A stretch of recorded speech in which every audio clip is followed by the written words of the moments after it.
Trying to wait because I'm trying to have this open here, but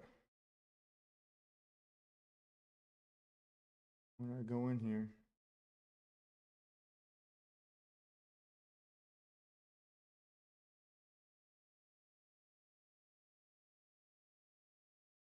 it automatically stops my music.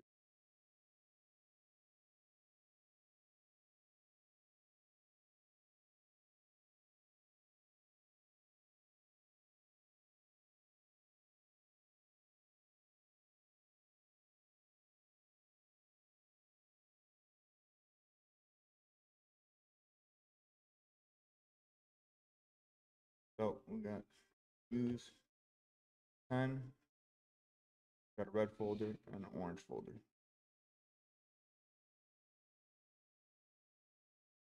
See how that reacts to everything before we get into it. We're below the 200-day moving average.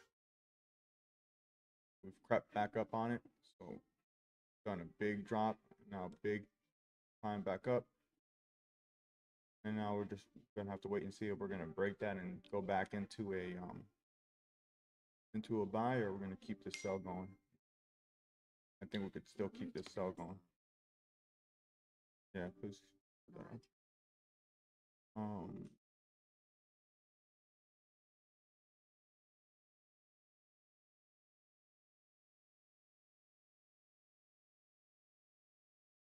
the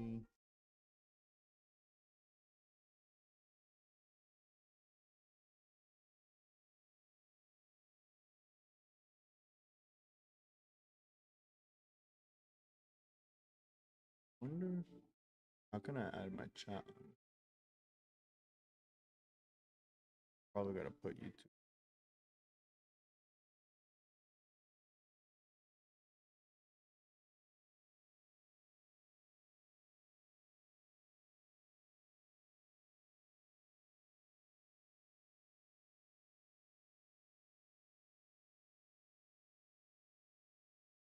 Huh?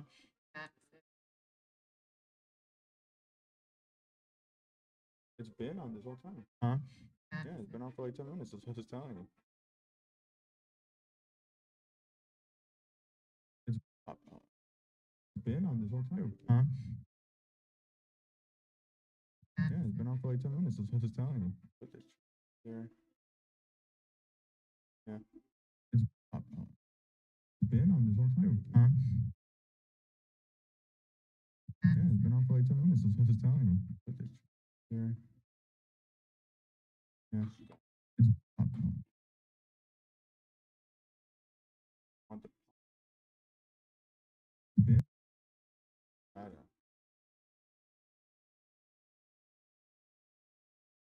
I didn't add the chat.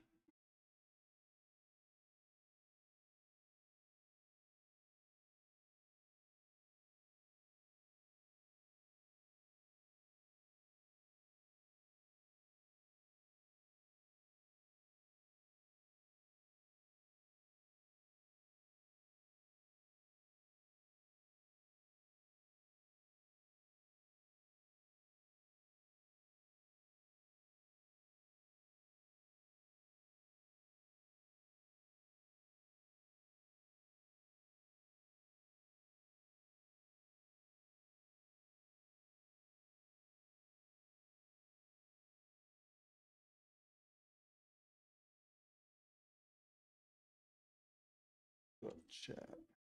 Why are you saying hi? You're next to me.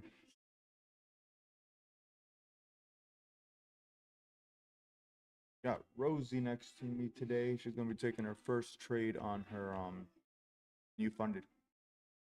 We shall see how this goes.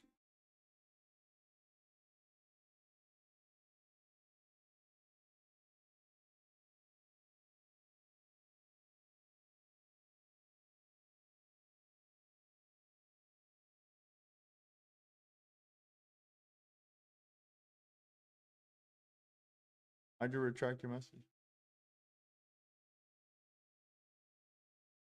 Where's my message?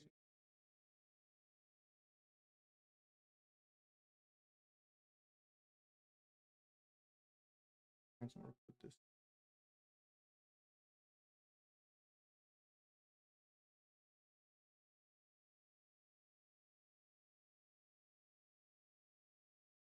Go to your phone so I can see what it looks like. I don't want this thing to be in the way of the thing.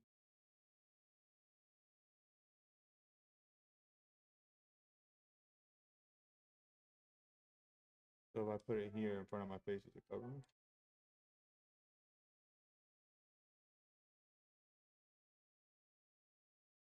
Does it cover me or goes behind me? Okay, perfect. I don't need it myself. I just don't want it to cover me so you can still see me. Because I'm not here on mine. So. All right.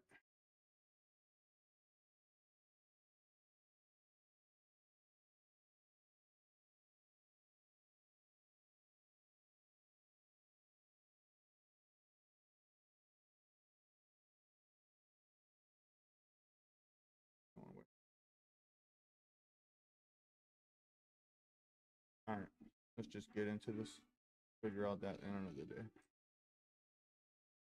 All right, so we had some news at 10 o'clock. We're just going to let this ride for a little bit before we decide to go into a trade.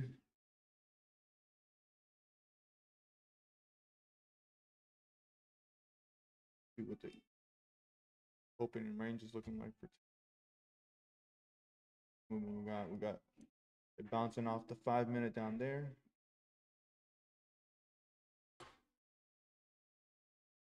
We're above the 1 minute and bounce off the 5 minutes. So keep an eye on this right now and see which direction we're going to want to go. I mean, we can go either way here. We can go for a sell or we can go continuously into a buy. I had this aqua line zoned up yesterday and it broke this overnight. And then we came up here and this is a new line I made, which is on the top wicks of the highest points on the 4-hour. So it came up to this. This is the same line where it wicked when Trump made that tweet. So it came back up to this. So we can either be shooting for that or we can go back down and start going back down because there's a lot of speculation that ES is still going to be on the sell. So we're going to have to wait and see. Be a tricky day. I don't want to get caught in the wrong direction. So see how much we moved on the open. So the open range is 110 ticks. So some pretty decent movement there. So we're just going to wait this out and see what it does. Wait for an opening, take a trade. As of right now, we haven't broken anything up or down. We got some wicks in the bottom, but a clean break in my opinion.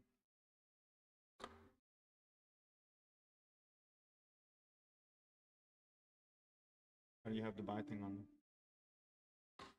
Touch something else. Just touch the chart somewhere.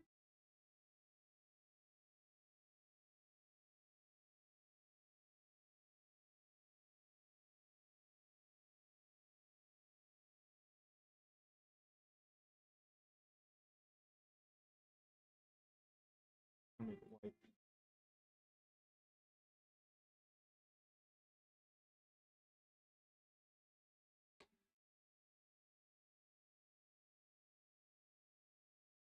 We're at the 1 minute EMA right now. Let's see how it reacts here.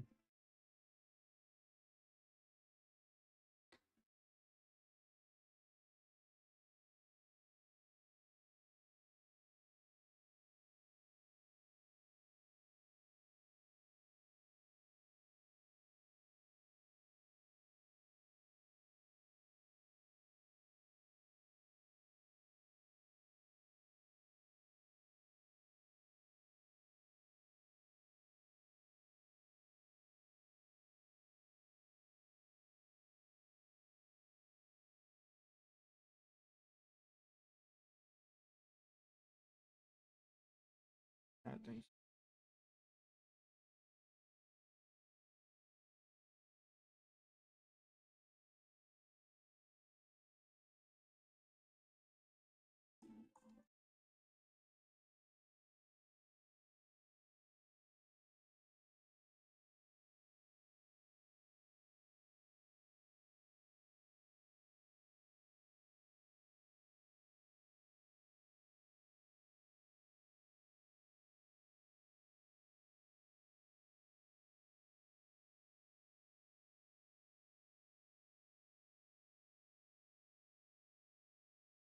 see what this does here. What was that?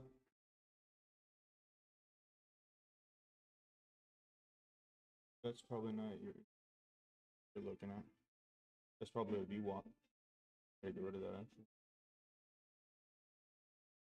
Yeah, see that mine has it too. It's blocked.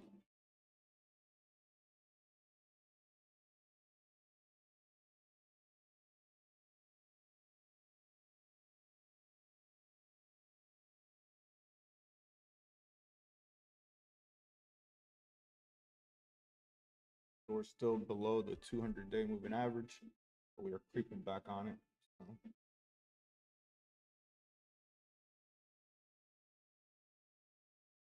I gotta find a way to be able to open up my YouTube. Yeah, that's the one. Gotta find a way to have the YouTube open. I'm gonna have to get like an iPad, sit it over there. Put it so I can see. I can't see anything because it kicks me off of the process because it has sound. Even if I mute it, it takes me out the process.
Just sitting here waiting now, see what price is gonna do.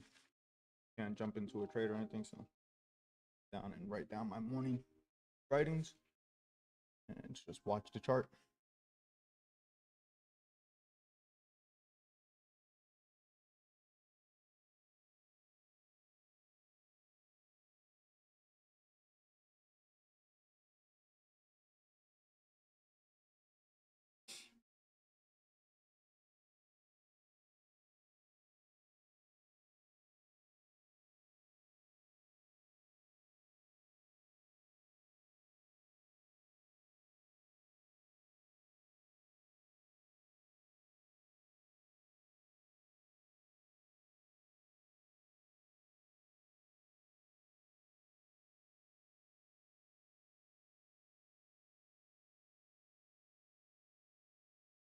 We're back at the 1 minute EMA.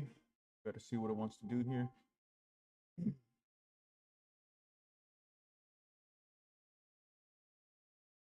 It's really up and down right now. It can go into a buy, it can go into a sell. I'm not going for a huge run today. I'm gonna go for 60 ticks. So as long as I get a good break, I think I'll be able to catch my move regardless.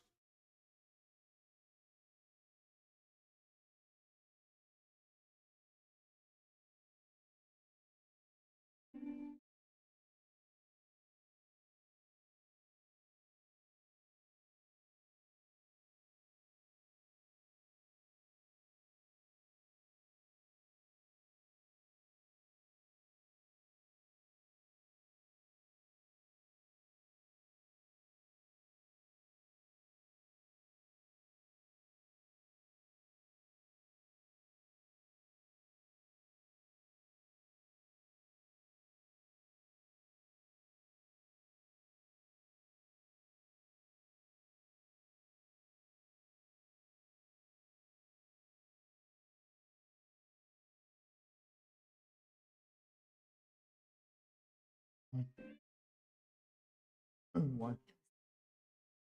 You do it on paper, it's better. Better to write.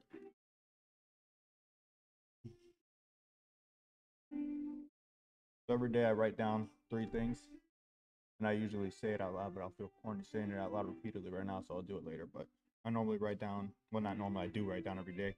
I am wealth, I am abundance, I am joy, I am a successful trader, and money comes to me easily, frequently, and abundantly. Something I've been writing down for a while now, every single day.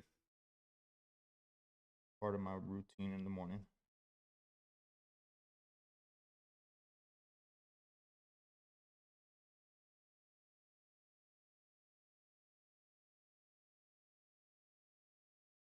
Can you turn the air down a little bit?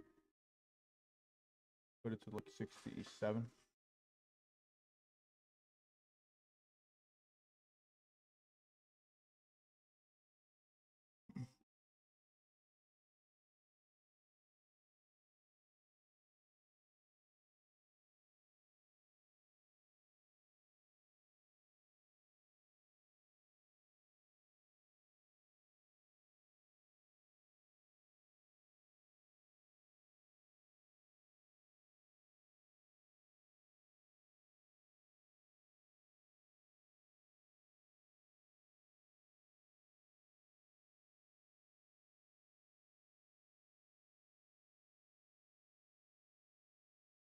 So how do you want to size your trades for your prop? Do you want to go more aggressive so you can pass it faster, or you just want to go small to get a feel for it first? You worried about pass it fast? Because you can pass it in 2 days, meaning you can do 1,500 today, 1,500 tomorrow. No, well, you're not gonna add to it once you're in, but yeah, like instead of two, maybe four. We'll see how much that does. 60.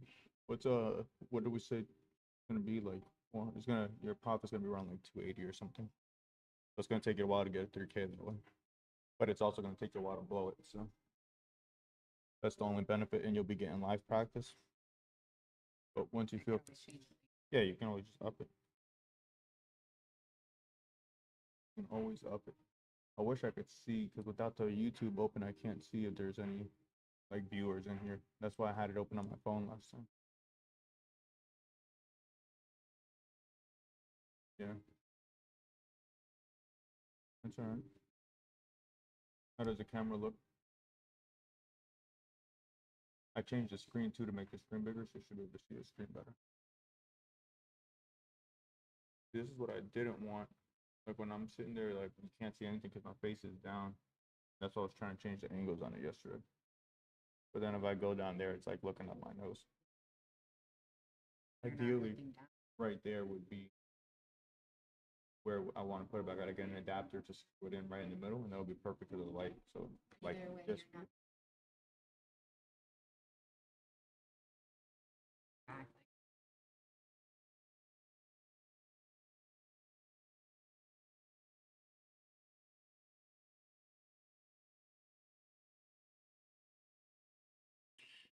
I am wealth, abundance.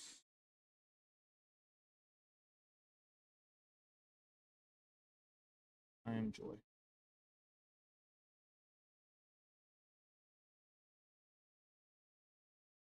I am successful.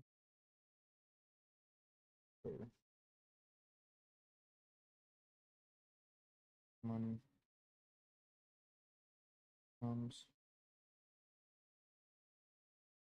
me easily, frequently, abundantly.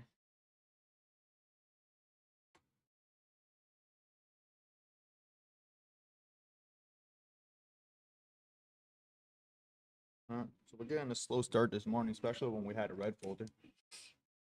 So gonna wait it out though, see what it does. It's in a weird spot right now. Doesn't really know what it wants to do. We're either gonna go up. We can at least retest this, which will definitely get me to my profit. I'm only going for 60 ticks. The good thing about 60 ticks right there, so it's like right there. So if it doesn't make it all the way out, we'll get out.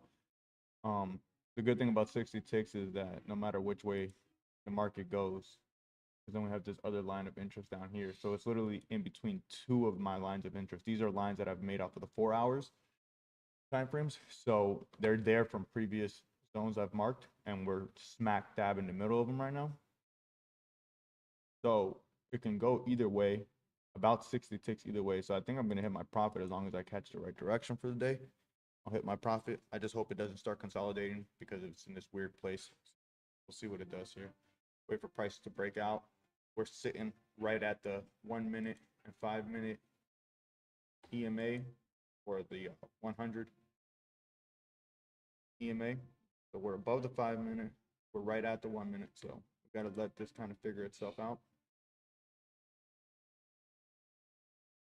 See what direction it wants to go. I'd like us to retest that right there because then I can get a buy, get in and out of the trade. Done for the day.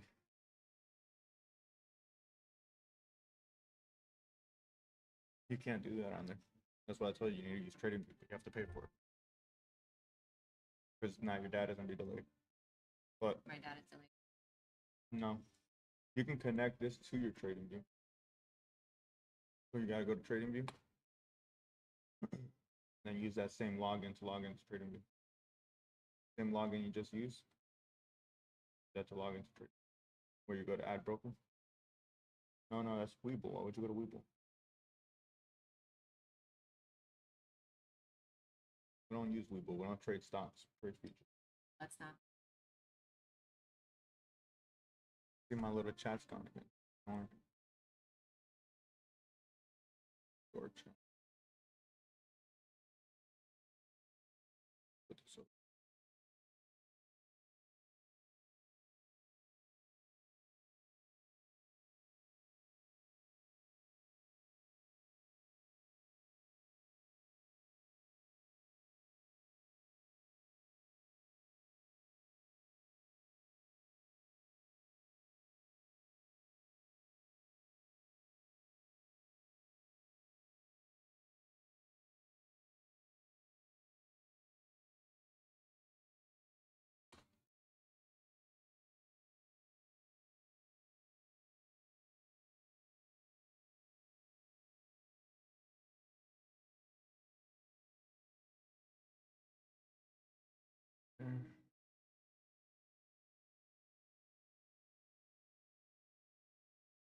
No, not there.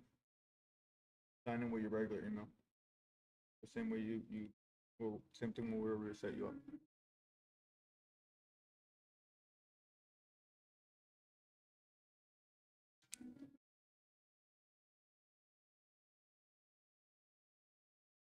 Now you're gonna go to brokers. Go back. We were already there. Master. Go back to menu. Go to brokers. Go down. Activate.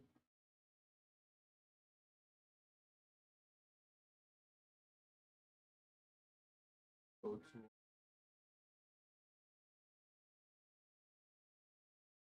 go down. Go down. Activate. Right there. Flip it.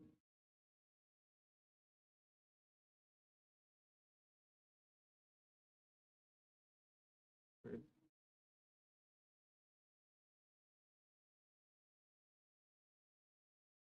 Demo. Okay. Territory there.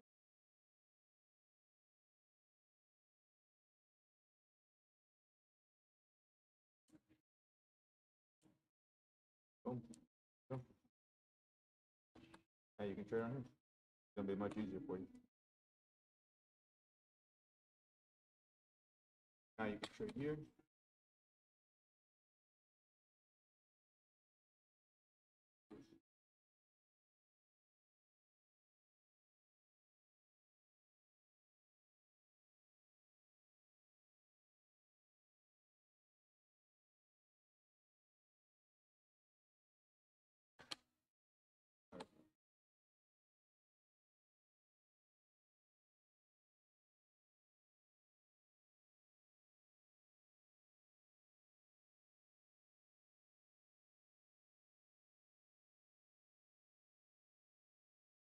You have a buy order.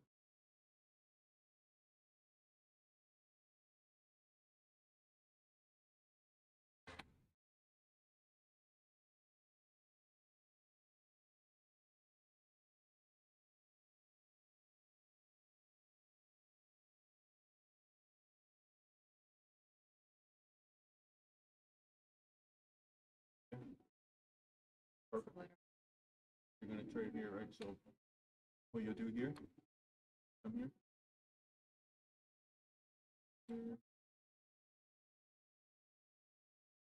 Take profit.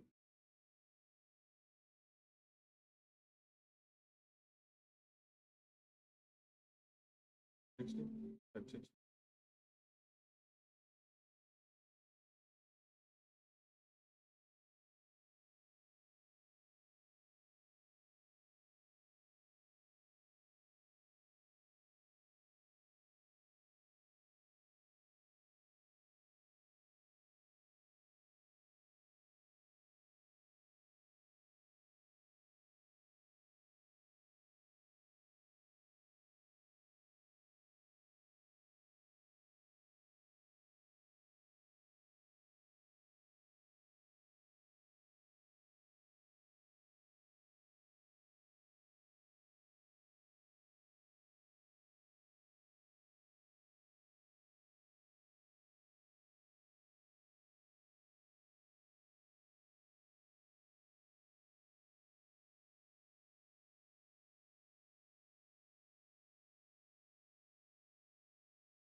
So that's if you want to go for a buy.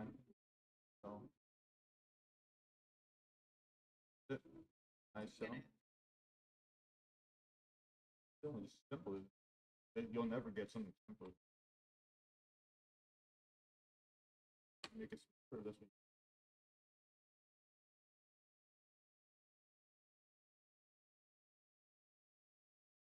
Good.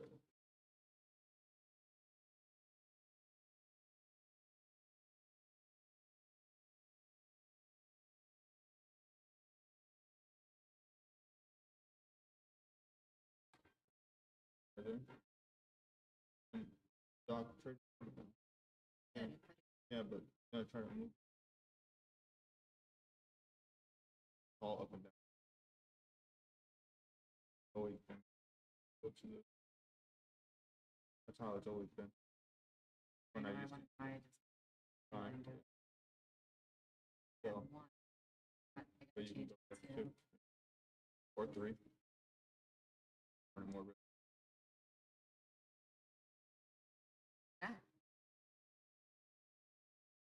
Touch that. That's your buy order. Get rid of that. Cancel it. All of it. Don't touch anything, just right. Put them the orbs. Oh. They matter.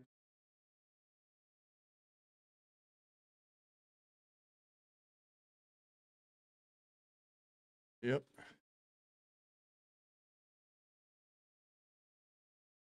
Yeah, well, we're waiting for whichever way it's gonna go. We gotta let it show us which way.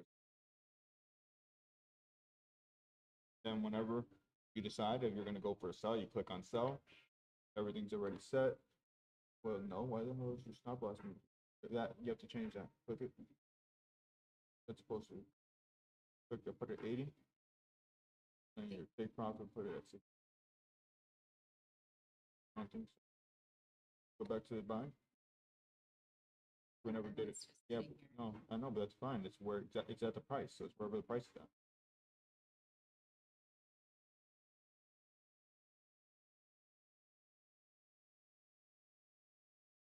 Yeah. He's just trying to figure out which chart. So, gotta wait.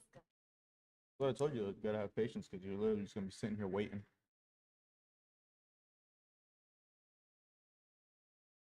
All right.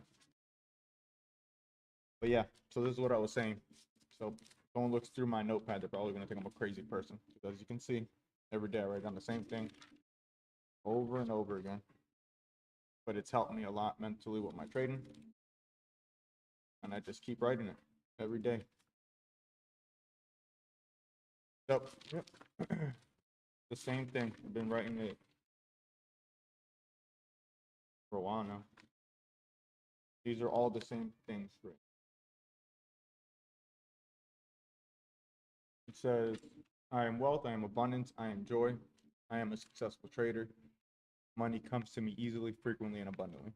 I write these down I used to do it 3, 6, 9, 3 times in the morning, 3 times in the afternoon, 6 times at night. But now I just write it down randomly whenever I think about it. So I'll usually fill up half a page at once and just write it down repeatedly. And as I write it down, I repeat it to myself. And I truly believe that this is very important part of the process. I don't skip it. Then this book here as well, I have recommended to so many people. If you have not read it, not sponsored by this book or anything, but it is a great book. A Happy Pocket Full of Money. It's a great read, great book. If you have not read this book, buy it. You can get it on Amazon. It's cheap, like 16 bucks. Get this book. It is worth its weight in gold. And now we're just sitting around waiting to see what price is gonna do. Pretty slow morning, a lot of consolidation. We're at a weird zone right now. The market's not sure what it's gonna do, so that's why. Gotta just kind of let it figure itself out and not make any erratic decisions.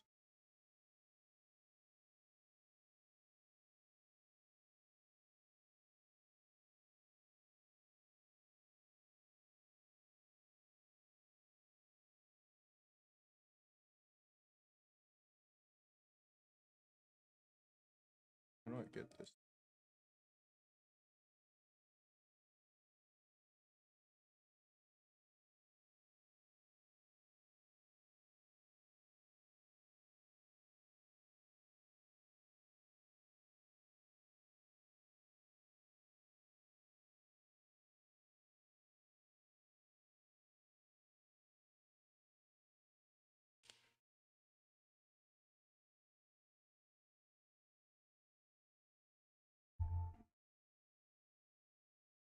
So I normally have like a specific playlist that I listen to when I'm trading, like just a good little playlist for the mornings. But with all the copyright issues now that I'm on YouTube streaming, I don't want to have any issues. So I'm playing copyright free music right now. It's cool. It's chill music. I found something that I liked, but definitely gonna miss jamming out to some of my morning songs that I used to listen to while I'm trading.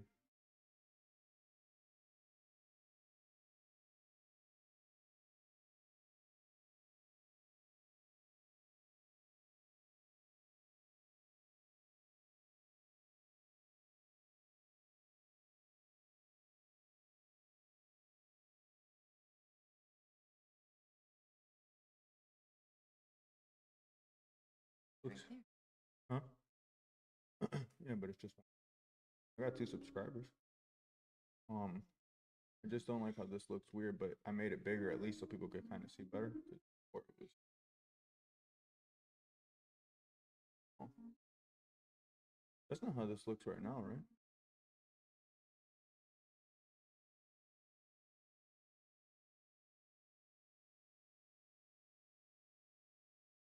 It's probably not on live.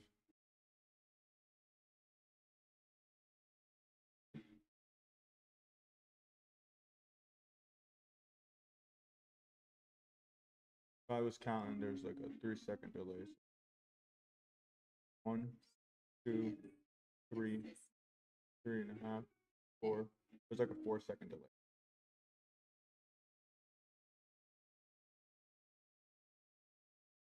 Four. Body cam, then I go back and retest it. Yeah. As long as. Yeah, it's on. It's above both the 5 minute and the 1 minute. But the 5 minute, you can see the 5 minute above both of them.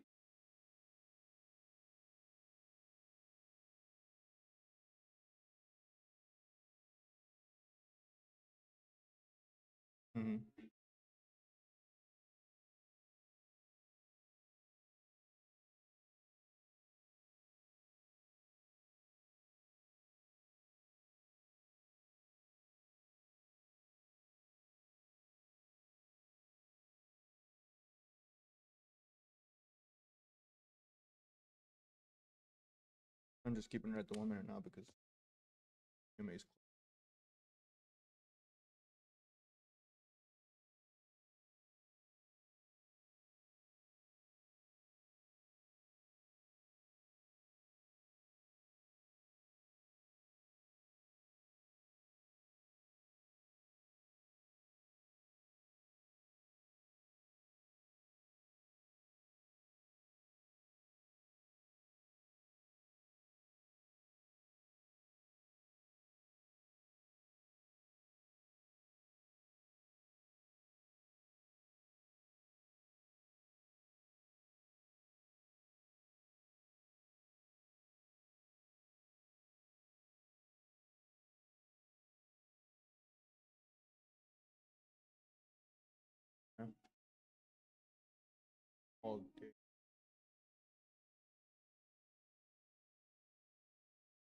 Today we had ISM manufacturing PMI, ISM manufacturing prices. That was at 10. Not really any movement in the market from 10:30, unless if it hasn't finished yet.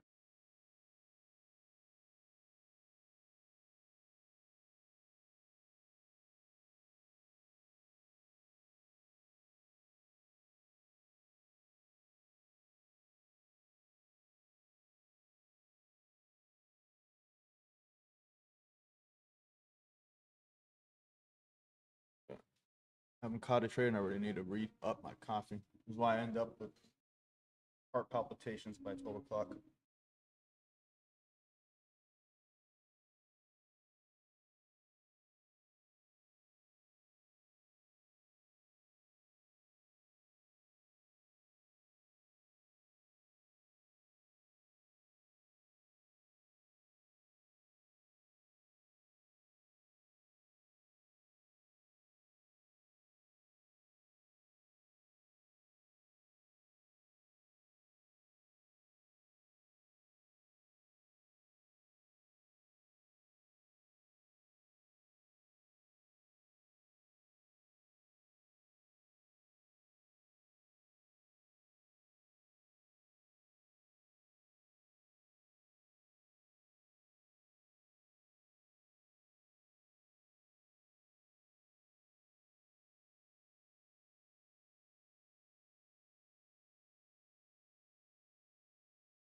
Yeah.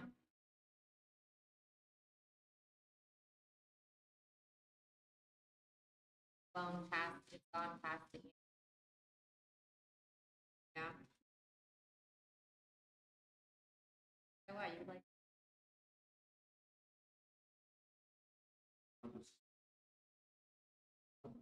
Hasn't passed it. Oh, you may. I thought you meant the orb. Still gotta pass the orb before anything.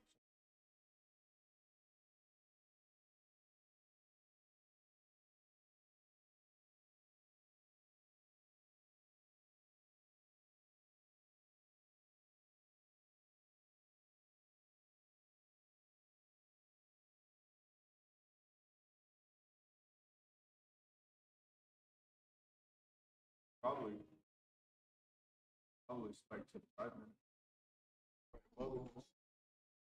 What that spike was. Yeah, look. Literally one right to the back.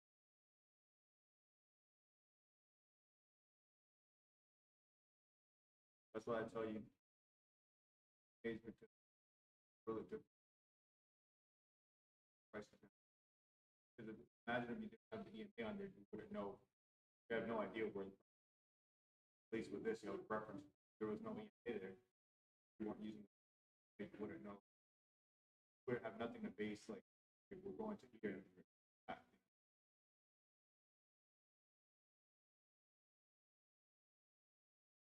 Not part of the strategy. So I'm doing it. Strategy. Bought right at that EMA. On top of it. Put a bot right there. Let it ride up.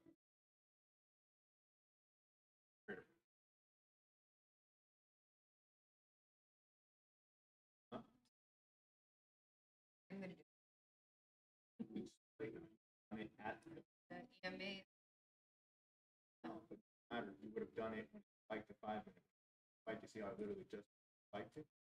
Did that spike, that would have been Why? fine, yeah. Spike down to it, you could have bought at that spike and then but it's most likely going to make its way back up to that little aqua line that I'm going to go around this one. And that's going to take us right to the orb. right around there.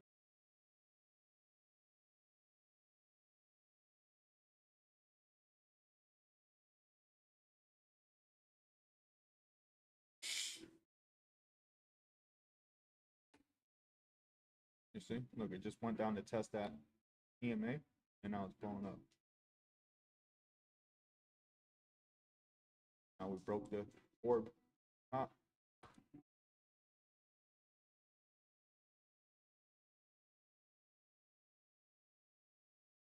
Yeah, we just have a break. I don't know. I might enter on the break because it's been taking so long to break. It's already 10:40. Because I'm only going for 60 ticks. So I might enter on the first break at this point. Because it's gonna probably do it when it Even does if it's break on the first break. So when it does break, it's gonna probably break it pretty aggressively. I'm only going for 60 ticks.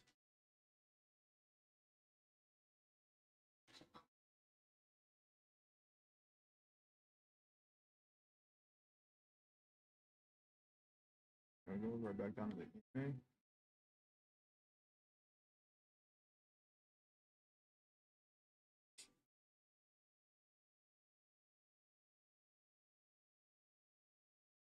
So you go lay down. Go. Go.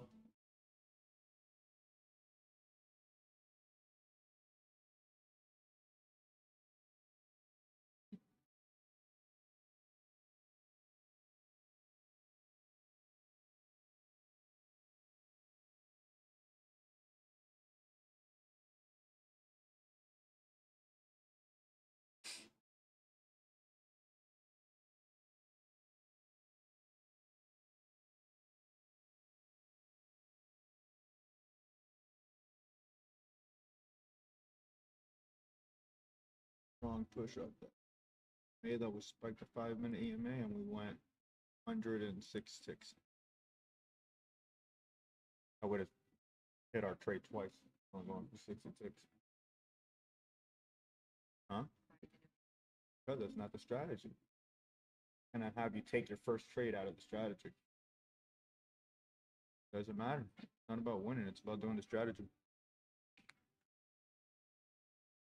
Strategy's got an 88% win rate.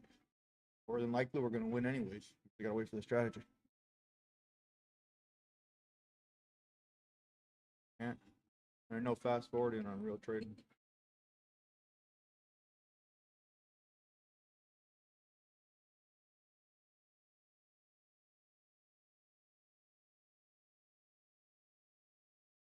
So my young student here has been back testing for a couple weeks now. This is our first time going to take a trade on a prop account, but she's used to just fast forwarding. So she'll fast forward through the trade until there's an entry. And I told her in real life, you got to sit here through the painstaking time just watching the candles move up and down slowly, not like back testing on TradeZilla where you could just fast forward it 5, 10x, go 1 minute at a time. So I told her this is how it is in real life. I was like, you got to be patient. Wait.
just about missed an entry. Yeah, you were gone and went to the orbit.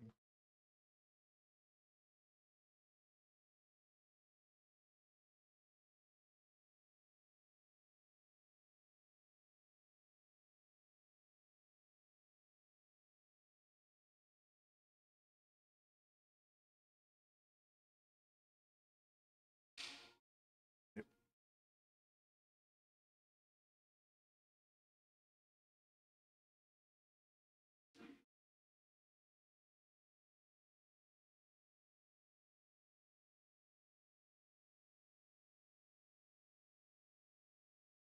Huh? My excitement. I don't have to whisper.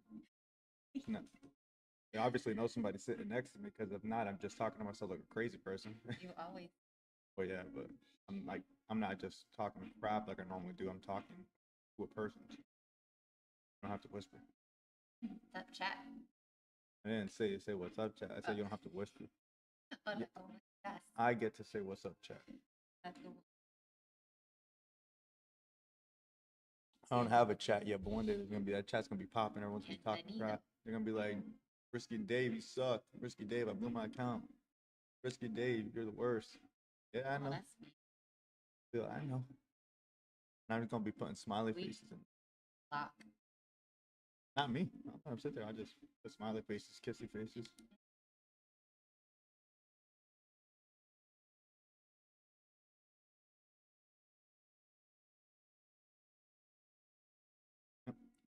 But that's exactly why you don't answer just when you touch it.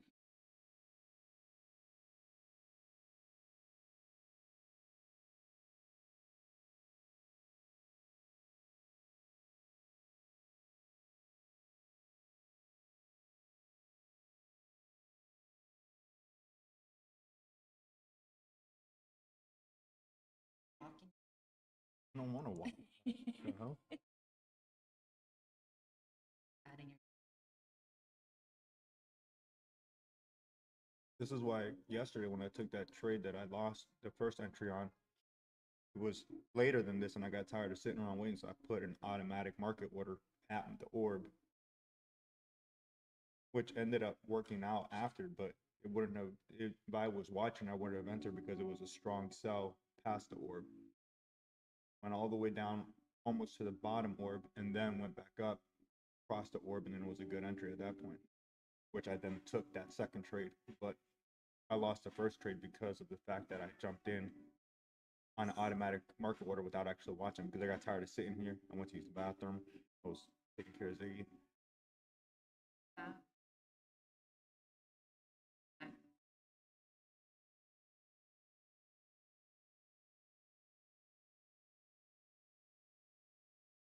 Someone that has like a little keyboard. You don't need stuff. You already saw how the iPod was. It wasn't.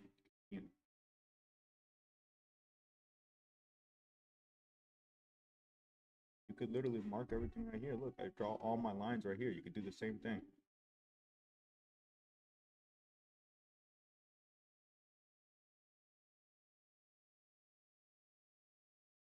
Here, 15.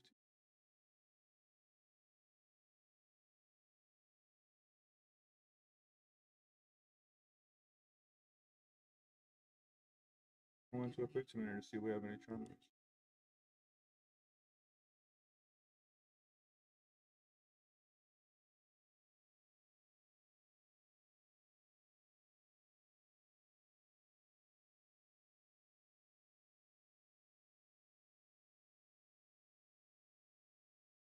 Don't really worry about the top ones. But your top one, you don't grab all the wicks. You're gonna go off of the majority of the wicks. I'm gonna go to the top wicks.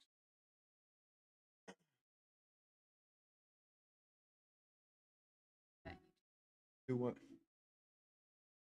No, but I'm saying don't worry about that song. The bottom one is the one that's cleaner on the 15 minutes, but you have to expand it outwards. So you could see it clearly right there.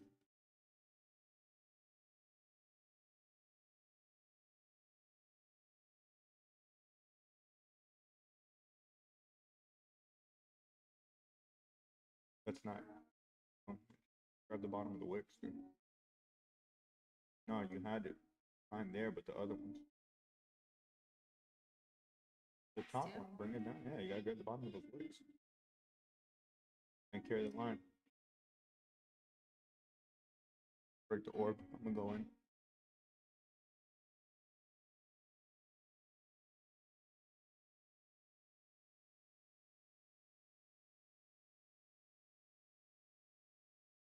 I'm waiting.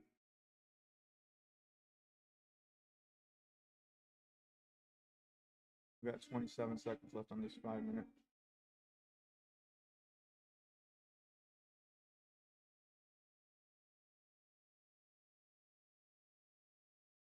Huh? But I have mine turned on. I think you have to do it in this. Don't go in. Wait, dude. Doesn't matter. Wait. Switch to 1 minute now and then look for an entry. Right?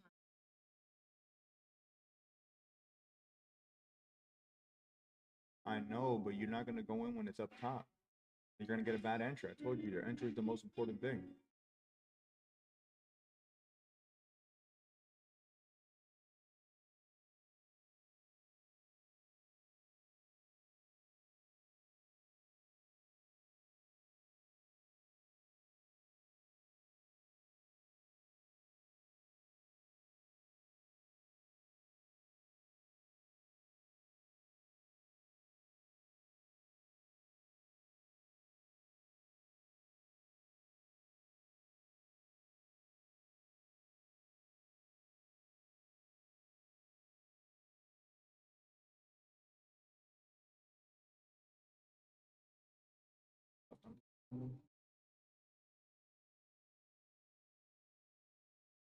That's what I need. Remember how I told Hold on. See how it broke back down? Look at that. We'd be sitting in drawdown right now. I'm entering. I'm in. Order filled. you don't have to.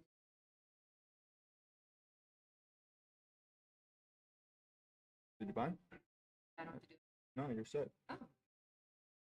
All right. I'm in. My entry is at 662925. 669. Wow. Yeah. All right. I'm going for a very modest 60 ticks.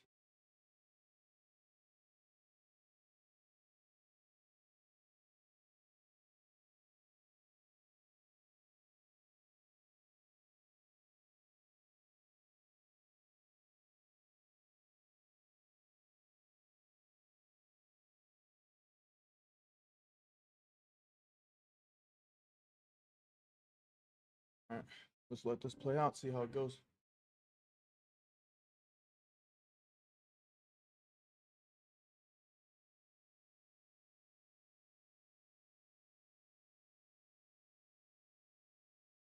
No, I'm doing one. I'm trading on 5 accounts. No, one contract. 5 accounts, so to get one on each one, it's 5. But Oh. it's one contract per account.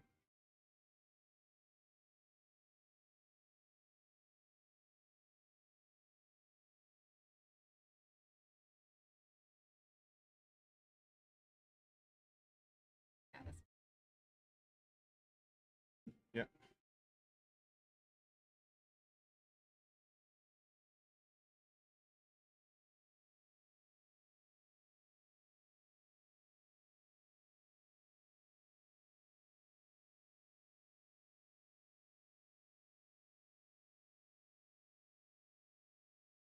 Go. Still a slow morning, even after breaking the orb. Still moving pretty slow, so. The only thing that concerns me is my take profit, 60 ticks, is slightly above that line, which we might reject. So, because that's higher than the previous high at 8:40 in the morning. So if we reject that, I'm just gonna go ahead and get out when we're close because it might not go all the way there.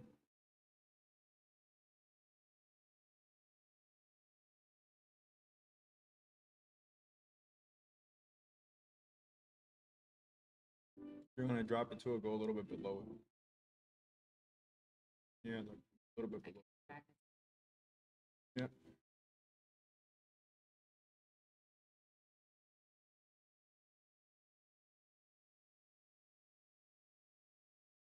Yep.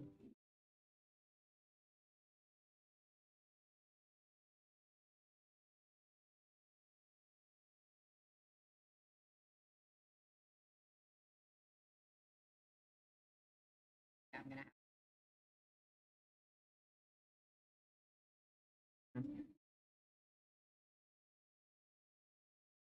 Well, you won't be saying that if this trade turns around and goes against us. Worse. Pass. Yeah, but it's just for you getting experience on entering it. I know. So it's Because you were ready to enter when it was going into orb, and you would have gotten caught in this drawdown right here. It went back down. So if you had entered there, you would have gotten a good amount of drawdown. You would have gotten like but also you we would have would've gotten entered when the like orb was 60 on here. ticks. Not the orb, that was the EMA. But that's not that's not the strategy. That's trades that I could take if I see them because I already know that. But I know. teaching you, it's not the strategy, and it's just gonna confuse you. You won't ever know when it's valid. I'm just like, you know what, gas, $75.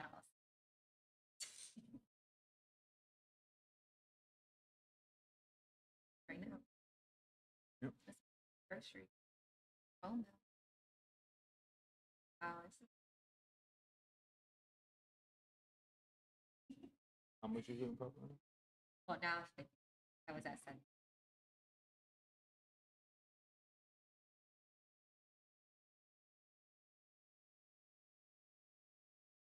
So if it goes back down past the orb and then it comes back up, you can add more contracts if you want.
Right.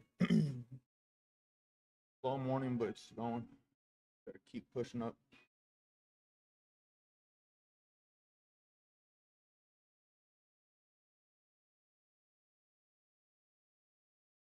Sitting at like $300 profit right now, but I'm going for $1,500 profit.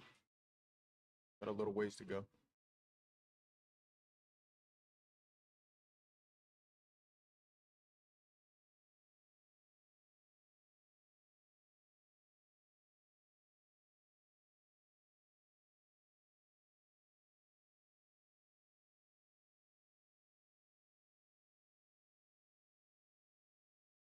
The laptop is just like the one you got.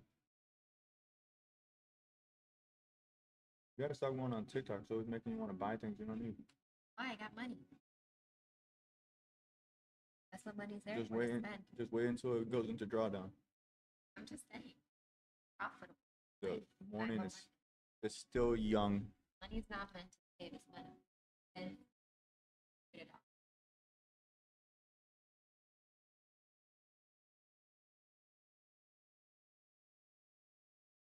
Hope we got a good spike at 11. 2 minutes away from 11 o'clock. Let's see. Got a good push at 11.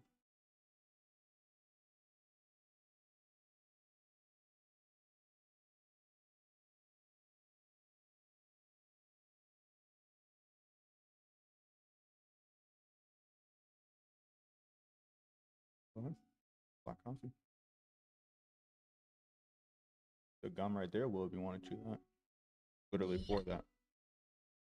Look at the gum. It's literally, it's actually really healthy. Read the ingredients. Extremely healthy. I'm not gonna show it on the camera because I'm not sponsored by them. So. They want to sponsor me, I'll show it on stream. Right.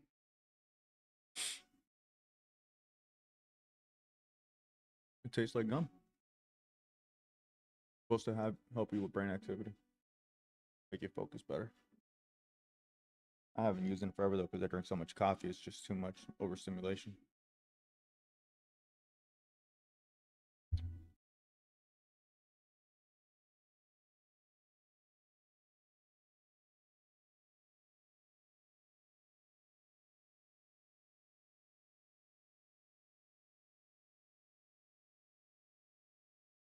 Oh, I just realized I messed up. I was wondering, I was like, why is this taking so long? And I just realized I was supposed to go 2 contracts. So now I gotta add if we go back down. There. If we know. No, Then, where you yeah. I was wondering, I was like, why the heck? I was like, I should be in higher profit by now. Because I got up to like 400, but I was like, I should have been closer to 1,000, and that's why.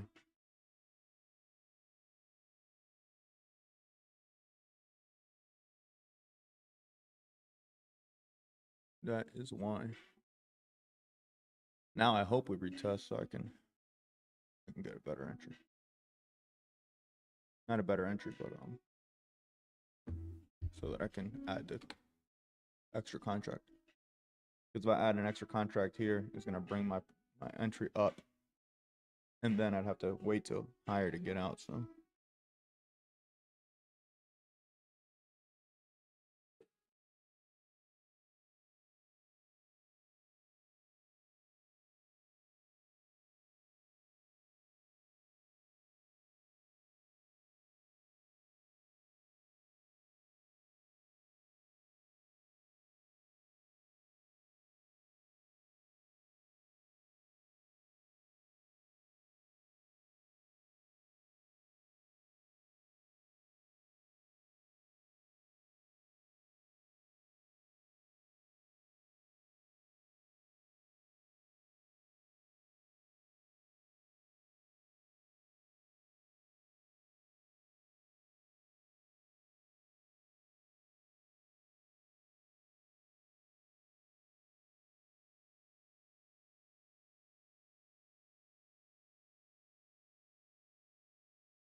Damn it.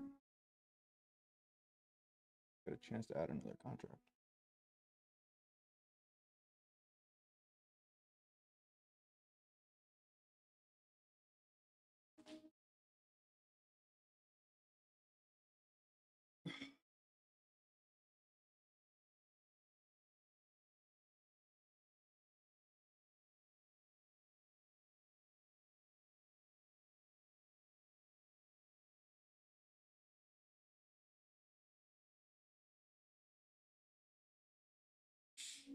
Trade's looking good, going in our direction, but I messed up and I just realized I only went in with 1 contract and I was trying to do 2 contracts. So I was looking at my profit like that doesn't make sense. I should almost be at my goal for 1,500 and I'm at like 400, 500 at the highest, and it's because I did 1 contract. If I was at 2 contracts, I would have already been at like 800, 1,000 multiple times. And that's very close to my profit. Unfortunately, my settings on Tradeovate reset to 5 because that's what I normally run, but I've been running 2 contracts now. So I'm either gonna have to hold this trade for 120 ticks instead of 60, or I'll get out and wait for a re-entry and run another 60 ticks when I get another opportunity.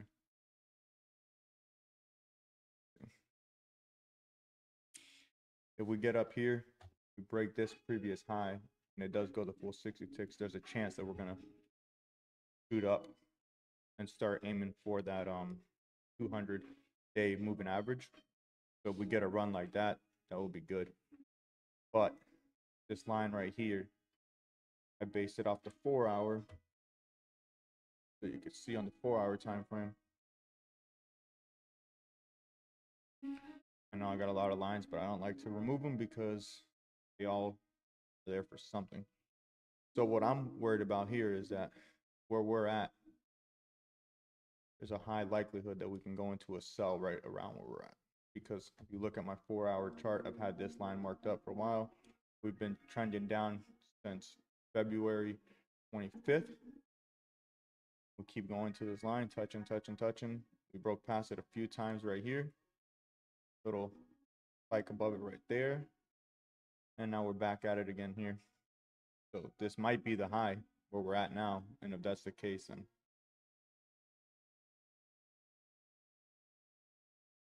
we could probably hit the 60 for sure, but I don't know about holding out for 120. So I might have to take the 60 and then just wait for a different entry to get the extra. But like right now, we're shooting down fast. So we were at 500 profit. We're down to 187. Because what I'm thinking could happen here is we could reject this trend line right here and then go into a hard sell. Because look how close we are to the 200-day moving average on the 4-hour. And these two are getting close. So when these two cross, it's going to get hairy. Back up. Don't get out. Awesome. You gotta take profit in place. Leave it alone. Don't be scared. What do you mean? This is my first trade. Don't be scared. Stay in the trade, man. You're gonna get out for it. I want profit. You're running 2 micro contracts and you're talking about getting out. Leave that thing running, man. I'm not risky. Well, you're in risky Dave's house right now, so you're gonna let that trade run. It's gonna go to profit.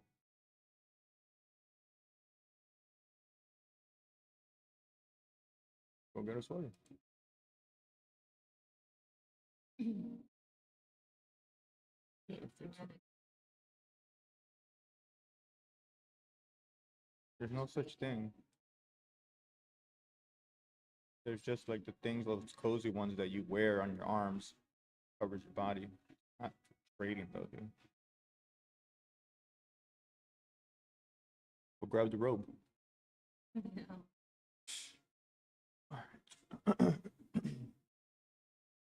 We're going, nice little push.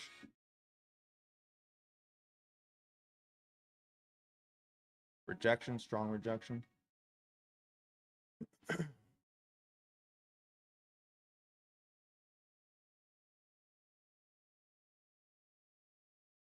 One or two things are going to happen at that aqua line I got marked right there. It's either going to blow past it and go into a strong buy, or it's going to reject it hard and go into a strong sell. So,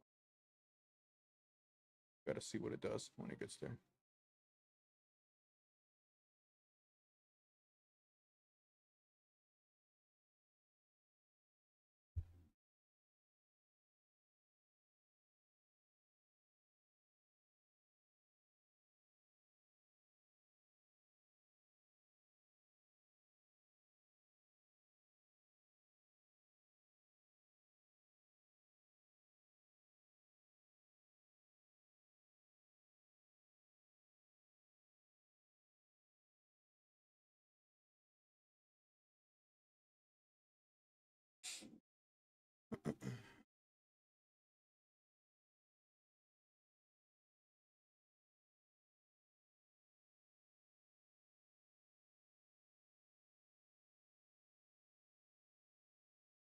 Right.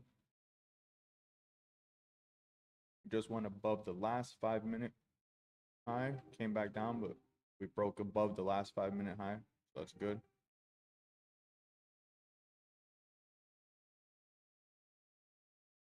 Got a strong push above that. It'll give us good confirmation that we're continuing to go up for a little bit. I always look at the 5 minutes because right now we got no 5 minutes that are below the previous one. So far we're in good shape. Always going to get some pullback. That's going to happen, but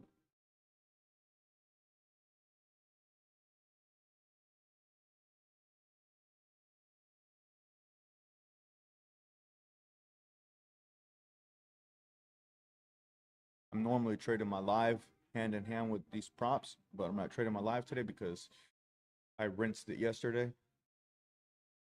I got stopped out of a trade, and I had just done a withdrawal. And I did the withdrawal Friday, but it hit in the middle of my trade yesterday. So I was in with 2 contracts because I had about $6,200 in there, and I did a withdrawal, and I withdrew. I don't know how much I withdrew, like 3,700. And when it took that out, I lost a lot of my distance to liquidity, and I got auto liquidated. So I lost a trade yesterday because of auto liquidation, and then the trade went 100% my way. And if you guys were in ES yesterday, that run that it did after it broke that trend, that's what I was waiting for. And I got stopped out right before that run, went for a quick sell. They took the money from my account, so the money got withdrawn from my account. My auto liquidation changed, and it liquidated my account, auto liquidated, and then yeah, then the trade ran up without me, and I lost 1,388 on my live. I'll be back to trading my live tomorrow. Huh? Today's April 4th. Happy Fool's Day.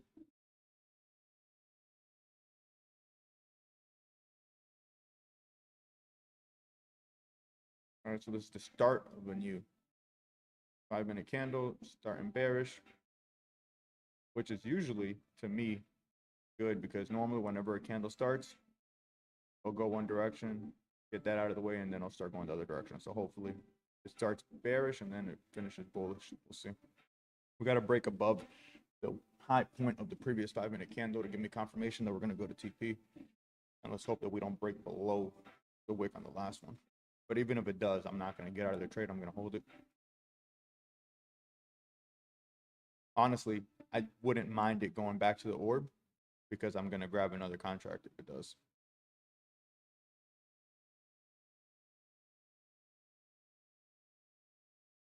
I was even considering grabbing another contract now, but it's going to move my entry too high, and I don't want to risk that. I'd rather just let it go to my TP. I'll close it, and I'll wait to see if I get a re-entry.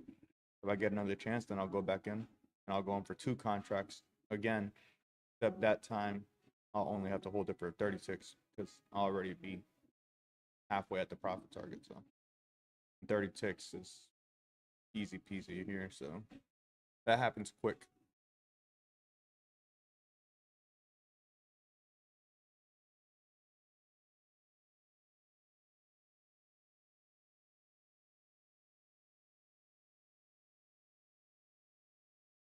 Five-minute EMA is way down there. Where's the 1 minute? Way down there too. I think we're in good shape for now. If we run down to the 1 minute, we're not going to be in good shape, but that could give me a re-entry for 2 contracts.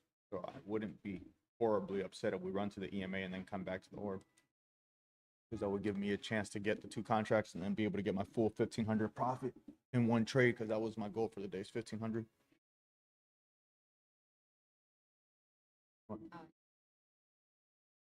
What happened? Pick up. Yeah. Well, you see how much time it's already 11:12, so you see how much slower it moves when you're like in real time.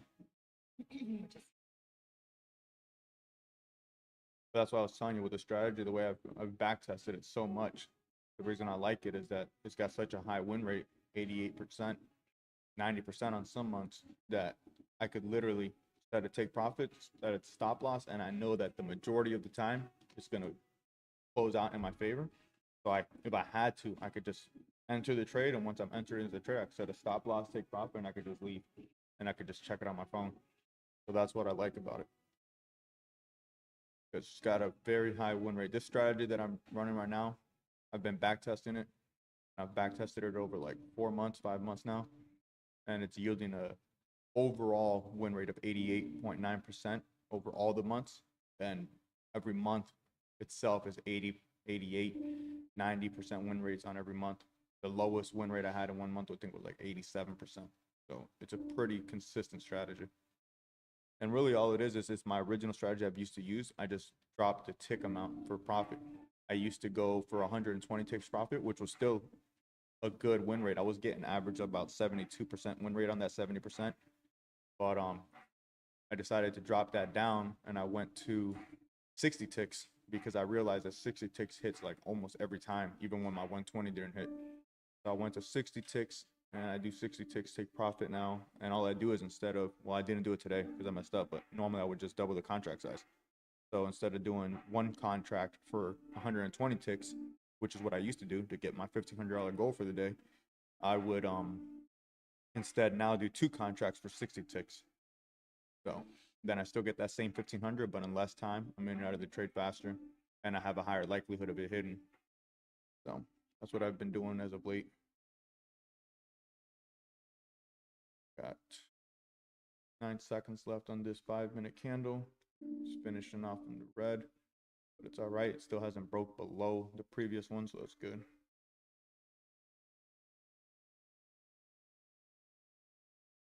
Oh, my time.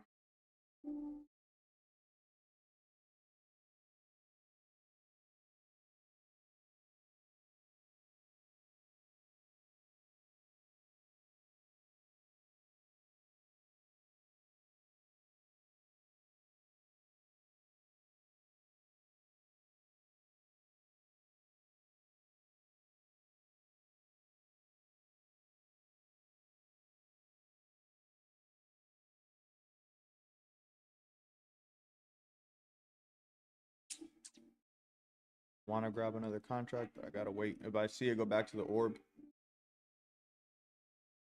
and then it passes the orb, which it might do because the EMA is definitely got to be moving up by now. For 1 minute, it's got to be getting closer to the orb, so we might retest the orb. Yeah, it's pretty close now. We're about 20 ticks away from the EMA right now, the 1 minute EMA. So we might end up retesting the orb, because you could see it here on the 1 minute, downtrending a little bit. So we might break this trend line right here, and we might shoot down to the orb, which is fine, because as long as we go to the EMA, and then we go back to cross the orb, I'm re-entering, but with another contract. I'll leave my current contract, I'll re-enter for my full 2 contracts, which I was supposed to be doing, and I will ride it out. So now I'm going to leave it on the 1 minute for now because I'm going to be watching that orb. I know I shouldn't want it to, but I really kind of want it to retest that EMA, which I know will put me in the negative for a little bit. But if it does that and then goes back up to the orb again, I'll be able to catch my second contract and just be one and done for the day. I don't want to have to take a second trade, especially at this time it's already 11:16. Huh?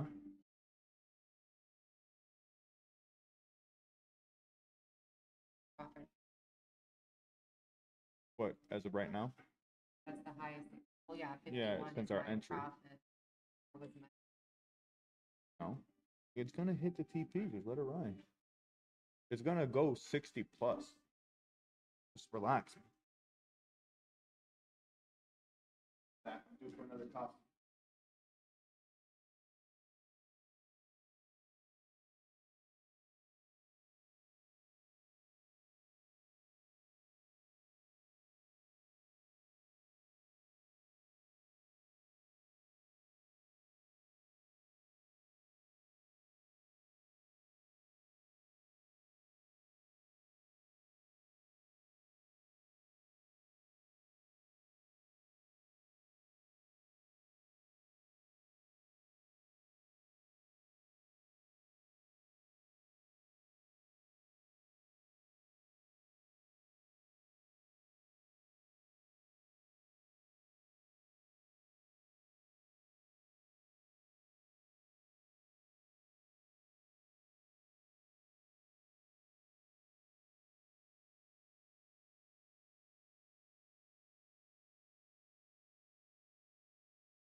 All right.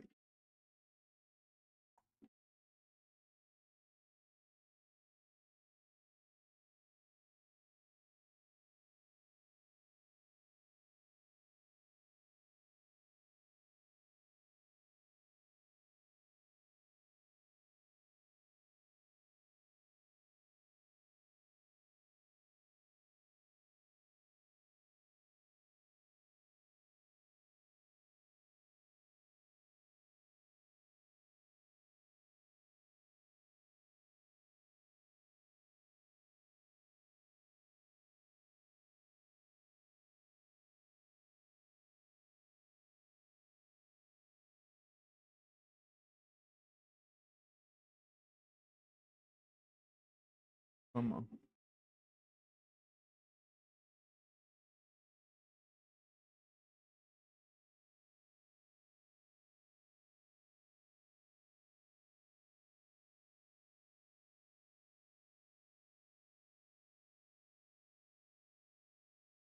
Don't take the profit. Just let it play out. Calm down. I'm Feel like calm. I I see know, a but just positive. let it ride out. You went way too late anyways. I actually regret not making you do like a full-size contract. It's gonna take you forever to pass this challenge. You could tone it down when you pass the challenge, and then. But the whole purpose of prop firms is to be able to put more risk. Like obviously, if this is your live account, like let's say if you put $1,000 into a live account, I would say 100% run 2 contracts, and this is good. You could be making however much money. How much are you at right now? You would have made 142 this morning, and that'd be on your live account. So for a live account, that's beautiful, for a little live account, a small live account. Yeah, Yeah.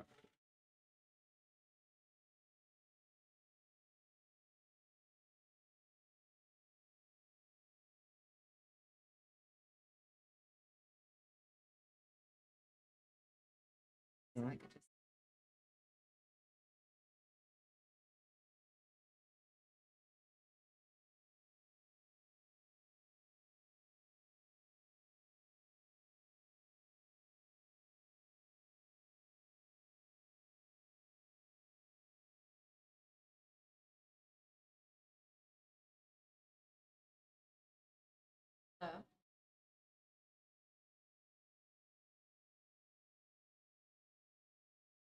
They're gonna hear you through the mic.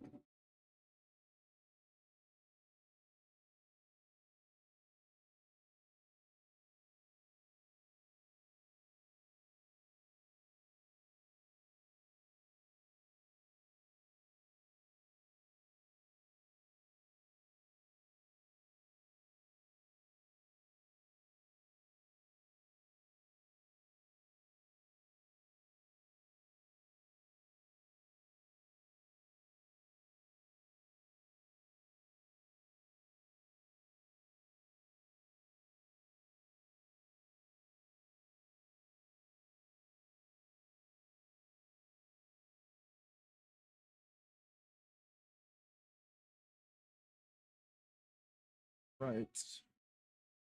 Looking right now. Very, very slow morning. This morning's been extremely slow.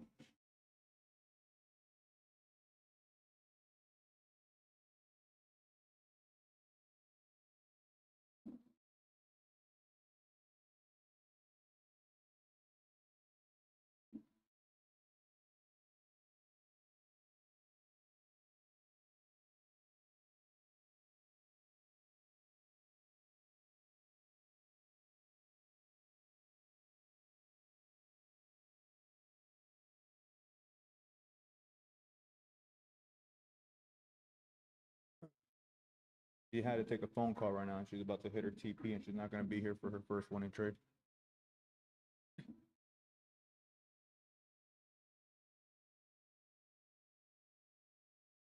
All right, come on. Let's go. Keep pushing.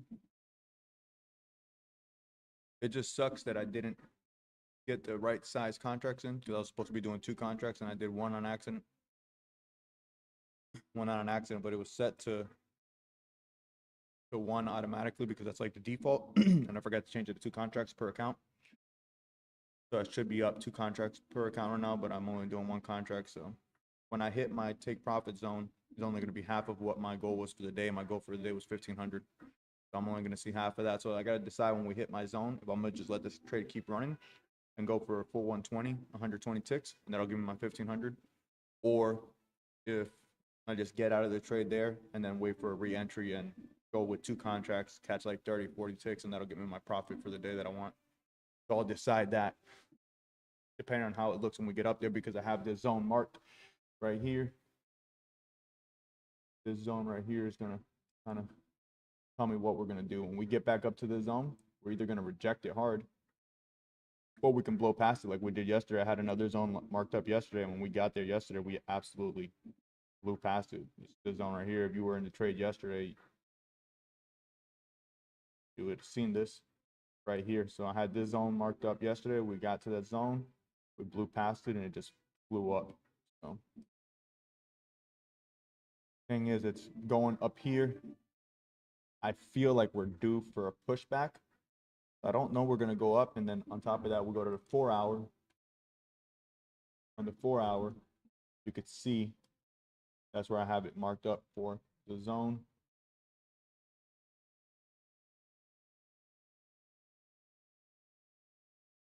You can see on the 4 hour that we broke this zone. Now we're going up to this next zone right here. But what my concern is, we're very close to the 200-day moving average. So we're right by the 200-day moving average. So we can get a hard rejection around here. Or we can be trying to test that. So I don't know. We're going to have to wait to see. That's why I got this trend line marked up right here. The last time it spiked to this time was when Trump made that tweet. It spiked up there. So that's not really a valid zone because the tweet had something to do with it. But it had another touch before that. So we're going to see. It has broken past this zone a few times, though. So maybe I'll get lucky.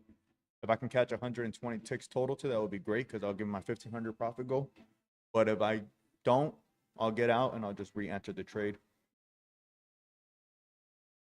I'll just take half the profits because my goal for the day is still 1,500.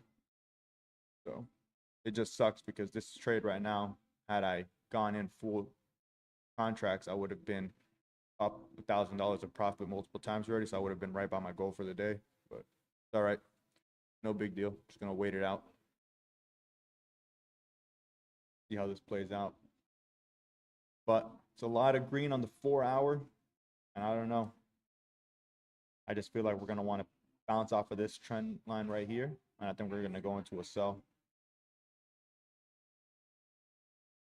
Not what I really wanted to do, but I'm just thinking that that's what the market is going to do. So we're going to see. Going to have to wait and see what it does.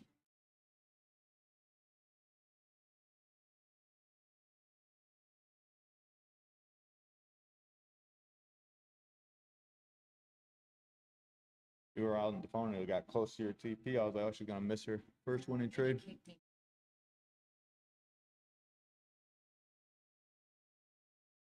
Yeah, you got to disconnect that so it doesn't take the calls on there.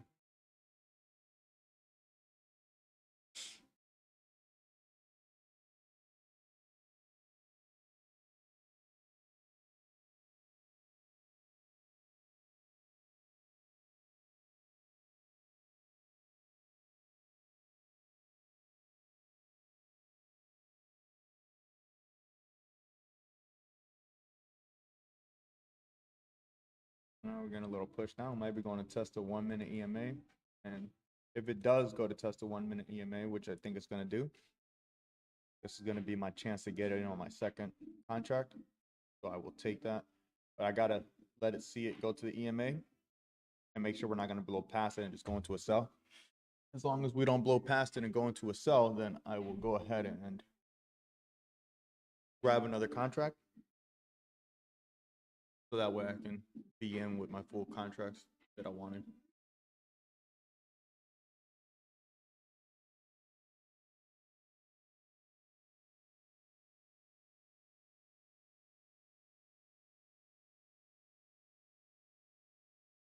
It's already like my fourth cup of coffee today.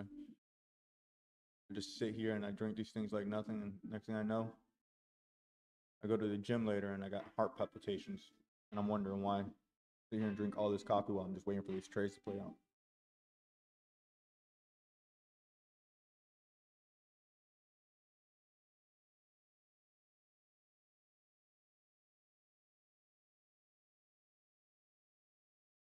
Hmm? No, I'm good.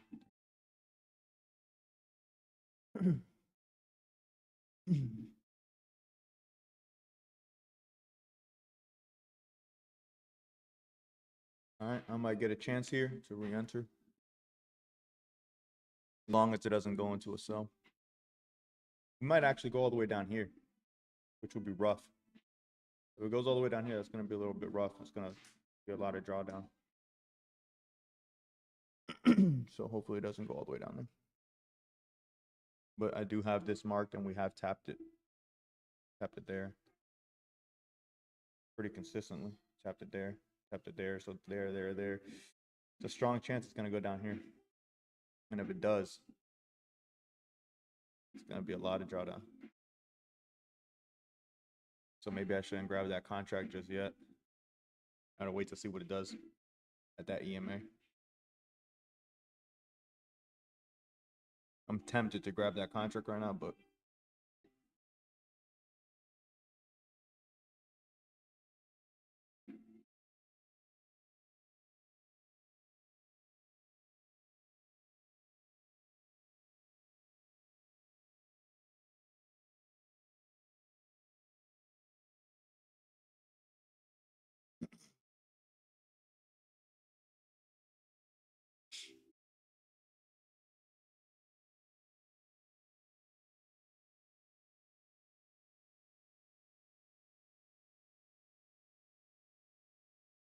there's the chance I was waiting for to grab the other contract, but I got cold feet, and I don't know if that was a good call or not. I just don't like how close the EMA is. Without it touching the EMA, I feel like we're gonna smack that EMA, but I might have been wrong. That was my chance to get in. I almost feel like grabbing another contract right now.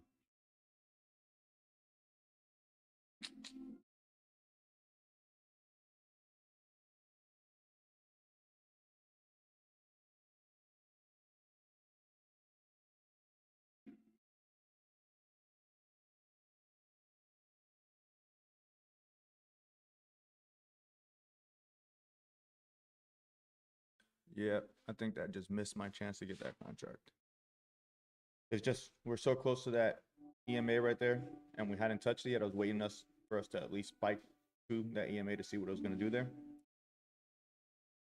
And then I was a little bit concerned about this down here because we've already touched this trend line, what, 4 times? So we could go for another touch, and if we do, and I grab another contract, that's going to be like $1,500 in drawdown right there, which I don't want to risk $1,500 of drawdown.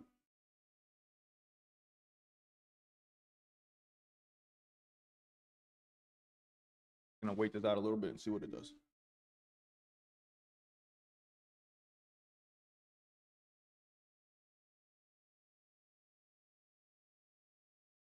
It's a very, very slow morning, though. Morning's just super slow. Normally with the 60 ticks, it hits it like that. This morning is super slow.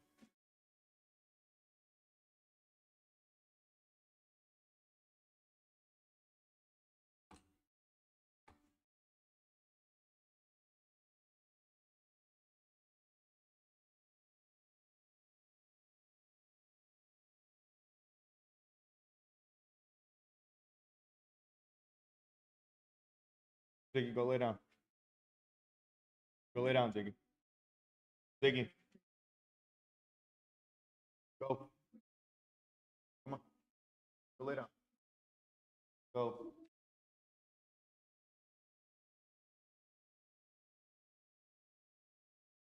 I had a chance to grab another contract when I went down below the orb, but the EMA's right there. And then we got this trend line down here that it keeps testing, so I was scared. Because if I grab another contract there and then it goes down this way, I'll be down $1,500. So I'm gonna wait it out. It looks like we're gonna go back down anyway, so.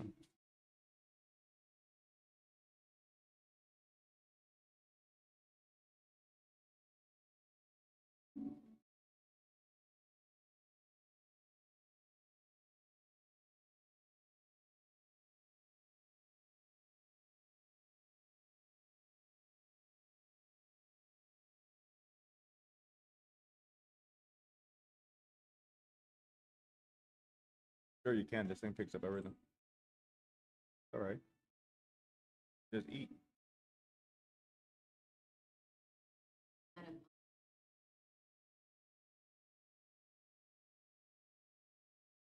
All right. I want this to happen me. because if it's gonna go for a rundown, it needs to do it now before I add a contract. Because if I add a contract and then it runs down, I'm gonna be royally screwed. So I would like it to run down past the EMA, see if it's gonna test that trend, and then work its way back up. Is what I would like to see. I just want a chance to grab my extra contract. I mean, I had the chance down there, but it was just too risky. No pun intended.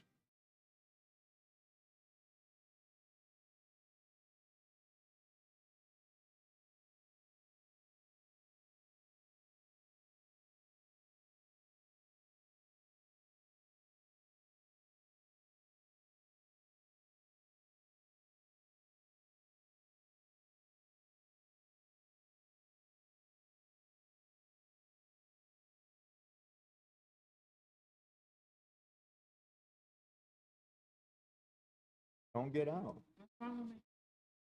I told you already. Don't get out of the trade. Let it run. Let the trade play out.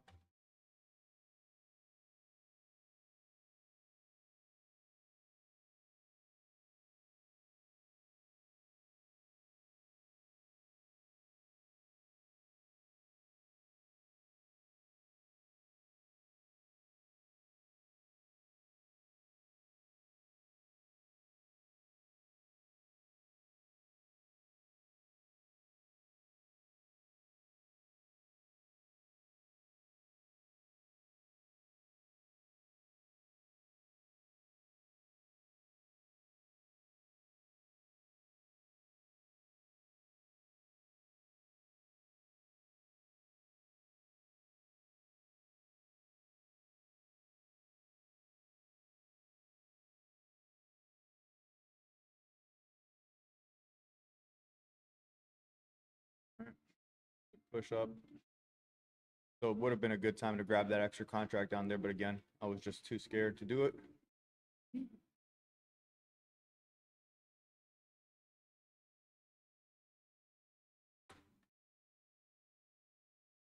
Just hit. Just won your first trade. I won. Take that. My student just won her first trade on her prop firm account. Little baby profits. What was it? Gonna tell you at the bottom. Just look at them. Go to close. Keep going. Account summary. $189. $189.30. Congrats. You just made $189. Um,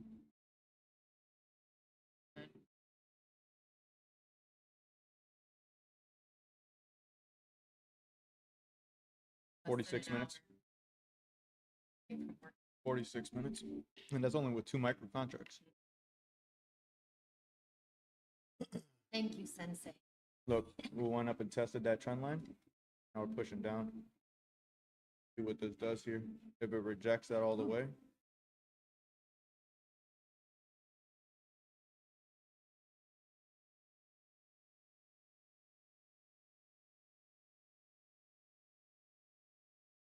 you don't have your volume on your computer? Oh, Yeah, because you should have heard order filled. that's Yeah, disconnect your phone from it. I don't know why your phone's connected to it. You could literally just go to settings. Yeah, but you can go to, no, it's not the Apple ID. You can just go to settings and disconnect messages, phone calls, all that stuff. No, I know, but you can disconnect all that in the settings. Because I had my Apple ID on there, but I didn't have all my phone calls and everything going into it.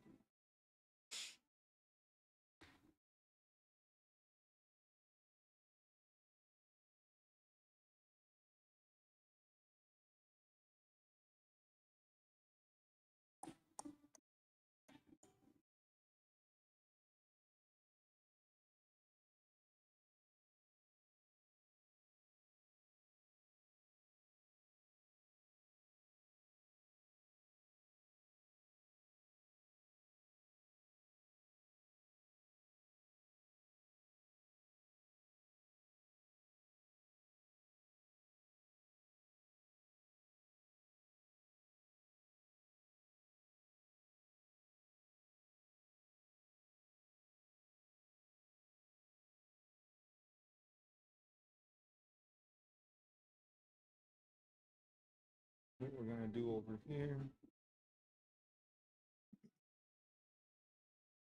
At this point, since I didn't grab another contract down there, which I should have, but since I didn't, my TP's right here, but I'm not gonna stake out at that because I'm trying to hit 1500 for the day. That means I gotta hope for 120 ticks. But if we break this trend line right here, we could definitely get that extra 60 ticks.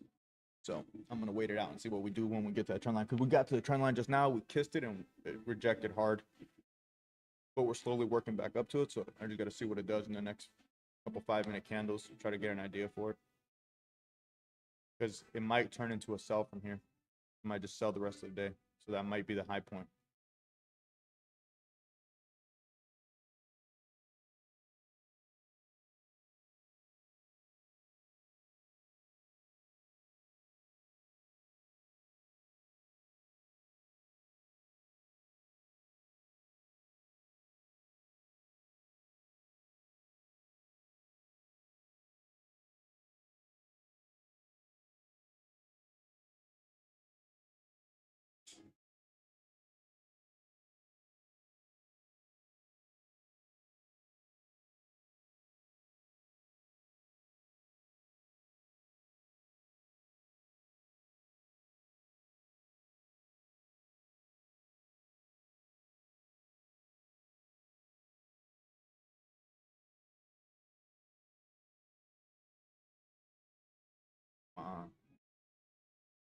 Break through that trend. Just go for a strong buy. Let me get my 120 ticks for the day. That's crazy that it's fighting this much to even hit 60 ticks. It's wild. Very, very slow morning outside of the orb. We usually smack that 60 ticks take profit in like a couple minutes after a break of the orb. So it's definitely a very slow morning. There was news this morning too.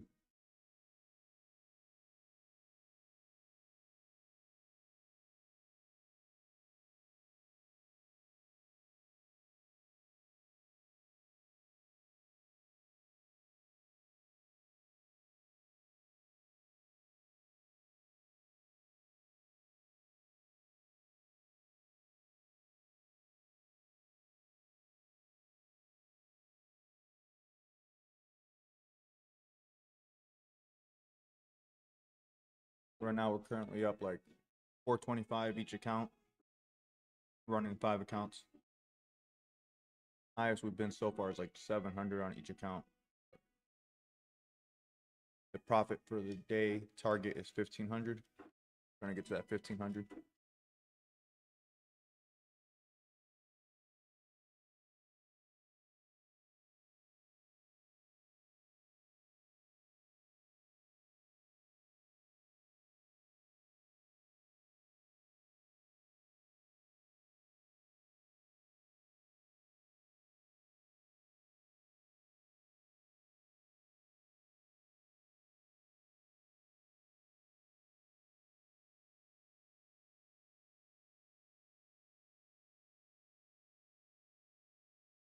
We're heading back up towards that trend line again, so let's see if it does a rejection on it again.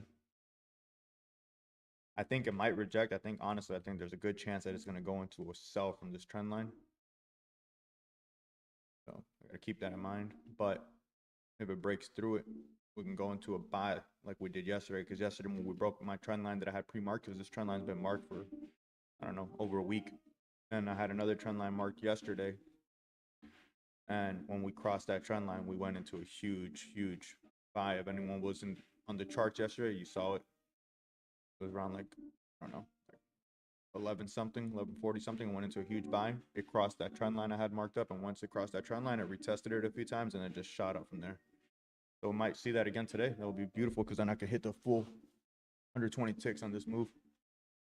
We're sitting at like 600 in profit on each account right now. Bouncing around 600, 550.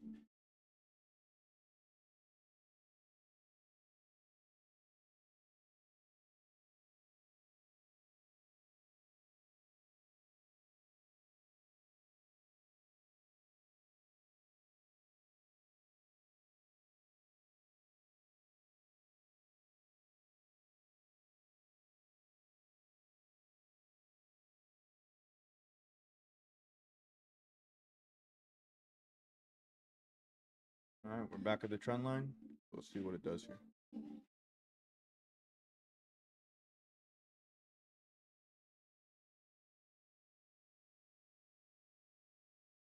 Okay, we broke above the trend line.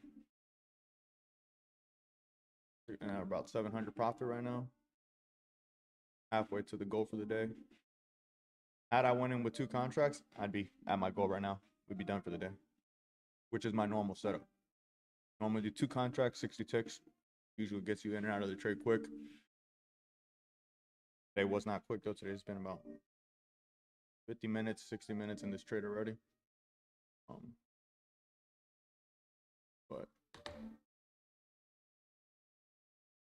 see what it does here. It went slightly above the trend line, but it's come back down. Gotta see if it wants to push through it. It went just short, like 2 ticks of my original take profit. But I'm going to adjust this here soon if we do break it, because I'm gonna put it to 120 for the day. Right now it's set at 60 ticks for the day. Put it at 120.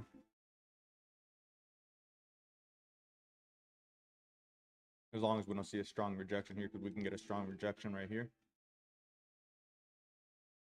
Like I said, my fear is that that trend line is going to do 2 things. Obviously, it's either going to go into a nice buy from here, or it's going to go into a hard sell and sell down probably like 200, 300, 400 ticks for the day. So, got to make sure I'm on the right side of this.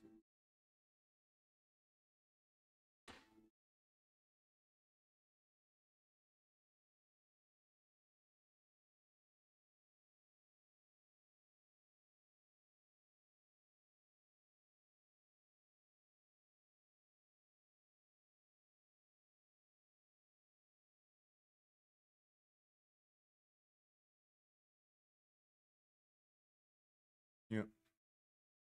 Well, trading view. Yeah, and you have to put trade away. I mean, it should keep you logged in.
Hovering around this trend line right now. It's just kind of sitting there, so gotta wait to see what it wants to do. Kind of sitting there. Gone slightly above it. It's been below it, obviously. It's gone slightly above it, but I would love to see a full body closure, 5-minute candle above that trend line. That would be nice to see that. Not going to be this candle though, because we got 23 seconds left on this 5-minute.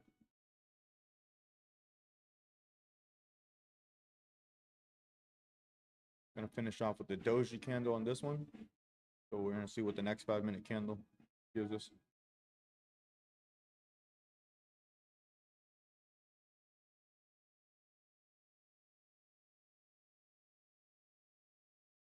All right, start with the new candle. Let's see what it wants to do.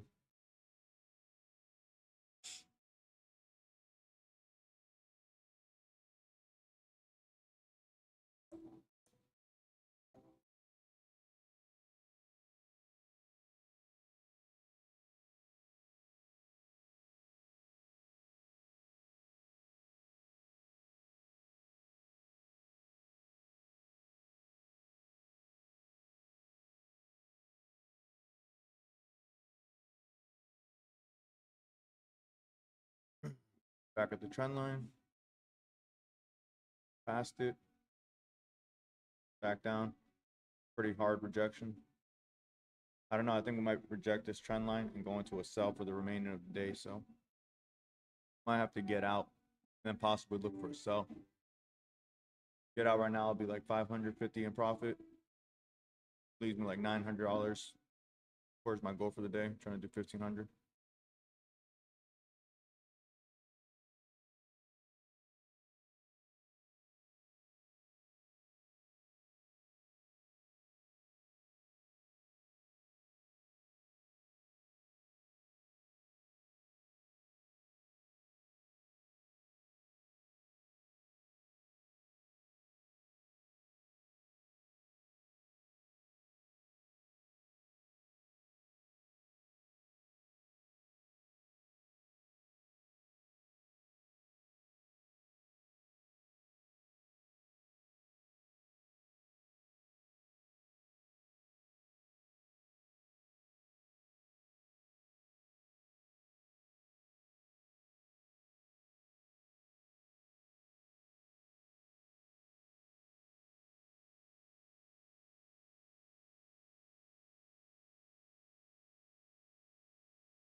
Careful, Ziggy. All right, there we go. Let's see if we can get above that previous wick on the last 5 minute.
Ziggy, get down. All right, there we go. We broke that 5 minute high on the previous 5 minute candle. Up about 712 right now. So my original TP would have just got hit right now, but I'm not going to get out because I'm only at 750 profit because that would have hit my $1,500 goal for the day right there. I would have been done for the day. So that would have been my trade, 1,500. But since I only went in with one contract, I'm only half at my goal. So I'm going to wait to see if this starts going up for a run and wait for 1,500. So I'm going to now change this to 120. So 60 got hit. So the original trade hit. Now I'm going to go to 120 and see if I can't get this because I didn't add the extra contract. Had I added that extra contract down here, I would have been done for the day. But I got cold feet. I didn't enter in on the extra contract. So now I got to wait this out a little bit and see what it does. You don't have to whisper. But yeah, so the original, see, if you would have left it, your original TP would have gotten hit. You would have gotten the full profit. Told you to let it. I told you to let it go to full. 189.30 grocery. I told you to let it go to full TP. It was gonna hit. Tomorrow I need.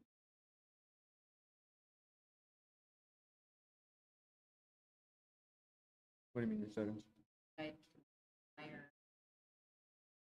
All you have to do is just put more contracts. Oh, that's it. Yeah. I would do anywhere between 5 to 10 micros. 10 contracts is one full contract. So if you do 10 micro contracts, that's $12.50 every tick. What? Yeah. It's $12.50 every tick if you do a full contract. So if you do half a contract, which is if you do 5 micro contracts, that's $6.25.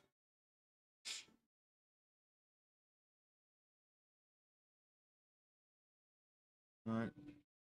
Getting a little run up, getting up to about 800 right now.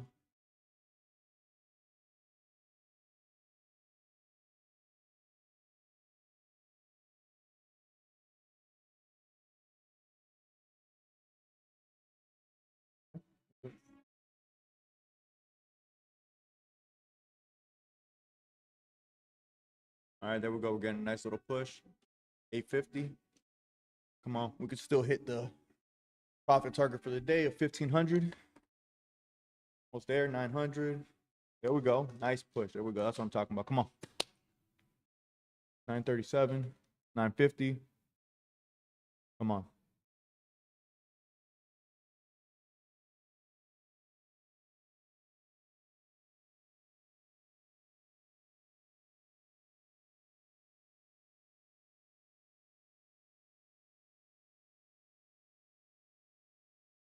A nice little push.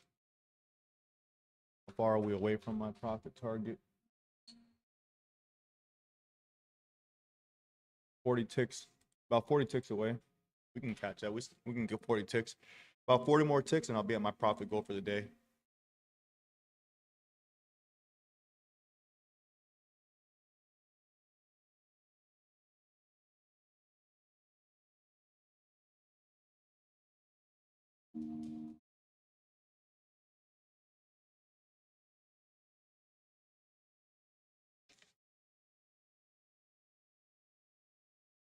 Floating around 925 right now, 950. Back and forward.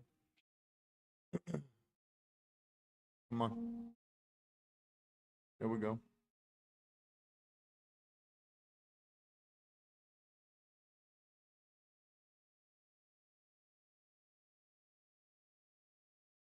Go. Boom. Come on.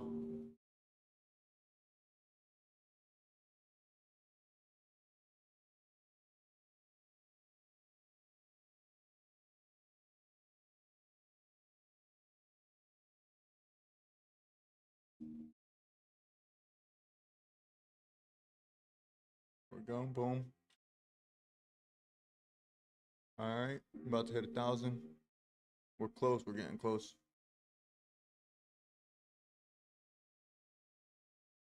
Come on. Keep this momentum going. Let's go.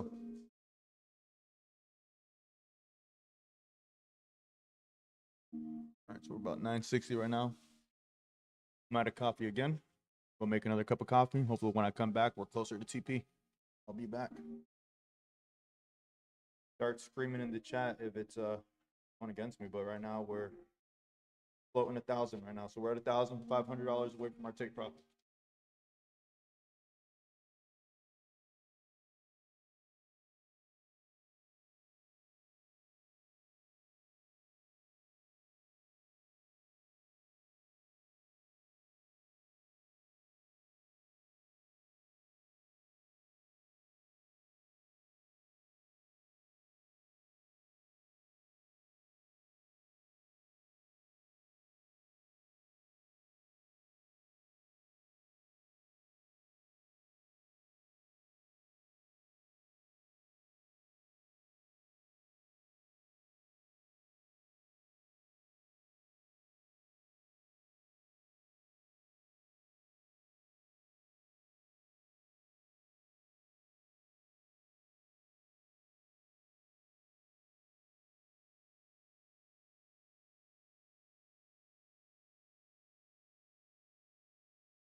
I chat day every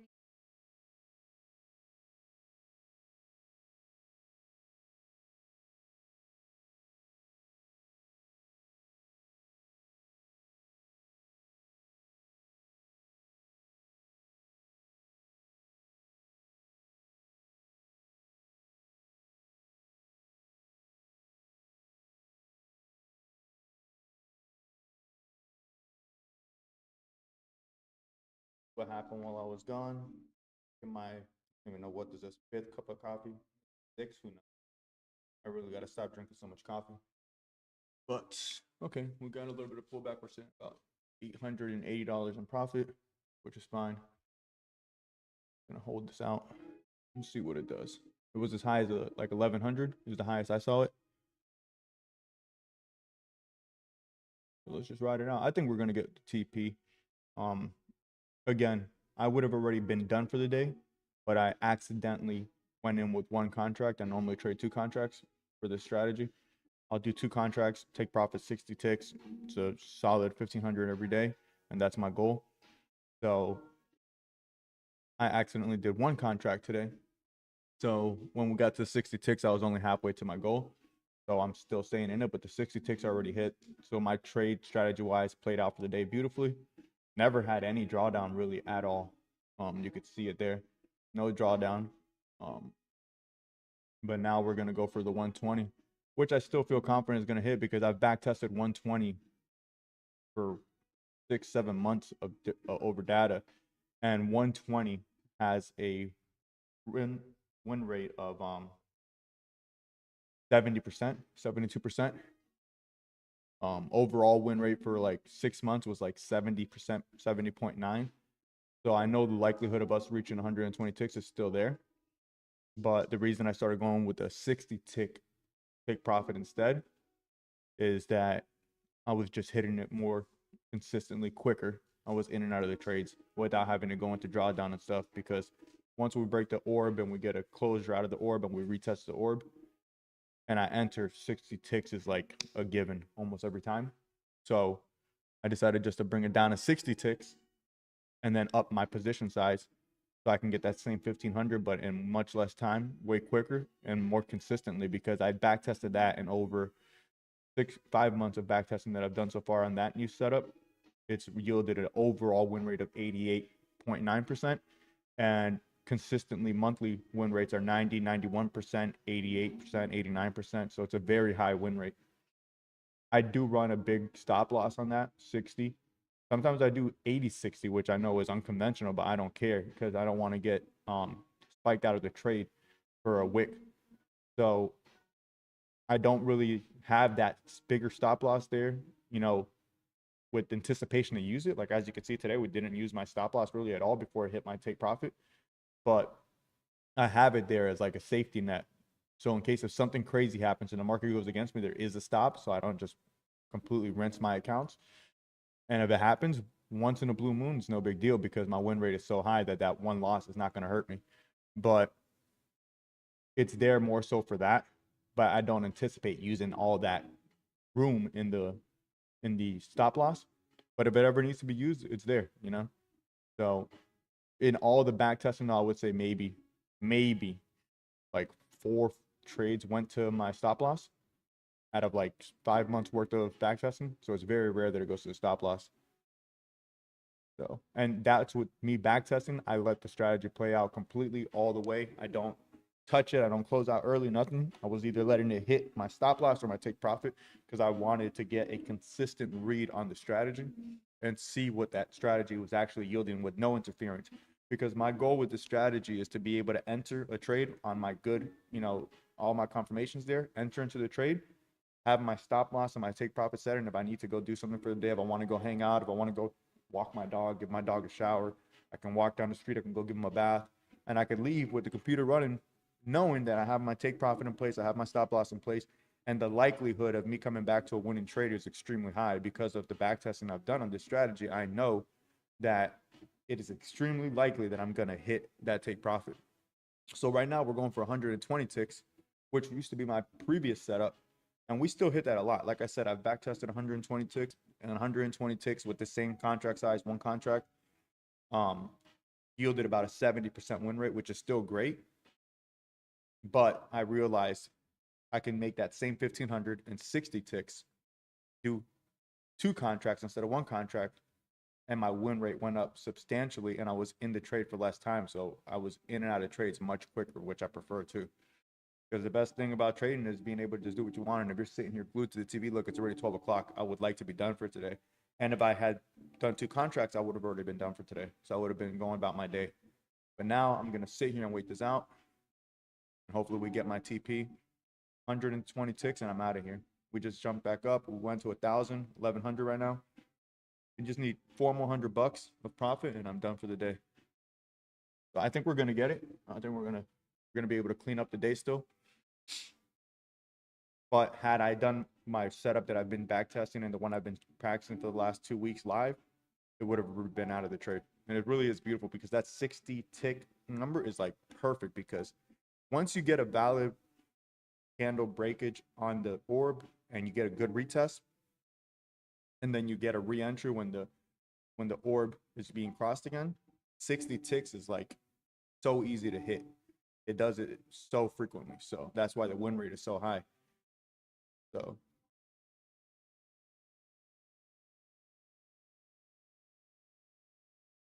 see if we can't get this.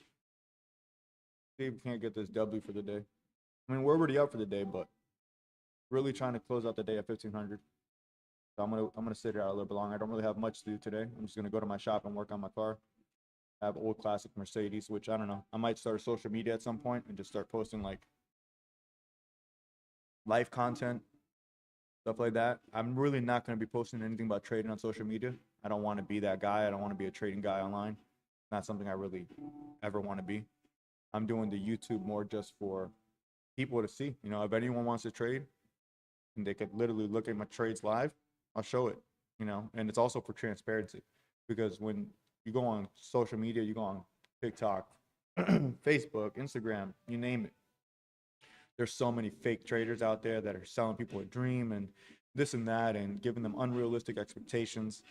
You know, that's honestly one of the main reasons I got off of social media. I've been trading for about 5 years now, but about 3.5 years ago, I got really serious about it. And about 2 years ago, I locked in on it. I would say 2024 is like the year that's the year I started getting payouts. So 2024, I started collecting pretty consistent payouts.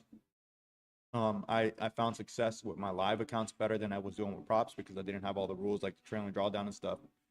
But then in 2024, I also started securing payouts with Apex at the time. I don't trade with Apex anymore because they declined 2 withdrawals for $60,000. So I got declined twice. They wanted me to send them, which I have now, but I didn't have then. They wanted me to send them like a camera view of me trading, my screen recorded, all that stuff. They wanted me to journal my trades for the day, why I entered here, why I exited here. And they said that the trades had to step by step be pretty much aligned with the strategy that I told them I'd use, because they were trying to make sure I wasn't using bots or something. And I was pretty upset about that because those were 250K accounts. I had 20 of those accounts, and each account had about $38,000 worth of profit in it. And they declined my payout. Well, they didn't decline it. They put it under review, and they told me that I had to provide them more info to be approved, and I had to trade for another 8 to 10 days or whatever it was at that time. So I did that, and then when I submitted that, then they told me that I needed to have video proof, which I did not have a webcam at that time. I just literally set up this webcam yesterday. So I didn't have a webcam, and I got frustrated. I got really mad. And at that point, I switched over to another prop firm. I was still trading my live account, but at that time, I was trading my live account with about $500 in it, and I was just taking profits every week. So I would keep it at 500. I was running it anywhere between 2 to 5 micro contracts, and every Friday I was withdrawing money for, you know, whatever the profit was. Whatever was above 500, I would withdraw every Friday. So it's like paying myself every week. And then I switched to another prop firm, got a payout with them like right away. So I got tired of Apex, and I figured I'm going to take a break from them just to clear my head, and then I'll come back to it. So I went back to trade my accounts, and they ended up closing my accounts because they were PA accounts, performance accounts, and I left them inactive for like 16 days. I didn't trade them at all. So according to the rules, which I did see it, it's in there, I can't leave the performance accounts inactive and they get disabled. So I never got approved for the payout. It was pending, and I lost a $60,000 payout because I was requesting the max on each account, and I had 20 accounts. So I lost out on a $60,000 payout 2 times with them in like 5 months. So I was pretty bummed about that. And then the $38,000 of profit I had got completely wiped because it disabled my account. So for me to go back in, I'd have to start new challenges, pass them, which isn't a problem. I could pass this in a day. But then I'd have to build up the things again and then hope that they approved it. So ever since then, I stepped away from them and I just started using other firms and my live, really just focusing on my live. And I started doing that, and it's been working good for me. So getting a strong pushback now. Maybe I should have taken that 1100 up there because that might have been the top. We're gonna see what it does here.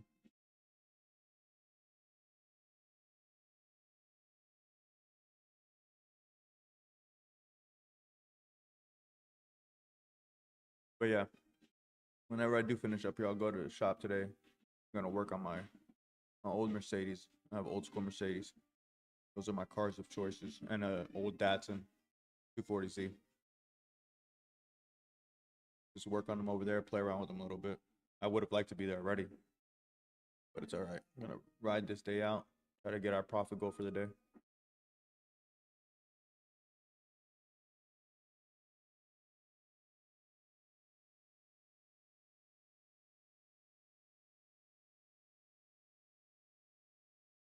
Might even put some content up here of the Mercedes and stuff. I know there's a lot of people that love those old Mercedes. I have an old W140, a C107, and I'm gonna be getting an R129 soon, SL600. So I might make some content for that as well, because I've been taking videos like as I'm working on the cars right now with my metas.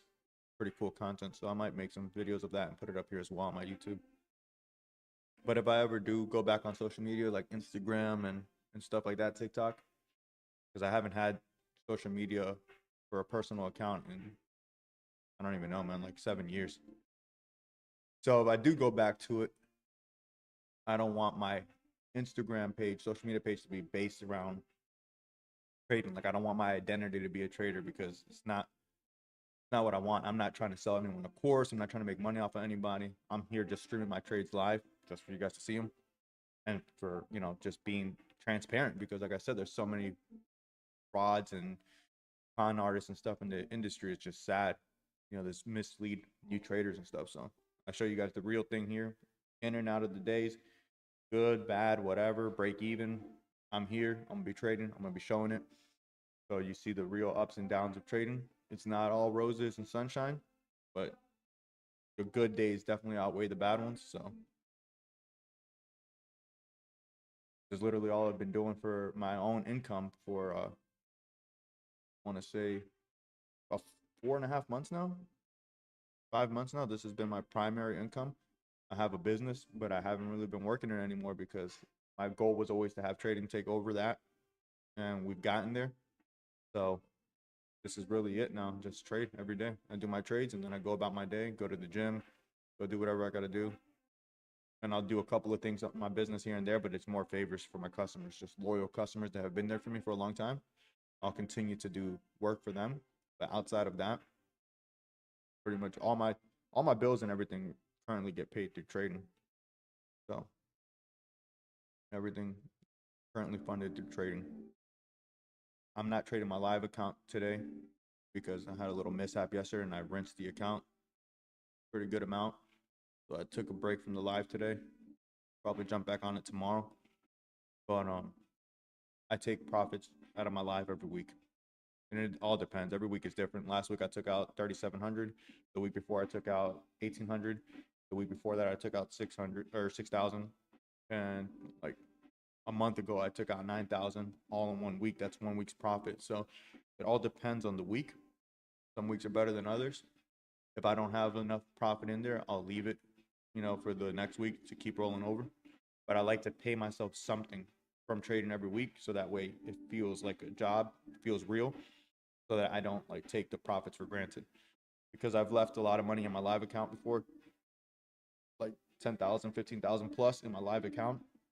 And me personally, I don't trust myself just yet because when I have that much money in there and I have that much drawdown in liquidity, um, I get a little bit riskier and I up the contract size. And I want to say about a month and a half ago, I went 5 contracts, full contracts on a trade, and it was going beautifully. But then we got a strong rejection, and I ended up losing like $4,000 across 3 live accounts because I have 3 live accounts that I copy trade. So I have my main live account and I got 2 sub accounts that are connected to my live account. So I had money spread out through all of them, and I took a $4,600 loss on each account. So that was about like a 13,000 something, almost $14,000 day of a loss. So after that, I sized everything down. I went back to 1 live account, and I took out some money, paid myself something. You know, I was like, I might as well pay myself something since I just gave away $14,000 to the market. So I paid myself something, consolidated all the money. I did internal transfers with Tradeovate, and I put everything into my main account. And I left like a $2,500 balance in there, and I just started trading with that again. And that's what I've been doing. I would like to go back to 3 accounts again because it was beautiful. Like if I have a $1,500 day, it was $4,500 day, you know. But you got to remember, just like the wins, the losses add up too. So when I had losing days, if I lost 800, I was losing that times 3. If I lost 500, it was times 3. You know, if I lost 700 times 3. So those losses were kind of weighing on me a little bit, like on my mental aspect of trading. And I didn't like it. The wins were beautiful. When I was catching the wins, I was over the moon, but the losing days were not so great. And then when I lost that 4,600 on each account, which I should have never lost, I had so many chances to stop the bleeding too, and I just didn't. I was being stubborn because again, I had a lot of drawdown. Each account had over 15,000 in it, so I was just letting it ride. And I was just like, it's got to come back. It has to come back. And I ended up cutting the bleeding at like 4,600, but it had gone down 6,000 at one point. So I was in drawdown 6,000 at one point. So when it went back up to around 4,600, I said, you know what? I'm just going to take this and take it on the chin and learn my lesson. You know, I went too aggressive. 5 contracts is a lot. I shouldn't have done that. And it is what it is. And I haven't done it since. So I got too greedy, too cocky, too confident. I was on a strong winning streak, so I felt really good. But yeah, I'd like to get back to the day because man, running 5 contracts is beautiful. Like anyone that's got prop firms, obviously you've probably done 5 contracts at one time. You see how it moves, but doing it on a live account and moving 5 contracts on a live account is a different feeling, man. When you got 5 contracts on a live account just running in your way, and then let's say like me, you had 3 of those live accounts, it's beautiful. But when it went against me, I don't know if it's just me or if anyone else experiences this, but when it's going your way, it's like the numbers move nice and slow. But when it goes against you, it's like those numbers just multiply. Like they just start moving so fast every time. It never fails. So it's like when it's going in your favor, like right now, I'm up like 800, 1,000, 900, and it's just kind of leveling out there. But if I was in drawdown right now, it would be like 800, 900, 1,000, 2,000, 1,500. Like that's how it goes. It just runs, you know. So obviously because they'd be running on some kind of projection, but you get what I'm saying. Anyone that trades consistently and is an active trader, they know what I'm talking about. It's just a feeling like when that thing's going against you, those numbers just move so fast. They can never move fast enough when it's profit for you. Like right now, we're profiting, we're just floating 800, 1,200, you know, and I'm just trying to get to 1,500. It's like nothing. But if it was in drawdown and it was against me and I was like, don't get to 1,500, I'd get there like that. But right now, I'm floating 900, 1,000, and I'm just like, just get to 1,500, and it's taking a sweet time to get there, you know? But if it was in drawdown, boy, forget it. We'd already be there.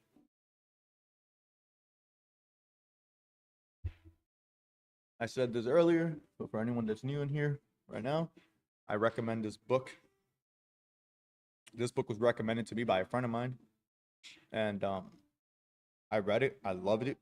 I've already read it twice. It's called The Happy Pocket Full of Money. I've read this book twice. A great book. So valuable for your life, your journey, everything. If you're a trader, this resonates so much, I think, within you. I truly recommend it to everybody. I've sent it to like 4 people. I sent it to my brother. I sent it to some friends. I sent it to, you know, a lot of people. I've recommended it to pretty much anyone I speak to. It's such a great book. And also, if you've read this one, they're very like-minded books. This is Napoleon Hill, original writings from 1937. Think and Grow Rich, also a great book. You see a lot of inspiration from this into this one. So you can see how previous authors have inspired the new ones in the same type of literature. But I'll find something here and read to you. But I'll go to a chapter on failure, which I really like that chapter.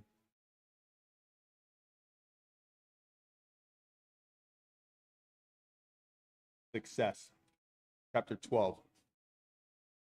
So it says, chapter 12 is success, and you can never fail. So let's go to that one. It's a very good book. I could read this book over and over again.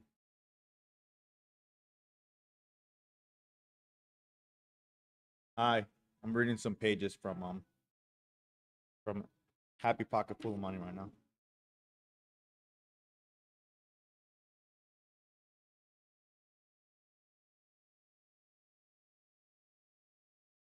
$153. Read you guys something from this right here.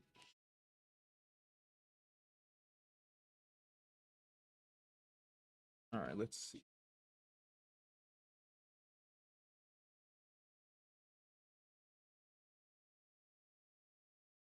Looking for a certain thing that I read that I really liked.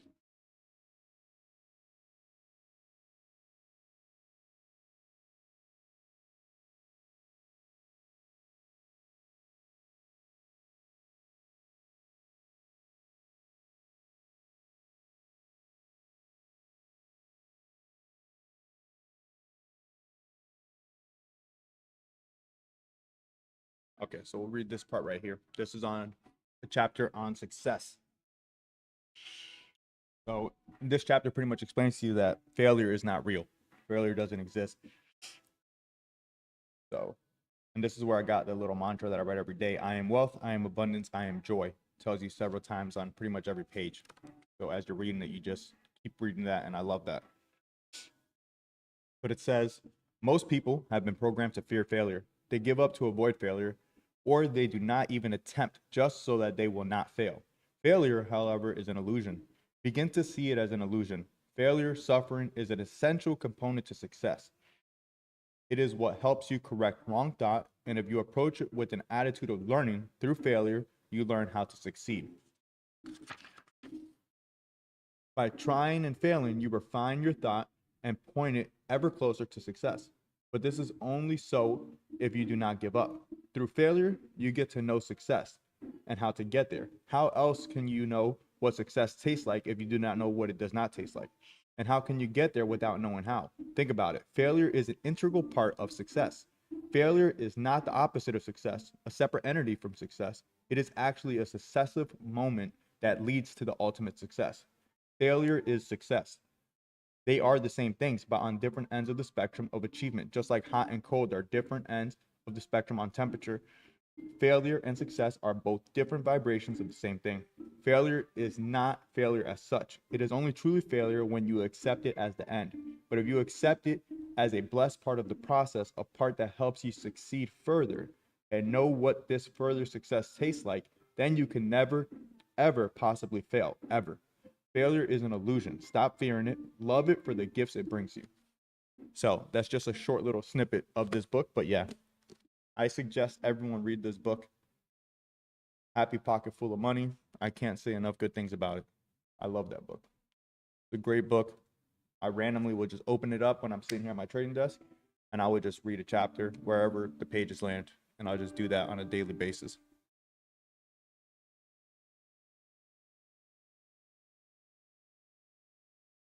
So we got a pretty strong rejection on the 5-minute here.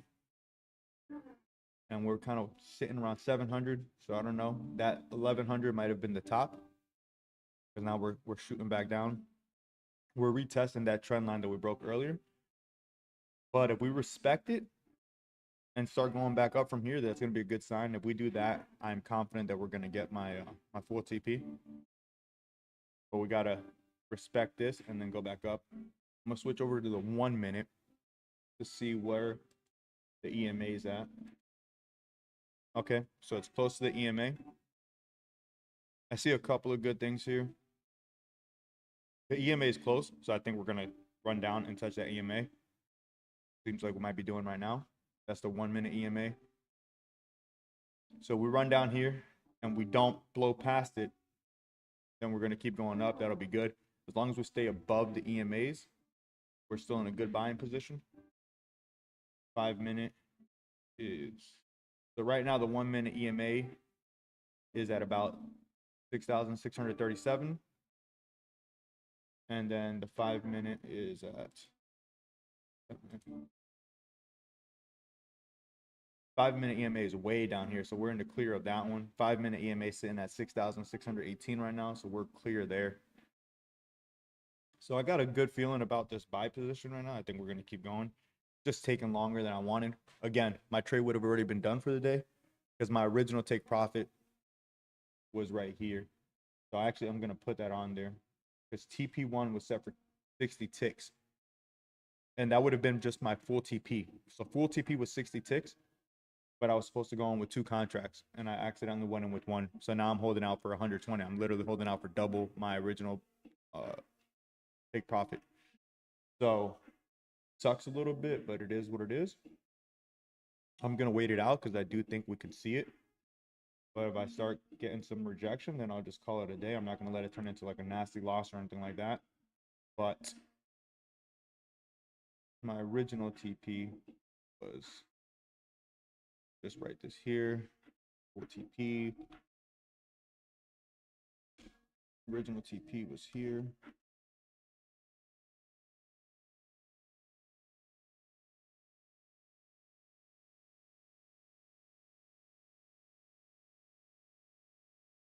Little arrow.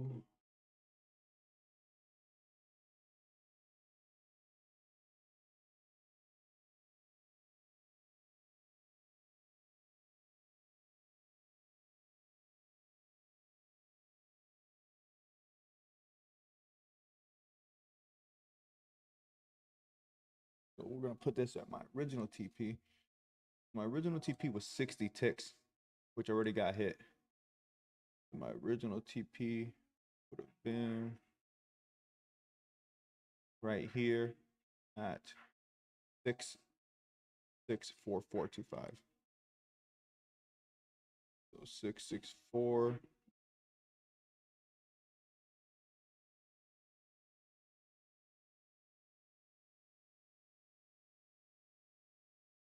So that was my original TP right there.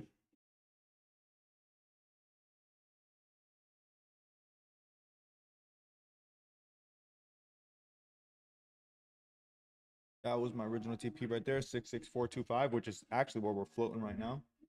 So that would have been my original TP.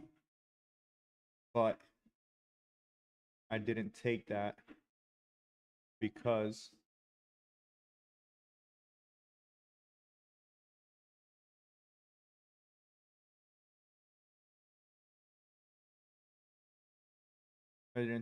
of the fact that I accidentally went in with less contract size.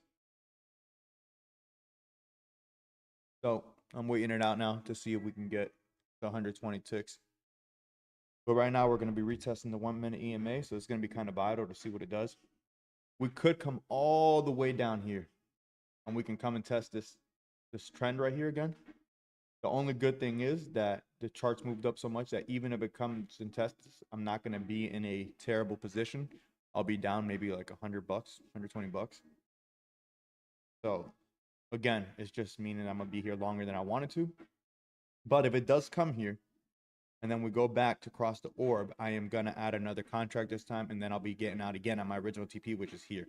Which at that point, if it does retest this line and it rejects this trend line and it goes back into a buy, it should go all the way. But for sure to my 60 TP, which is already hit once.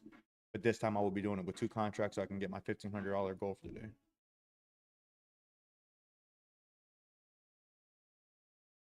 I'm gonna let this ride, and yes, I was up $1,000, $1,100, and I'm letting it go all the way down to possibly break even or negative. And some people might think that's crazy, but I'm not worried about it because I'm gonna hit my goal for the day. I'm gonna just let it ride, and I'm pretty confident in my setup, so I don't really get worrisome over some drawdown.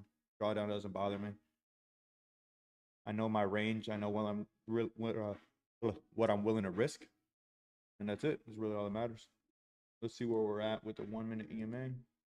All right, we're close. So we're coming up on the 1-minute EMA. This was my original, which already got hit.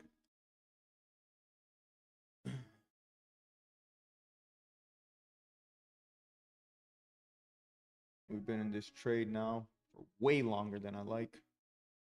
We've been in this trade for 1 hour and 37 minutes. That is much longer than I like to be in a trade, but it's also not terrible because it's been up to 1,000, 1,100 in profit. So when we think about it, $1,100 across 5 accounts in an hour and 37 minutes is not terrible.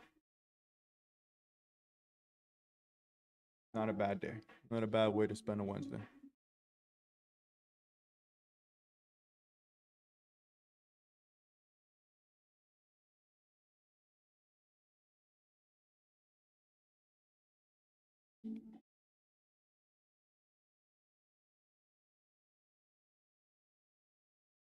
All right. We just tested the EMA, so let's see if it's going to blow past it or if it's going to respect it.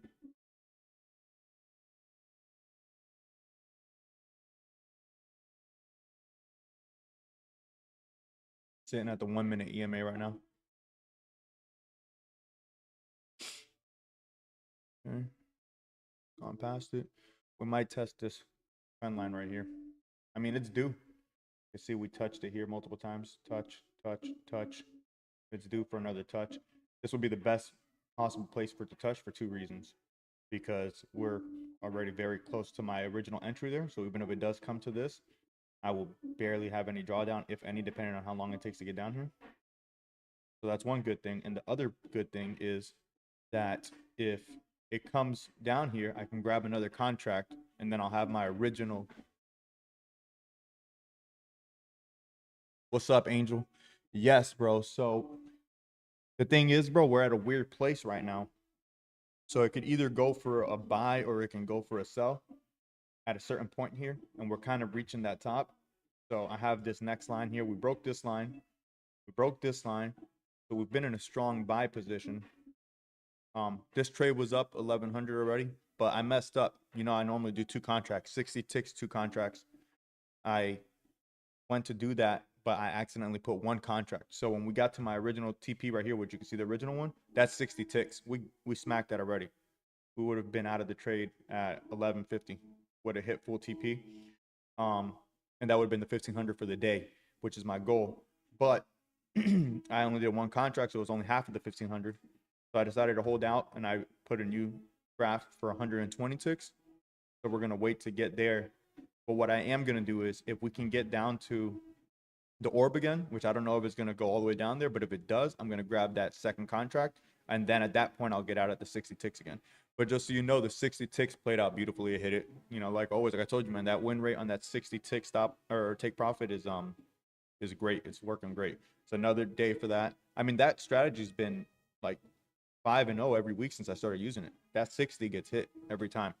The only reason it didn't hit for me yesterday is because I didn't take the first entry on my live, only on my props, because I was scared because Powell was speaking, and it didn't really affect the market much at all. And then it came to retest the orb, and then I then entered there after I had already done my, you know, more than my 60. It went 60. It went to like 100 ticks, 120 ticks. And then it came down, retested the orb, and on that entry is when I entered. And then it blew down towards the 5-minute EMA, which is what liquidated my live account. And then after that, it went back up, crossed the orb, and then went into that nasty buy that we got yesterday. So the trade played out yesterday multiple times, actually. I just didn't get it on the live account. You know, I took an L on the live account yesterday, but the props were a win. Live was an L, though, because when I enter on the props, I was scared to enter on the live. And you got to just go with your gut sometimes, because that fear can cause you to miss trades, and then you get FOMO because I missed out on that first trade. So I was anxiously waiting for that retest of the orb, and I jumped back in thinking I was going to catch a trade again, and it didn't work out that way.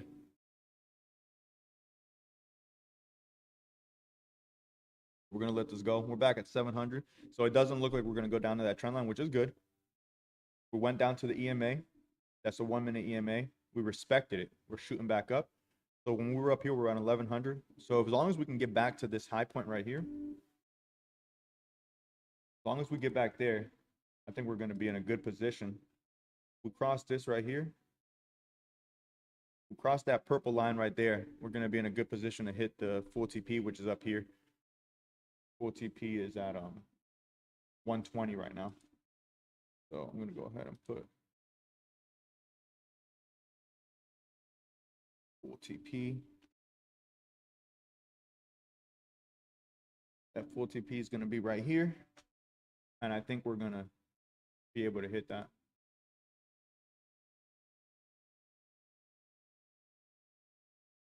So that's our full TP that we're going for now.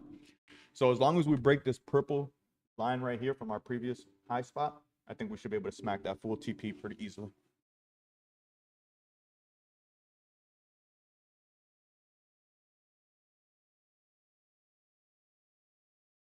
Just patience at this point. Just have to wait. It's annoying because I could have already been done for the day had I gone with my full size 2 contracts, but it's all right. We're gonna wait it out.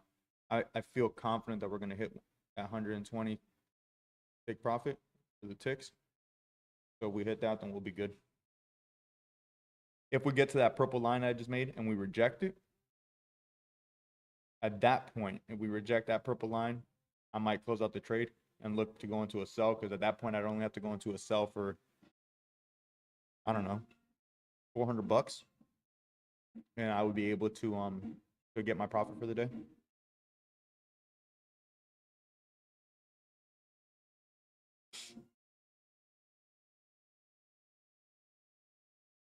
By the way, this is my brand new webcam. And look at the webcams. I am not sponsored in any way. They should sponsor me because I make their camera look good. But this is the Razer Neo Pro Ultra. I'm a little excessive. I'm a little bougie. So I went with the top of the line webcam that they have. This thing is awesome though. It's literally like recording on a DSLR. It's got a huge Sony sensor, biggest sensor that's in any webcam. So it's huge. Like if you see the webcam itself, it's big. So it's got a big Sony sensor. Quality is great. You know, the whole build on the camera itself is great as well. So yeah, I'm happy with it so far, man. I looked at so many options because this one's a little bit more expensive. It's like 440, all said and done, taxes and shipping. So yes, there's definitely much cheaper webcams. But anyone that knows me, I like good stuff, good quality. I don't like cheap stuff. So I went with the more expensive one. I literally watched so many videos on YouTube, and everyone's like, "This is the best one. Like, we can't say enough good things about it." But they're like, "But we can't justify the price." And I was like, "Yeah." I was like, "I can justify the price because I don't mind paying good money for a good product." So I bought it. Very happy with it. Last 15 minutes. We're on a up. We're on a up right now. So let's see. We're on the 1 minute time frame right now. We got 2 green candles right now in the 5 minutes. So right now we're on an uptrend, Angel. We're shooting back up. Right now I'm waiting to see if we get to this purple line I made. If we cross that purple line, we should be able to hit my full TP. If we reject that purple line again, I'm probably going to get out and look for possibly going for a sell to catch the rest of that like $400 or $500 I'll need for my daily profit. Or I could leave it there, but I mean, you guys know me already. I'm not going to leave it there. But I could technically leave it there because at the highest point it's been so far, where that purple line is, we were at about $1,100 of profit. So right now the last 5 minutes are in the green, though they're going bull, running upward. So it's an upward trend right now for the last 5 minutes, 10 minutes.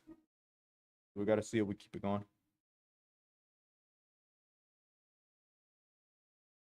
But the previous 15-minute candle would have been red, because you see right here, 5, 10, 15 would have been a red candle there.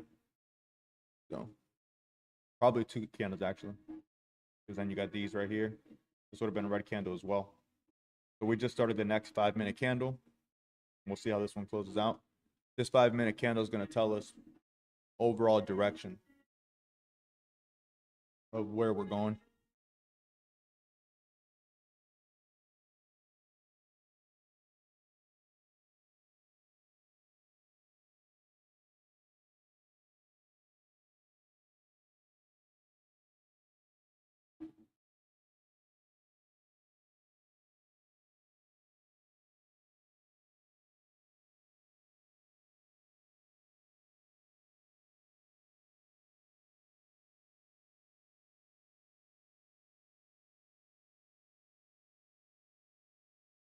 I know what it is. My friend was trying to enter a trade but it wasn't entering it and it was getting rejected.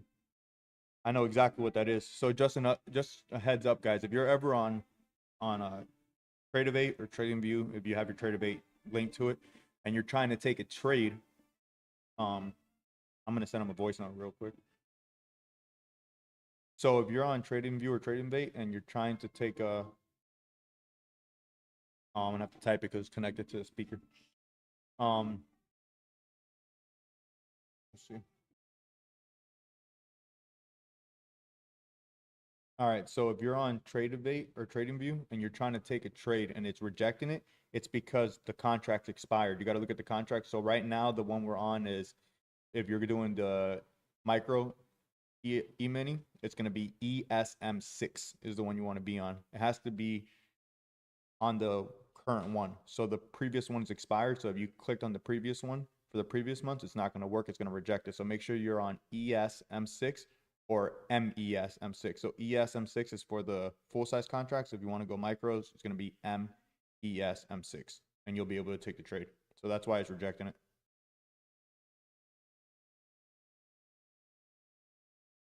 Yeah, so if you're ever in a trying to take a trade and it keeps rejecting your trade and you don't know why it's rejecting your trade and you're like, okay, everything's right, always make sure you check your contract expiration because the contracts roll over on futures. So you have contracts that roll over. And if it's expired, it won't let you enter a trade. It's going to reject it. Every time you try to enter, it's going to keep rejecting it. So like right now, I just rolled over to the new ones. So on S&P, it's for the full size contracts, it's ES M6, and then for the micro contracts, it's going to be MES M6. So you just got to always make sure that you're in the right current contract for the months that you're in, or else it will not let you trade. It will reject your order every time you try to enter a trade. All right, so we're running back up to that purple line where we were at earlier. We're about 850 bucks, 860, 900 in profit right now. Goal for the day is 1500, so we're not far away. So let's see if we can get that. We got to see if we get a push past this purple line right here. We pass this purple line. I think we're golden for our full TP up here, but we'll see. I have a good feeling about it, but we can also reject that purple zone and we can go into a sell. So if I do see that happening again, I may just take the profits and call it a day. But I really like to see the 1500.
Okay, we're going back up. Sorry, I'm explaining this to my friend real quick.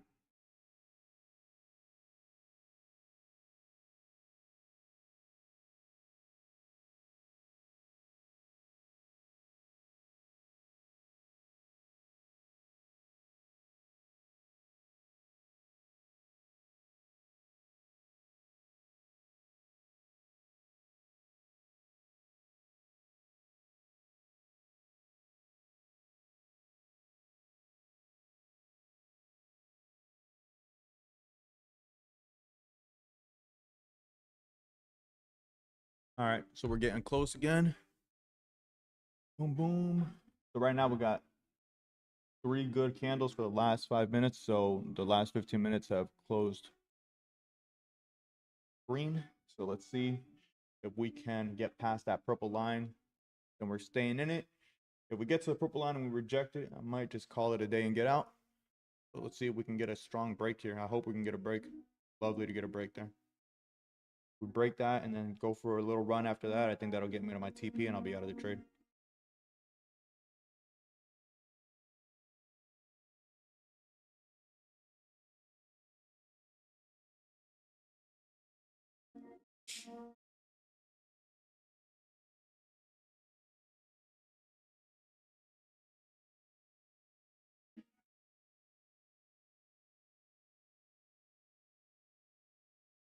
All right, so we just started the new 5-minute candle.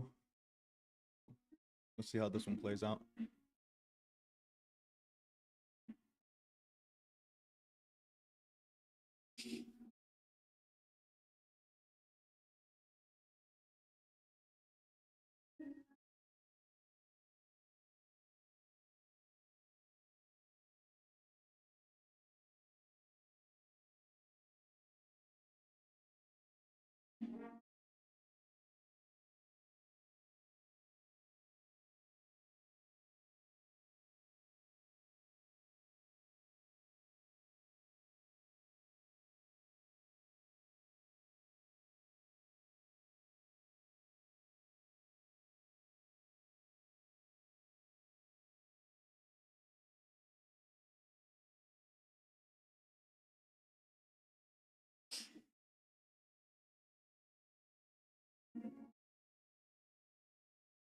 Come on, come on, come on.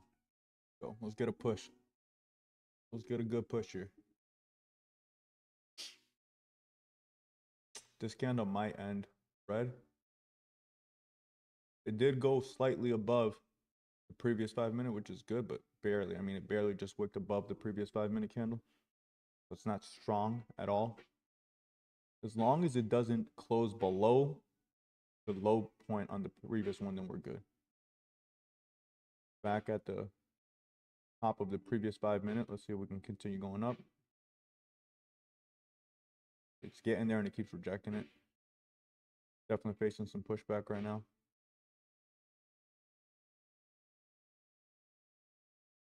Gonna be a weak 5-minute candle right here.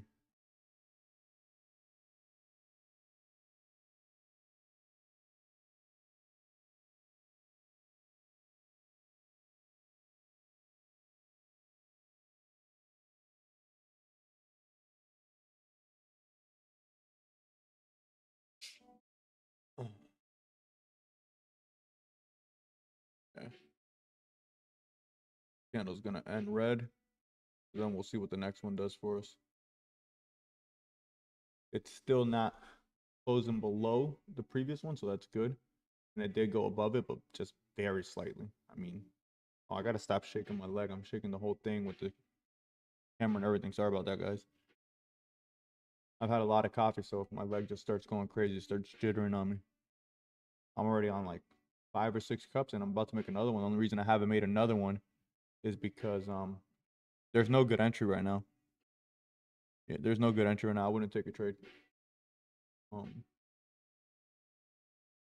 The only thing you can do is if we get a reversal, you can take a trade on a reversal, but it would be out of the strategy, so I wouldn't take a trade. At this point, it's already 12:49. I'd be done for the day. I would not be looking for any other trades.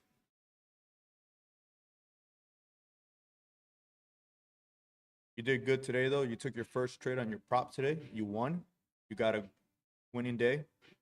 I mean, you were very conservative on the contract size, but you still won. So that's a good start to your new prop account. And then tomorrow or the next day, whatever day you trade, you don't have to trade every day. You trade whenever you can. We'll just up the size. You got to feel for it because the profit goal is 3,000. So if you stay with 2 contracts, you'll get there, but it's going to take you a while. It's going to take you every bit of a month to pass that 3,000 goal. So we'll up the contracts to maybe 5 micros and maybe do 5 to 10 micros. I would do 10, but we'll start you with 5. Maybe let you get a couple wins at 5 micros. And then from there, go to 10. Because when you win a trade on 10 micros, if you do 10 micros and you go 60 ticks, you're gonna win like $780 a day. So 780 is good. That means you'll be able to get to your profit goal of 3K in a week, you know, if you get good trades. So 10 contracts is good, but you can also do it with 5 contracts, you know, 5 micro contracts. That's still $6.25 every tick. So you'll still make some good money. It'll be safer because then your drawdown won't be as aggressive. So if it does go against you, you have time to think about it. and not freak out because you don't want to lose your $2,000 drawdown. That's the only thing you have to worry about when you're on your prop. Just don't go below your $2,000 drawdown and you're good. That's the only way you can blow it.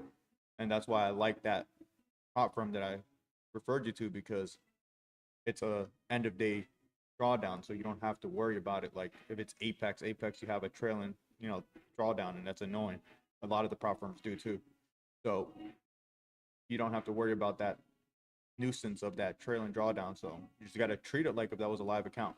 That's why I have been very comfortable with these prop accounts that I've been trading since like December, because it's pretty much like trading a live account, and I trade my live account every day. So trading the props with it, it's just like extra accounts. That's it. And they've been good to me. I'm not gonna say the prop firm's name yet. I'm not affiliated with them in any way. I might get a code. I never really cared to do things like that, but I might do a code just because I recommend everyone to them anyways. So I might get a code with them. So I can share you guys a code with the prop firm. But I have to apply for like the affiliate program. But if I do that, then I'll be able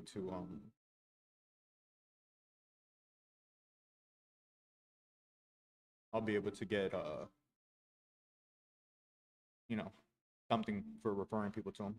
But they are a good prop firm though. I really do enjoy using them. I've already withdrawn like $45,000 from them this year alone from that prop firm. So it's definitely nice to have that prop firm there.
If we reject this purple line up here that I made right above where we're at, I'm going to close out my current trade.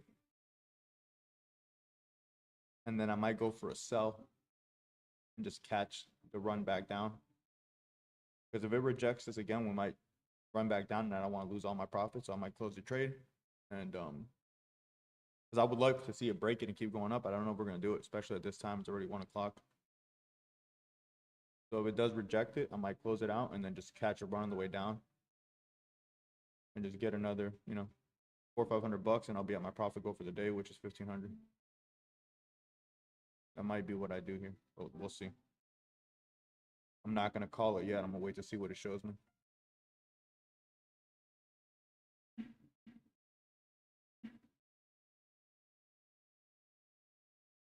The good thing I'm looking at is on these 5-minute candles, each candle is closing, above the close of the previous candle, which is good. You don't ever want to see a 5-minute candle close below the previous candle, because that's an indication that you're going to be going in a downtrend. And obviously I'm going to buy. We haven't been strong on these last 3 candles, but they have not been closing below the previous close, and they have not been matching the top. This one right here is going to go past it right now. So you see, this one already is going to pass that previous one. You see, so there we go. That's a rejection candle right there because it's below that previous 5-minute. So that's what I didn't want to see. Might have something building right here. Let's mark this up just because I see it. Go right here. Let's see if we can't break past that.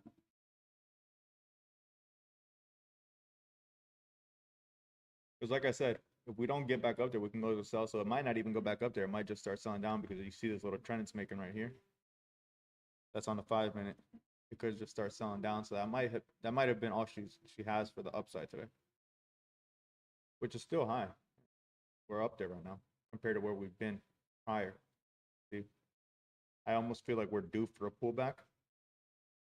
And as you see it right there on the 5 minute, it's showing us that. But I got to give it some more time to see what it's actually going to do.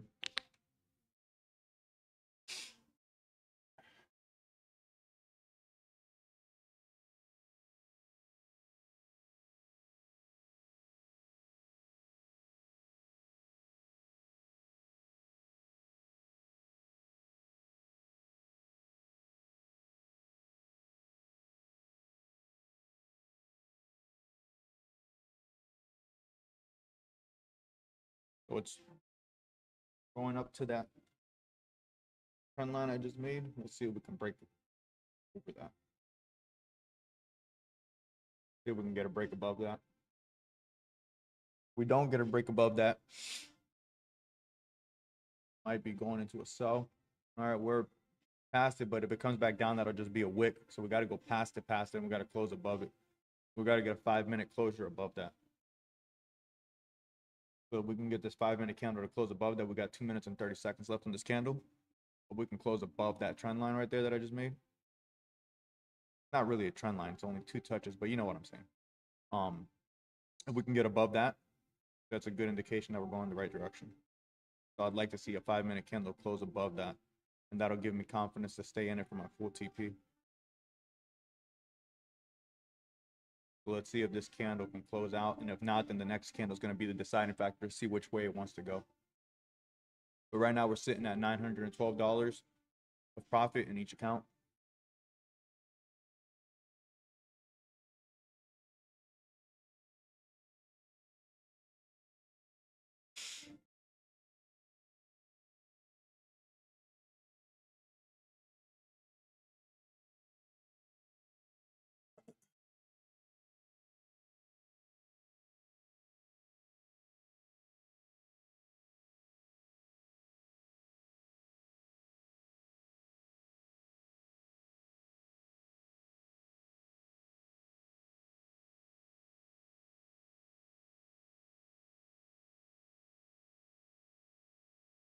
So we wicked above that line,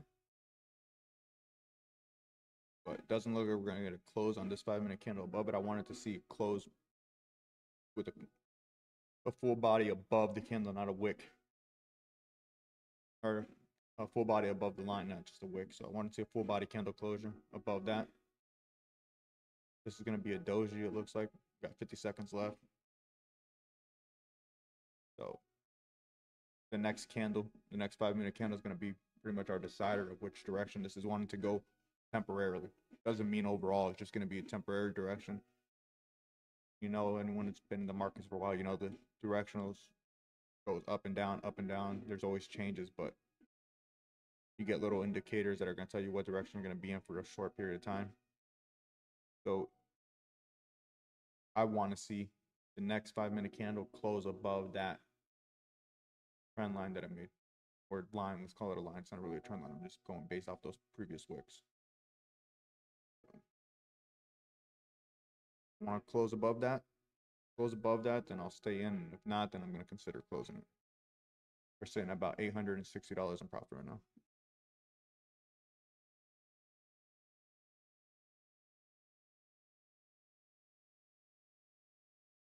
Remember, that's across 5 accounts, so I keep saying like 860, 800, 900, but when I look at the total right there, it tells me my total profit right now is 4,187.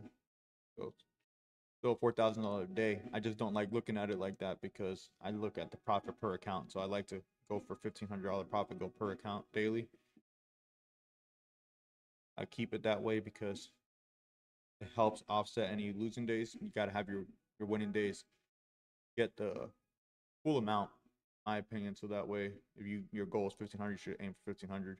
Like yesterday, I could have had so much more on the day because it just ran, but it's okay. I don't get to see days like that because I pretty much put a set take profit, then it'll take me out there. So that way I don't get greedy because I have a habit of doing that. But yesterday is a day like if I would have left the trade running, my trade from my entry point to where it closed out, at the end of the day, I would have been up like $15,000. But I would have never seen that because even if I was in the trade at like $5,000, $6,000, I would have closed it happy as can be.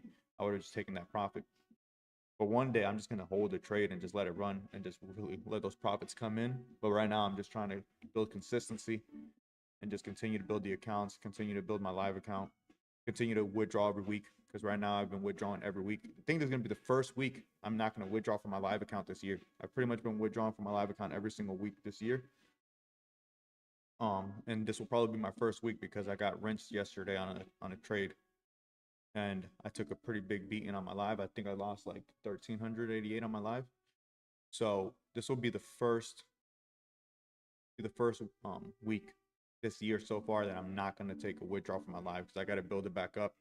So starting next week, I can have comfortable amount of cushion in there to trade the way I like to trade. I like to be above a $2,000 balance to trade comfortably. So I got to build it back up to there, and then once I get back to a $2,000 balance, I'll take it from there. But I like to be above that $2,000 balance, and that's where I'm very comfortable with my trades. All right, so we got 2 minutes and 40 seconds left on this candle. Went back to that zone again, just barely kissed it and shot back down. Modify this here. That seems to be our new sweet spot.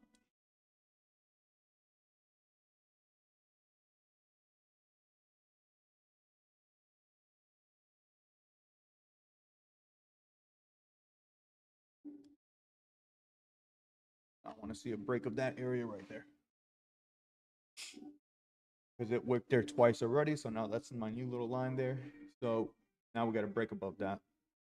If we break above that, we're going to be right there at that purple line, and that's going to be the deciding factor if it's going to continue to go into a buy or if it's going to reverse and go into a sell.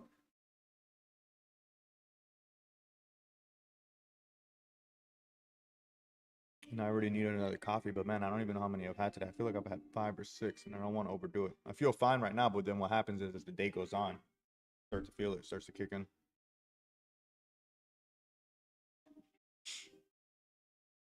I think this is cup number 6 already. Either 5 or 6. Okay, there we go. Broke up. We're at 1,000 profit again. We're right at that purple line. So let's see what it does here. Come on. Let's go. Come on, break through that line. Let's go. Push, push, push, push. Go. Go. Come on. Let's go. I want to see this thing just fly through there. We're back at $1,000 profit. Here comes my dog. Nobody called you over here, Ziggy. My dog comes running anytime he hears anything. There we go. All right. We just touched the line again. We're right there. We broke it. We broke it. Let's see if it commits. Come on, commit. We're so close to our goal, 1,050. Come on. I need $450 more, and I'm out of here. I'm done for the day. I'm not going to be greedy. I just want $1,500, and I will leave you alone. Come on, 1,100. Let's go. There we go. Come on. Let's go. Run it up. Come on. Might not have to make that other coffee. If it goes this way, might be out of here soon. Come on. 1,100. So close. Come on. 1,150. Come on. Come on. Come on. You didn't come all this way just to come all this way. Let's go. Keep going. You got it? Stretch those legs a little bit. Come on. I believe in you, baby girl. You can do this. Come on. Let's go. Come on. Got 1,100. Let me see 1,200. Come on. We're at 1,100. Let me see 1,200. Then we're only $300 away from my goal. Come on. Let's go. Let's go. Let's go. There we go. 1,100. That was a nice green candle to finish off that 5 minute. That was a nice 5-minute candle. I like that candle. Let's see if this next 5-minute candle can continue that kind of movement. We just started a new 5-minute candle. Come on.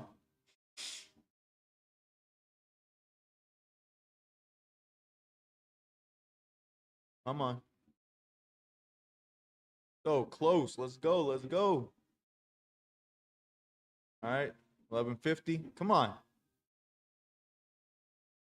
Come on. You show me 1,150. You can show me 1,250. 1,250. We're right there. 1,500. I'm not asking for a lot here. Come on. Let's go. Come on, come on, come on. Come on. Let's go. Stop playing around. 1150. Come on. Come on. Come on. Let's go. Come on. Keep pushing. Oh, we're so close. We're so close. We just need a little push.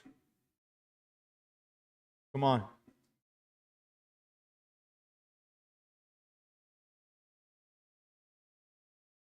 Come on. Let's go. Let's see 1200. We're right there. 1175. Let's see 1200. Come on.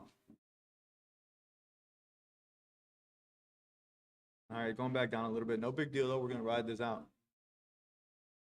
I want to go make another coffee run, but I'm scared to walk away right now. I don't want to miss the action, and I don't want it to go drastically against me while I'm making my coffee.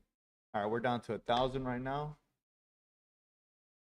Might see a little bit pullback here on the beginning of this candle. I'm gonna run to make my coffee real quick, and hopefully I don't come back to a drastic loss. I'll be back.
All right, I'm back with my coffee.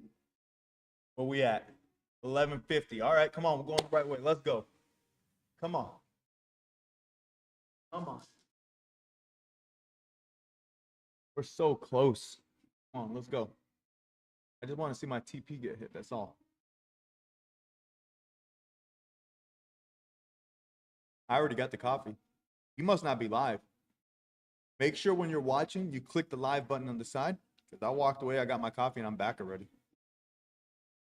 So hit the live button on the corner to make sure you're live.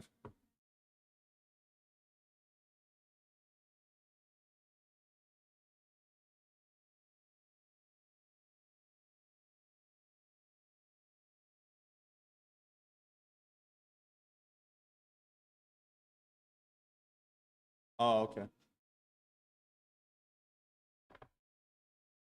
All right, so we are floating around that 1100 range. There we go. There we go. There's the new 5-minute candle. So let's see what this one does. Let's see if we can break that previous candle.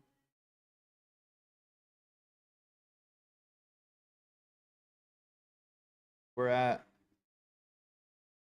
1175. Come on. 1187. Come on. Give me that 1200. Give me that 1200. Come on. It wants to go. It wants to go. It wants to give me my TP. I know it wants to give me I can feel it. It wants to give me my TP. Just give it to me. I want it. You want to give it to me. Just let me have it. That way I can go about my day. I got things to do. I mean, I could close the trade out now. And I know anyone is watching like, oh, you can close the trade now. I know I can. And if I was a smarter trader, I probably would. But there is that little part of my name that you can see right there. It says Risky Dave. I'm going to go for the full TP. But I don't suggest this to anyone. Any of the people that I'm teaching that are watching this, take the money and go, man. Profits over greed. Do as I say, not as I do. Okay? Because I do some wacky stuff, but that's just because I love this. I'm enjoying this. But if it was one of my students, I'd be like, take that money, take it.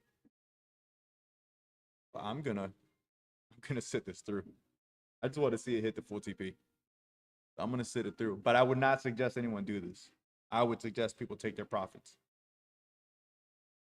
And if it does start going against me, I will take profits at some point. I'm not gonna just sit here and just wax everything away. I will at some point take profits if I see a strong confirmation that it's not gonna go my way. But too many times I've been close to my TP or, at a point where it's getting resistance or consolidation and I just take what I take and then it ends up going my direction aggressively. So I'm going to hold this one out. It happened to me yesterday. So maybe that's why I'm holding it out. But yesterday I was waiting for a specific zone and it just kept on rejecting it. And then when I finally got out, it hit that zone and broke it without me and it went like 400 ticks in my direction.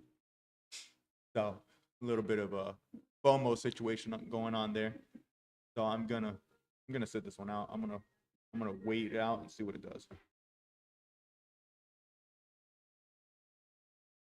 I don't have anything pressing I have to do today. I'm just gonna go to my shop and just work on a couple things there, mess around with one of my cars. So I got nothing pressing that's rushing me out of here. So I'm gonna sit here and enjoy the charts, see what it gives me. See if I can't get that full 1500, and if I can't, then it is what it is. I don't need to make 1500. It's just what I want to make. So we're gonna see what it does. This candle just went a little bit below the previous 5-minute. Don't love that, but it's going back up to the upside right now. So let's see how it plays out. We got 1 minute and 40 seconds left on this candle.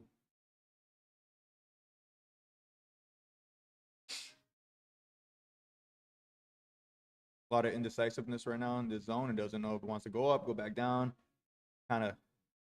We haven't hit that 1200 yet. We've gotten up to 1187.50. Just shy of 1200. I think if we break to the 1200 zone, we're going to go 13, 14, 1500 profit. But it just keeps going there. Like right now it's 1137. It goes there and it keeps coming back down. So it's respecting that area. It double tapped it on the last 2 5-minute candles. So we got to get a break above that.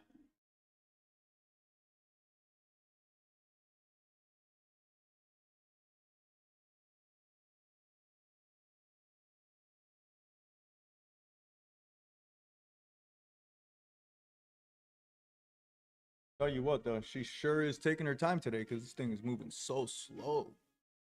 Weird. The Wednesday, there was news today too. I think it's because there was a lot of movement in the morning. It just kind of used it all up. There's a pretty big open range today. It was like 100 ticks between the high and the low open range first 15 minutes. That's a pretty good size opening range. So this candle, as of right now, is closing slightly above and slightly below the previous one. So slightly below it and slightly above it, pretty much a double tap on the top. So this candle is going to be kind of my deciding factor because that was a doji 5-minute.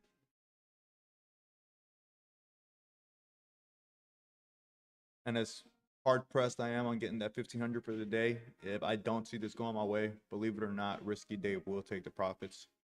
I just rather not, but I will take the profits even if it's not 1500. But I would love to see that 1500.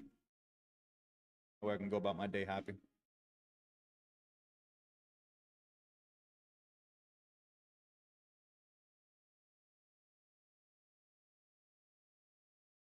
And that's kind of crazy when you think that's definitely Risky Dave talking right there, because when you look at it, it's 1137 per account, 5 accounts, so that's $5,687 right now that we're up on the day.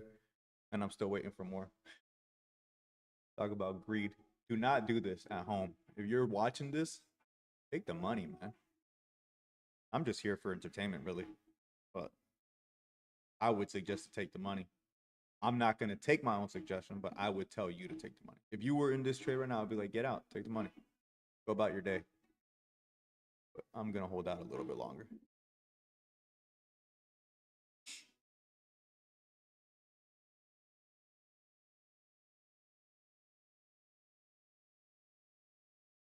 That was a strong rejection right there.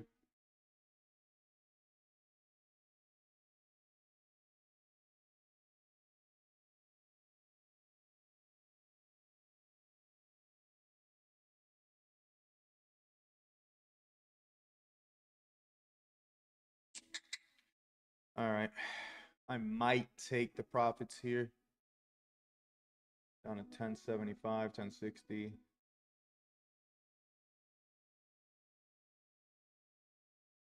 Looks like we're going to go on a little bit of a bearish run here. Pretty red 5-minute candle here. See what it does. See if we can bounce back from this or not.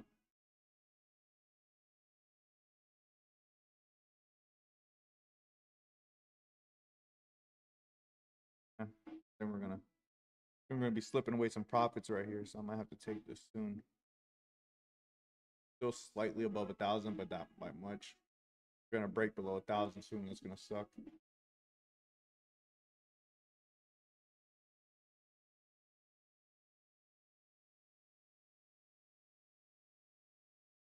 And there we go. 2 minutes left on this candle.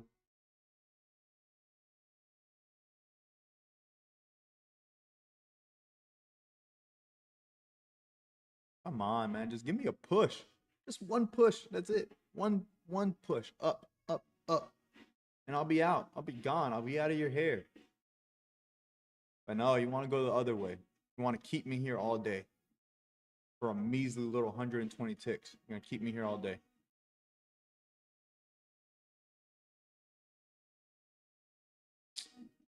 Ugh, I might have to take this. It's annoying.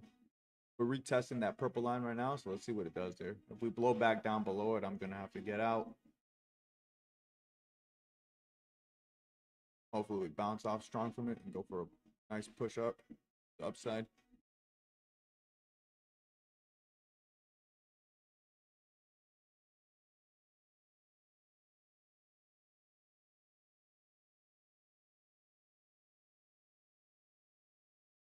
Come on.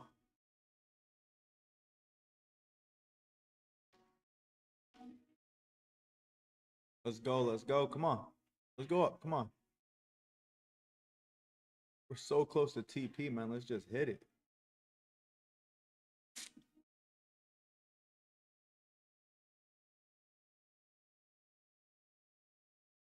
And it's funny because there's another purple line up here right before my TP. And I don't remember what it is because it's a line just like this. But at some point, that line had significance. I just don't know what it was for. But I leave them there. I don't remove them from my charts because it shows me when I know when that's coming up. Something was there that I wanted to mark. So it has some kind of significance. I just don't remember what. I mean, I could go back and see where I started that line and then I can know what the significance is. But I'm not going to. I just will keep that in mind now when I'm coming up to that line means something. I just don't know what that line means because obviously it's not a line from today, but it's from a time we were previously here, so it meant something at that point.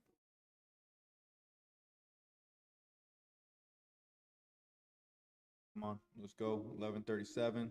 Let's see 1200. We haven't seen 1200 yet. We've gone one tick away from 1200. Boom, 1200. All right, that's 1200. I've been waiting to see that 1200. All right, so we saw the 1200. So now let's see 1300. We've seen 1200. We could see 1300. Come on, and that wick above the previous wick, so that's good. Come on, we see 12. We could see 13, and if we see 13, just give me the full 15 and let me go about my day. Come on. Tired of sitting here. My butt hurts from sitting on this seat. I want to stretch my legs. Come on. Let me go about my day. Give me my $1,500. ES must be lonely today. She wants company, so she's just making me sit here with her because she does not want to let me out of this trade. She's lonely. Come on. We saw 1200 now, so that's a new high, so we can continue to go up from there. We didn't go that high just to go that high. Come on, let's go. That was just the start. If we saw 1200, I know we could see another 300, and that's it. That's 1500. I'm out of here. I already have it set up on my computer. So when it hits 1500, I'm out. I'm done. I'm not staying in. I'm not looking at it. Once I hit 1500, you're going to hear that order filled, and I am going to be out of here. So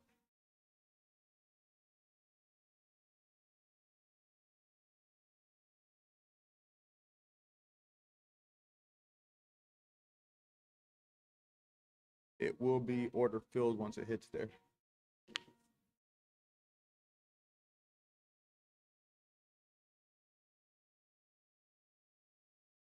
Well, this might be a big doji here. This might, because it shot all the way up, and now it's back in the middle. It might shoot all the way down. Let's hope not. I don't want to sit here through some more pushback. I just want to see this thing go all the way up. All right, here we go. We're getting some pushback now.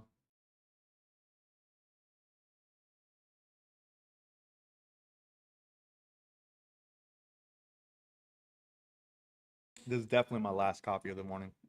I'm not drinking anymore because this has to be 7. This is number 7. This is bad for me. This trading is gonna kill me because of how much coffee I drink while I trade. My heart's gonna like implode one day while I'm in here just looking at the charts.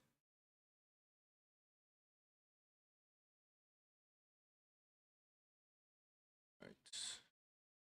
Come on. Yeah, just like I said, we're gonna pretty much wick down, I think, to that purple line. It's gonna be a doji, a big doji for this 5 minute. Which isn't terrible. I mean, doesn't mean it's not gonna go our way. Just gotta kind of see what it wants, how it wants to finish.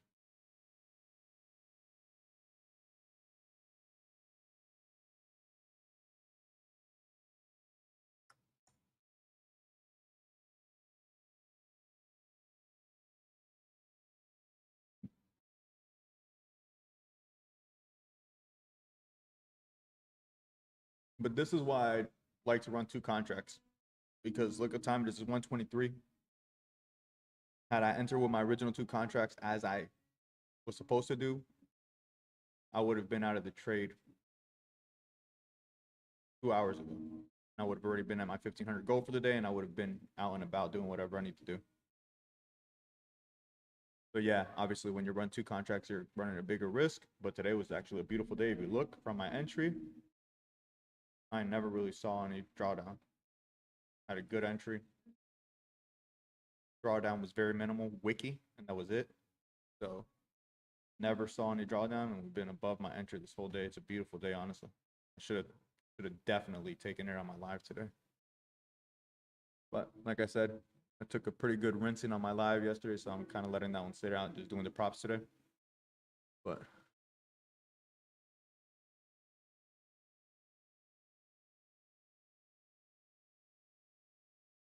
would have been a great day for my live, honestly. I could have grabbed 2 contracts on my live, and I could have made back everything I lost yesterday and some. Back at 1200. Let's see if we can go above that now.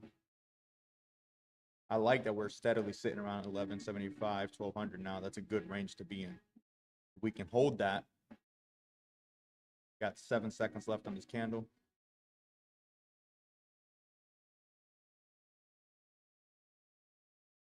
All right, let's see what this new candle. So we just started the new 5 minute candle. Let's see what this candle does.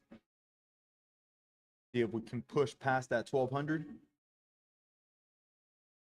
See if it commits.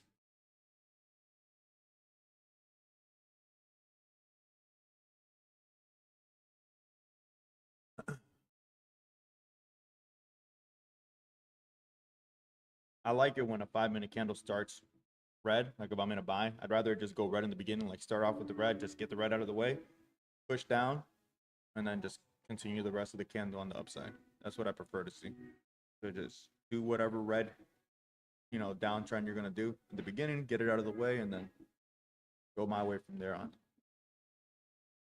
I remember watching a video, some old guy and he said you always want to see a bull candle start bearish. So it's always resonated with me. Like he always, like he said, you always want to see a bull candle start bearish. That's a good indication of a strong bull candle.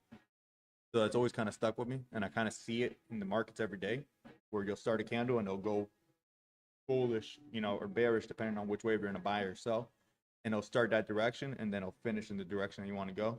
So it's always been kind of like an indicator for me that I keep in the back of my head. It's funny how when you pay attention, you'll see certain things like that actually do play out. And then another thing I heard from that same old guy was the best trades are the ones you don't want to take. Like the ones you're scared to take, those trades that you're like, scared to take it. That was yesterday, actually. I didn't take the trade on my live, and I would have made so much money. It literally would have been like a $15,000 day. And I didn't take it because I had cold feet. I only took it on my props. And I didn't take it. And that was an amazing trade. It would have been a banger of a day. It would have been the day of the year.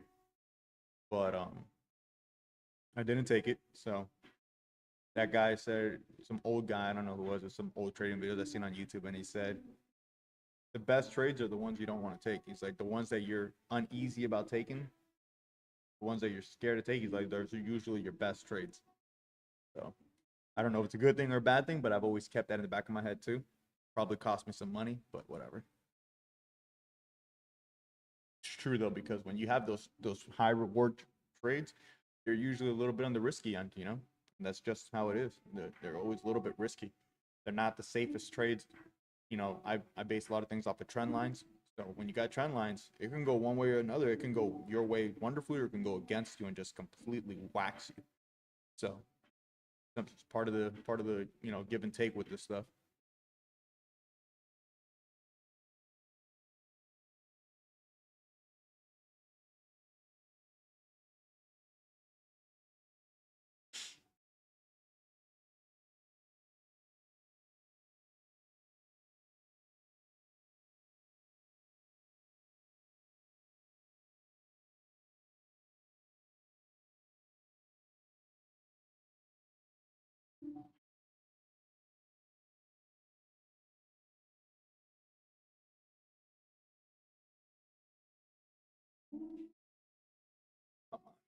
We need some momentum. Wake up. Wake up, ES. Either up or down. If you're gonna screw me, just get it over with. But if you're gonna bless me, then just let me have it. Either way, just make up your mind. You're either gonna bless me or you're gonna bend me over, but just do one or the other. I want to go about my day.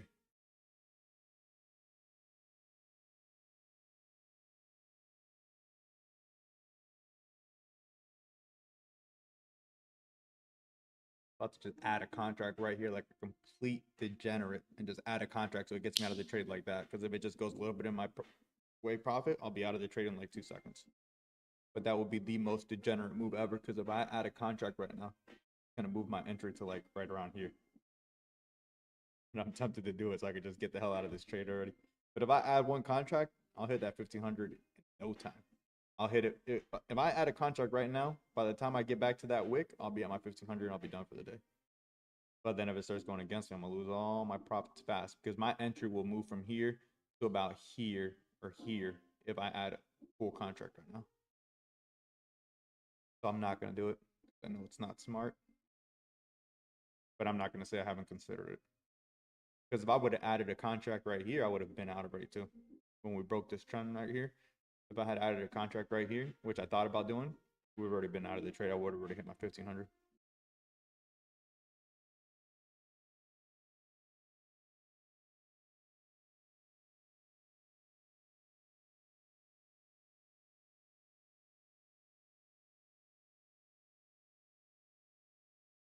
And for anyone that might be wondering why I'm dead set on 1500, these are brand new props. I'm passing the challenge. It's 2 days to pass it, but you can't make more than 50%. The profit goes 3,000. I did 1500 yesterday, so I'm trying to do 1500 today, so I can be done with them. And tomorrow I'll be trading these now live funded. So I'll be able to start trading them live funded as of tomorrow, as long as I hit 1500 today. So that's why I'm holding up 1500. If not, I would have already taken this trade in profit. I would have gotten out. but these are brand new funded. I started them yesterday. I made $1,500 in profit yesterday. I'm making $1,500 in profit today, and then I will be done. I'll be out of the trade. And when the market closes tonight, they'll set up my pro accounts, and then tomorrow when I go trade my live again, I'll go back on my live tomorrow. I'll be trading it with 5 new props because I rinsed my props, my old props that were live funded, which I already got payouts from, so I'm not worried about it. As long as I get payouts from my props, if I rinse them, I don't really worry about it. That's what props are for, in my opinion. Like, you want to go a little bit riskier on there. Reward, risk, your return on investment on the props is so high if you know how to trade, that for the price that you're paying for the props, you can be a little bit riskier with them. So with the trade that I got rinsed on my live account yesterday, I also took a loss on my old live funded props, but I already got payouts from them again, so I'm not worried about that. And yeah, I started new ones right afterwards. I literally flew them, bought new ones. 20 minutes later, I was in trade with the new ones. Took a new entry on the new ones, made the 1,500 profit goal yesterday. So I'm trying to do a 1,500 profit goal today. That's 3,000, and I can pass them. And then starting tomorrow, these will be live funded again, and I can be on my way to my next big payout. So as long as I can continue to get one big payout every month from these props, it's a lovely thing. Because I'm still taking profits on my live weekly, and then the props is just like bonus. All right, so we're breaking down. I have to get out of this. Oh, let's see where the EMA is at. 1 minute.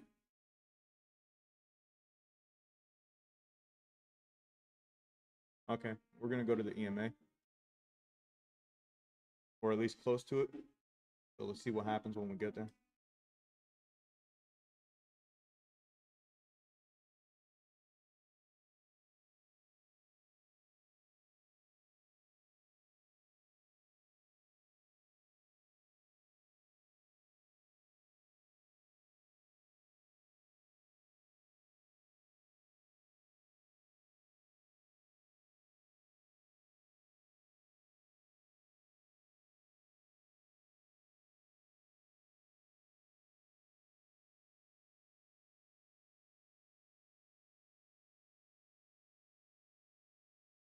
We're most likely gonna run all the way back down here to the 1 minute EMA.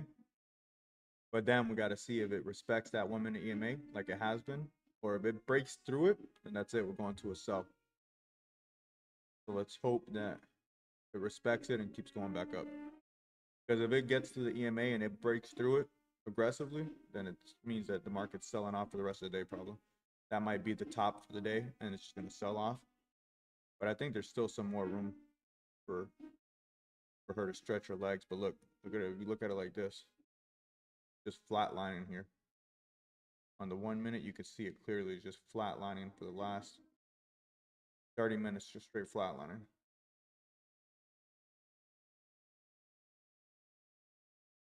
So let's see what it does here. I'll wait for this EMA to get tapped. If it does tap it, it might not even go all the way there, but if it does, I'll wait for it to get tapped and see what it does from there. There we go. It's about to hit the EMA right now.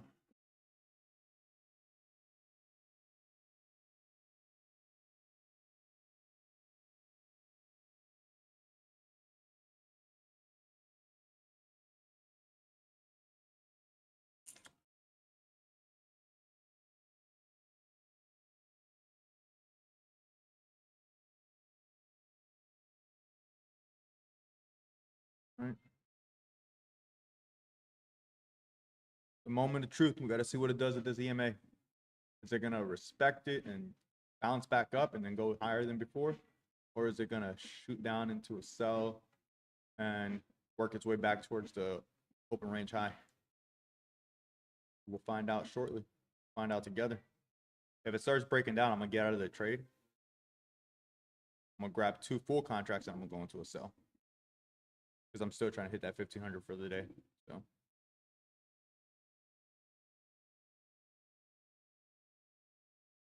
Okay, so we tap the EMA there. We'll see what it does. Let's see if it blows past it or not. EMA got tapped, but we're still hovering it. So let's see what it does on this next candle. We're on the 1 minute time frame right now. I always like to run the EMA. I run my EMA to 100, so I have it set to 100. 100 EMA is what I like to run. It works for me. It's always worked for me. Good little push up from the EMA. So that's good signish. It's been respecting the EMA so far today. Been going to it and flying up, going to it, flying up. Kind of weak here, but as you can see the other times, it's gone up significantly. So far it has been staying above the EMA. And we're still a ways above the 5 minute EMA too. So let's see if this one will be enough to get us past that previous point where we were at. I'm about to be an asshole and just grab a contract right now and just say, screw it. It's either going to do two things. It's going to get me out into my full 1500 sooner so I don't have to keep sitting here till 2, 3 o'clock. It's going to drive me crazy. Or it's going to go against me and I'm going to lose all my profits really fast. So, yeah, I'm going to wait. I'm not going to add anything yet. If I was on micro ES, I would have grabbed some extra contracts. I would have done like 4 or 5 extra micros, but I'm on the full size contracts right now. I'm on the full chart. So I'm not going to grab any contracts on this because I have to do a full contract and I'm not going to add a full contract. It's going to move my entry way too much if I do a full contract. My entry right now is just above the orb, the open range high. So, all right, so we broke down below the EMA. Let's see what it does here.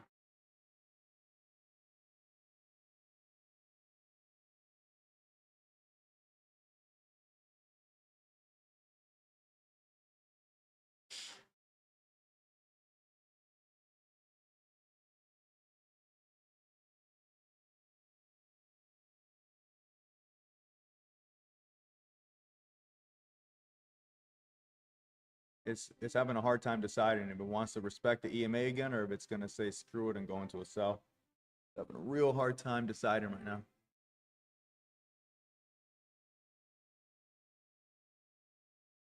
There we go.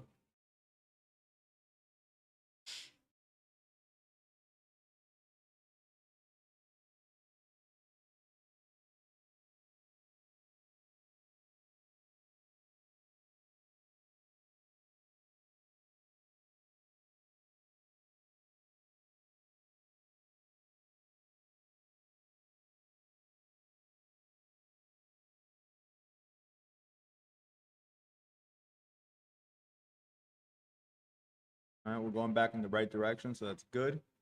I want to see a break of that purple line again. And we'll break that purple line, then I'm going to switch back to the 5 minute time frame. And just leave it on the 5 minute time frame. We just got to stay above that EMA, that 1 minute EMA. So I want to make sure we're clear of the 1 minute EMA before I switch to the 5 minute time frame. So I want to make sure we stay clear of that.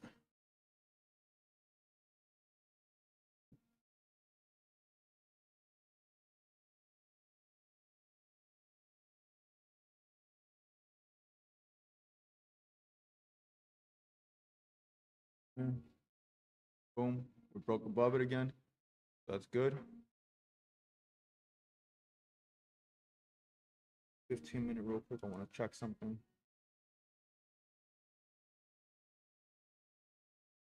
15-minute time frame.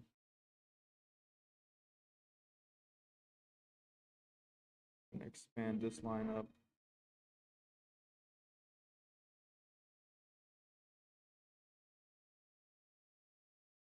Be our new low zone. So we should never go below that as long as we're respecting the trend. So that should be the lowest point we go.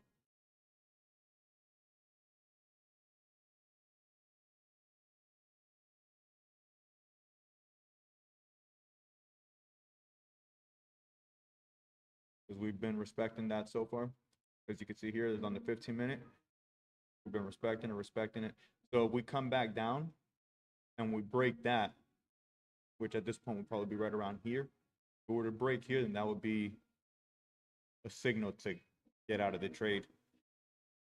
But as long as we're staying above this, I feel pretty good about holding this out for the full TP. Not too far off.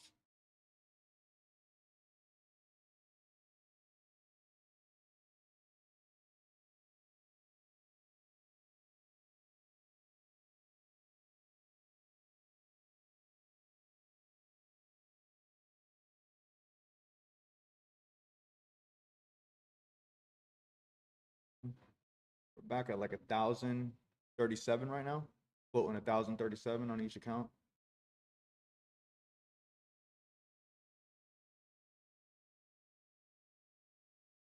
Again, if I was not doing this to pass these prop accounts, I would have already taken this money. I would have taken the 1,200. I would have taken the 1,000. To be honest, I would have been done for the day.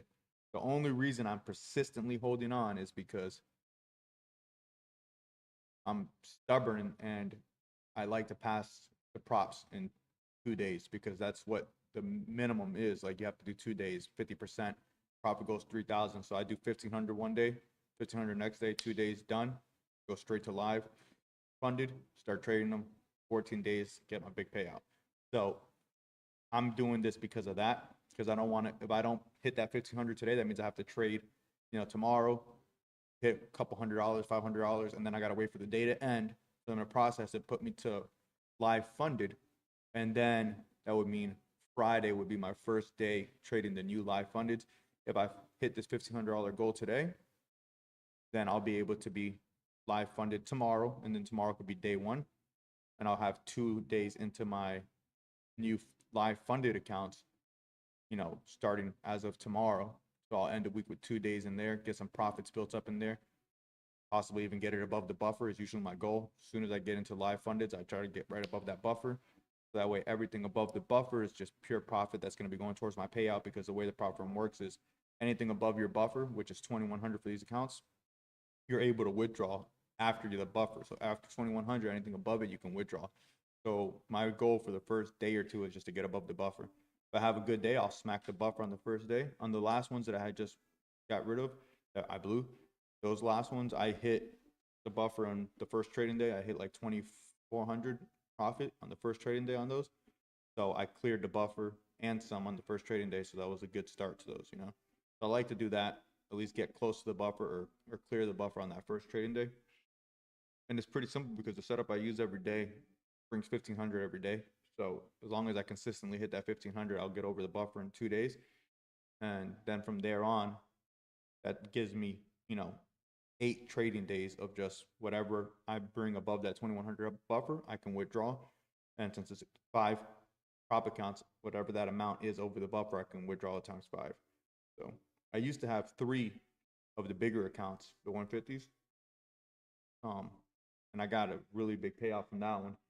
But once I blew those, because I went really, really aggressive after I did 2 payouts from them. And when I got 2 payouts, 2 big payouts from those accounts, I went really aggressive with them. And I just sized up. I went like 5 contracts because I already gotten 2 big payouts in like a month. So I sized it up. I was like, screw it, let me see if I can't just run this up some crazy amount. And I ended up blowing them. But that's okay. It's not a big deal. And then ever since then, I switched to the smaller ones just because on the big ones, you can only have 3 accounts. But on the smaller ones, you're allowed to have up to 5. So we're going into a pretty hard sell right now. It's got to be back at the EMA. Let me go to the 1 minute. We got to have ran back to the EMA again. Yep, of course. We're sitting at the EMA again. A lovely EMA. We went right back to her. Let's see what it does this time. I don't like that it came to the EMA, it rejected it, and then it didn't commit. That I don't like. I like to see a commitment off of an EMA. So when it comes off the EMA, I like to see it just commit to the direction it's going. And it didn't do that this time. So let's hope that this time it commits.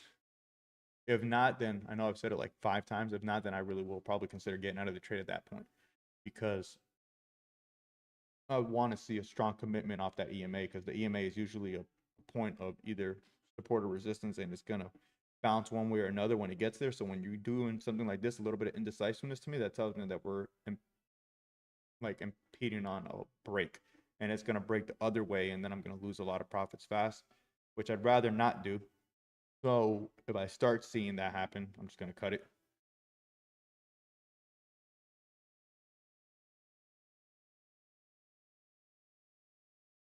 Which I think might be what's going to happen. So let's see what this next candle brings. We're on the 1 minute time frame right now. And again, I like to sit on the 5 minute and watch the 5 minute candles, but we're on the 1 minute right now because we're sitting at the 1 minute EMA. So I like to watch it when we're at the EMA, see exactly what's going on. The 5-minute EMA is still way below us, so I'm not worried about that one right now.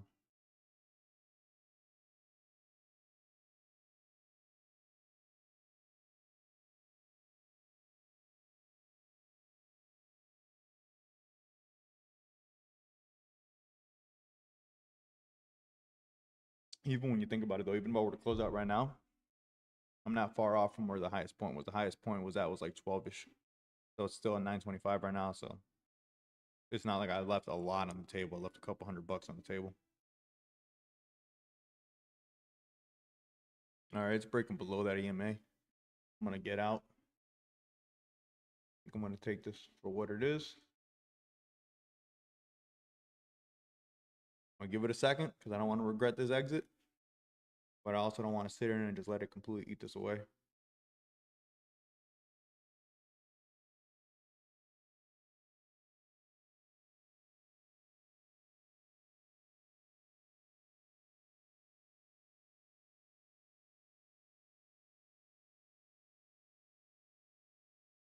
What are we doing here? What are we gonna do?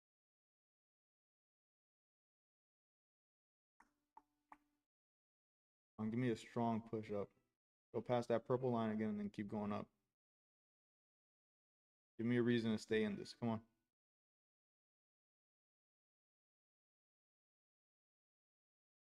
Come on.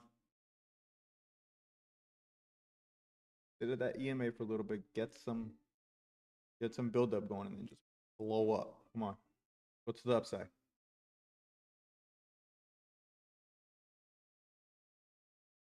The EMA works like a propeller, like when it's there and it's sitting there, it's just building up. And whichever direction it likes to go after that, it's gonna go hard. So if it starts going against me, I'm gonna lose profits fast. That's why I got my finger on exit market. So I can cut that bleeding quickly as possible. But if it goes in my direction, then it'll go back in the direction I need it to go. But it pretty much just like builds up tension right there. That's why I love running the EMA with my trade so I can watch it, because without the EMA, I'd have nothing to kind of gauge what's going on right now. If that EMA wasn't there and I didn't know how it reacts around the EMA, because I've been trading with that EMA there for 2 years. So I know how the charts react when it's around the EMA, 1 minute, 5 minute, etc. So with that, I'm able to kind of help make my decision on exit or entry. But if that EMA wasn't there, I'd be like, I don't know what's going on here, you know. I just know that there's something going on here, but since I have the EMA there, I know what's going on there, the EMA. So yeah, we're shooting down to 700. There we go. That's what I was scared of. So gonna have to cut this, I think, guys.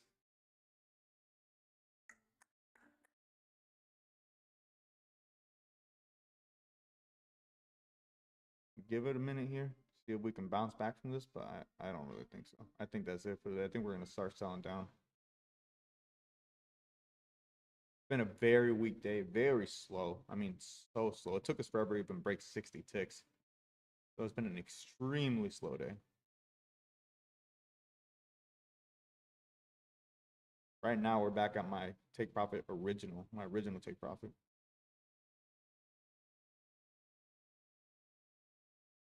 Very, very weak day, to be honest.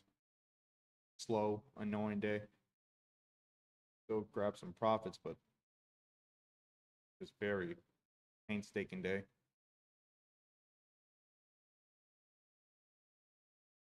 The thing is, I know when I get out of this market, it's going to go one way or another. But the market's been, like ES in particular lately, towards the end of the day, it starts doing a run. But that run could be against me, you know, could be the other way. I don't really want to wait to find that out either.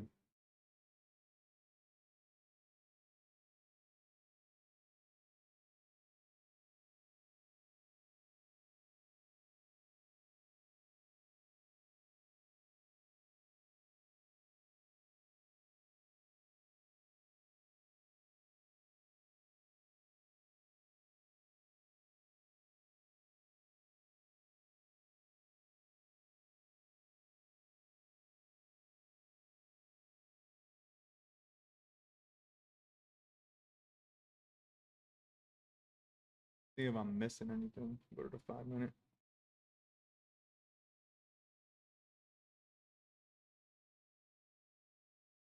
Okay. So according to that, we broke trend right there. So that would be an indication to get the hell out. The 5-minute trend right there. Touch, break. So technically that should be my indication right there to get out.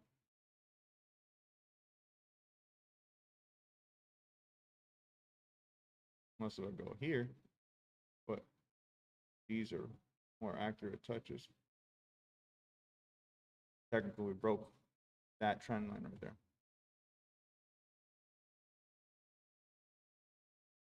I think I'm gonna get out and go for a sell, and I hope I don't regret it.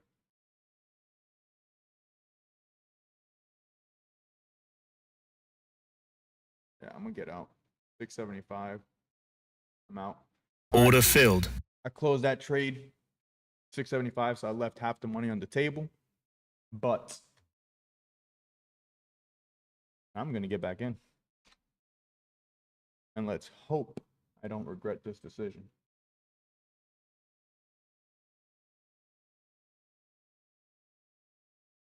So I've got 657 collected so far. I need to see another 840 bucks. My profit goal. So let's decide what we're gonna do here, because I'm gonna get back in. I still want to hit 1500 for the day. As ridiculous as that might be.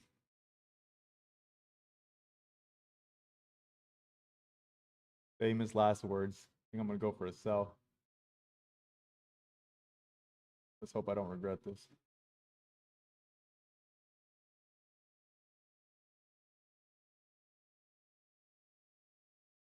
I want to wait to see if we retest that EMA real quick before I do anything.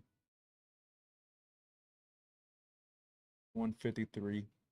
2 o'clock's coming up. Something's gonna happen at 2 o'clock. Always does. They're gonna start going up, start going down.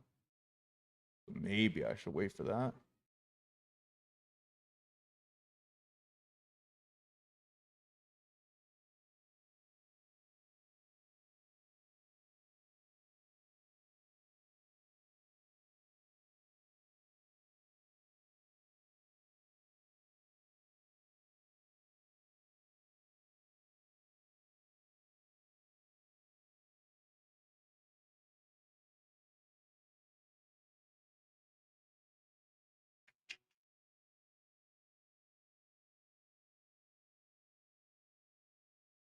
I think I'm gonna do it, man. I think I'm going for a sell.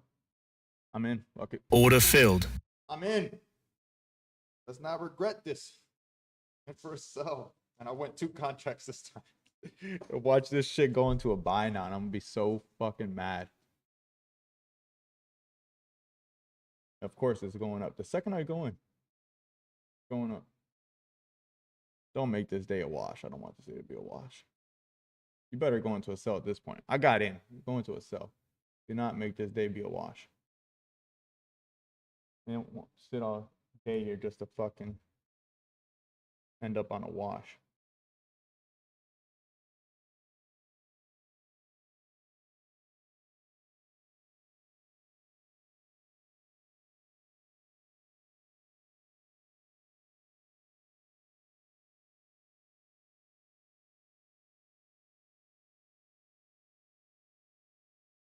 All right, so now I hope it goes the opposite way, because I am now in a sell with 2 full-size contracts. So, hope I made the right call here, because I'm not too convinced, to be honest. I'm hoping we run down to the 5-minute EMA, but again, not too convinced we're gonna do it. I'm hoping we go down towards the 5-minute EMA. But again, not utterly convinced on it doing that. So I'm going to be ready to exit the trade in case if it does not go my way.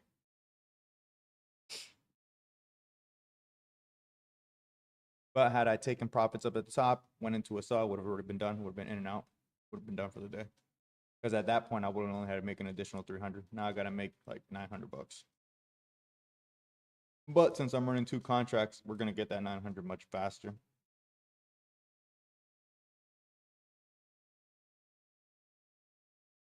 But if it goes against me, I'm going to lose 900 just as fast. So Let's hope. Let's hope that it's had its run for the day and it just goes into a sell, because then if it does, I'll be in a good position.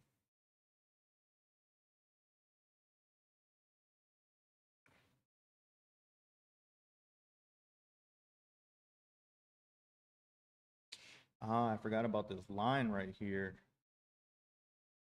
This is, I got to be careful here, because remember I said that we've been respecting this. So if we go there, there's a good chance we can go right back into a buy, and then I'll get screwed.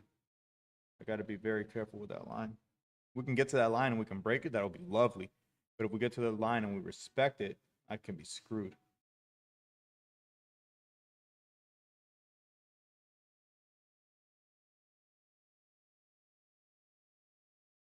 See, this is more like it. This is like the kind of movement I'm used to seeing, because 2 contracts, look at that. We're up 400 in profit that quick. We went right to that line and we're bouncing off. I want to see if it breaks it. If we break that trend line, we're golden. We could be running back to the 5-minute EMA and to the open range again. If it breaks that line, we're going to be good. We're going to hit our 1500.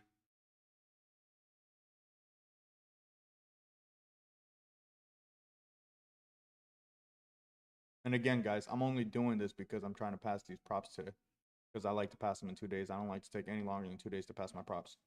So that's the only reason I'm doing this. If not, I would have been done for the day a long time ago. Would have been happy with my profits. That's why I'm not trading my lives today, because I knew my goal today was just to pass these props. So I'm just trading my props because I'm obviously going to trade differently. There we go. There we go. 1200. Come on, 2 more $100. $2 more $100 and we're out. We're done for the day. Come on. Let's go. Come on. Come on. Again, so I'm only doing this because I'm hitting this profit goal of 1500, but if not, I would have taken this profit a million times over and over and over again. So please, if anyone's watching, do not do what I'm doing. Take your money. Profits over greed. I'm just trying to pass these prop firms in 2 days, because if the way I see it, if you've gotten funded with prop firms and gotten payouts with them, then when you get new ones, your goal should be to pass them as quick as possible and just try to pass them in the minimum amount of time, because you've already gotten payouts. So your return on investment's already up there. So I believe that if you're someone that's already gotten payouts from prop firms, this is how you should pass them. The minimum days. So I do it 2 days on Apex, I pass them in 1 day. But you should pass them in the minimum amount of time, and that's just the way I believe, you should do it. But we're almost at our goal, 1378. 125 more bucks and we're out. Because once you pass these prop accounts, you go right back to trading them funded, and you just stick to the same strategy you take every day, and you'll be on your way to a nice payout.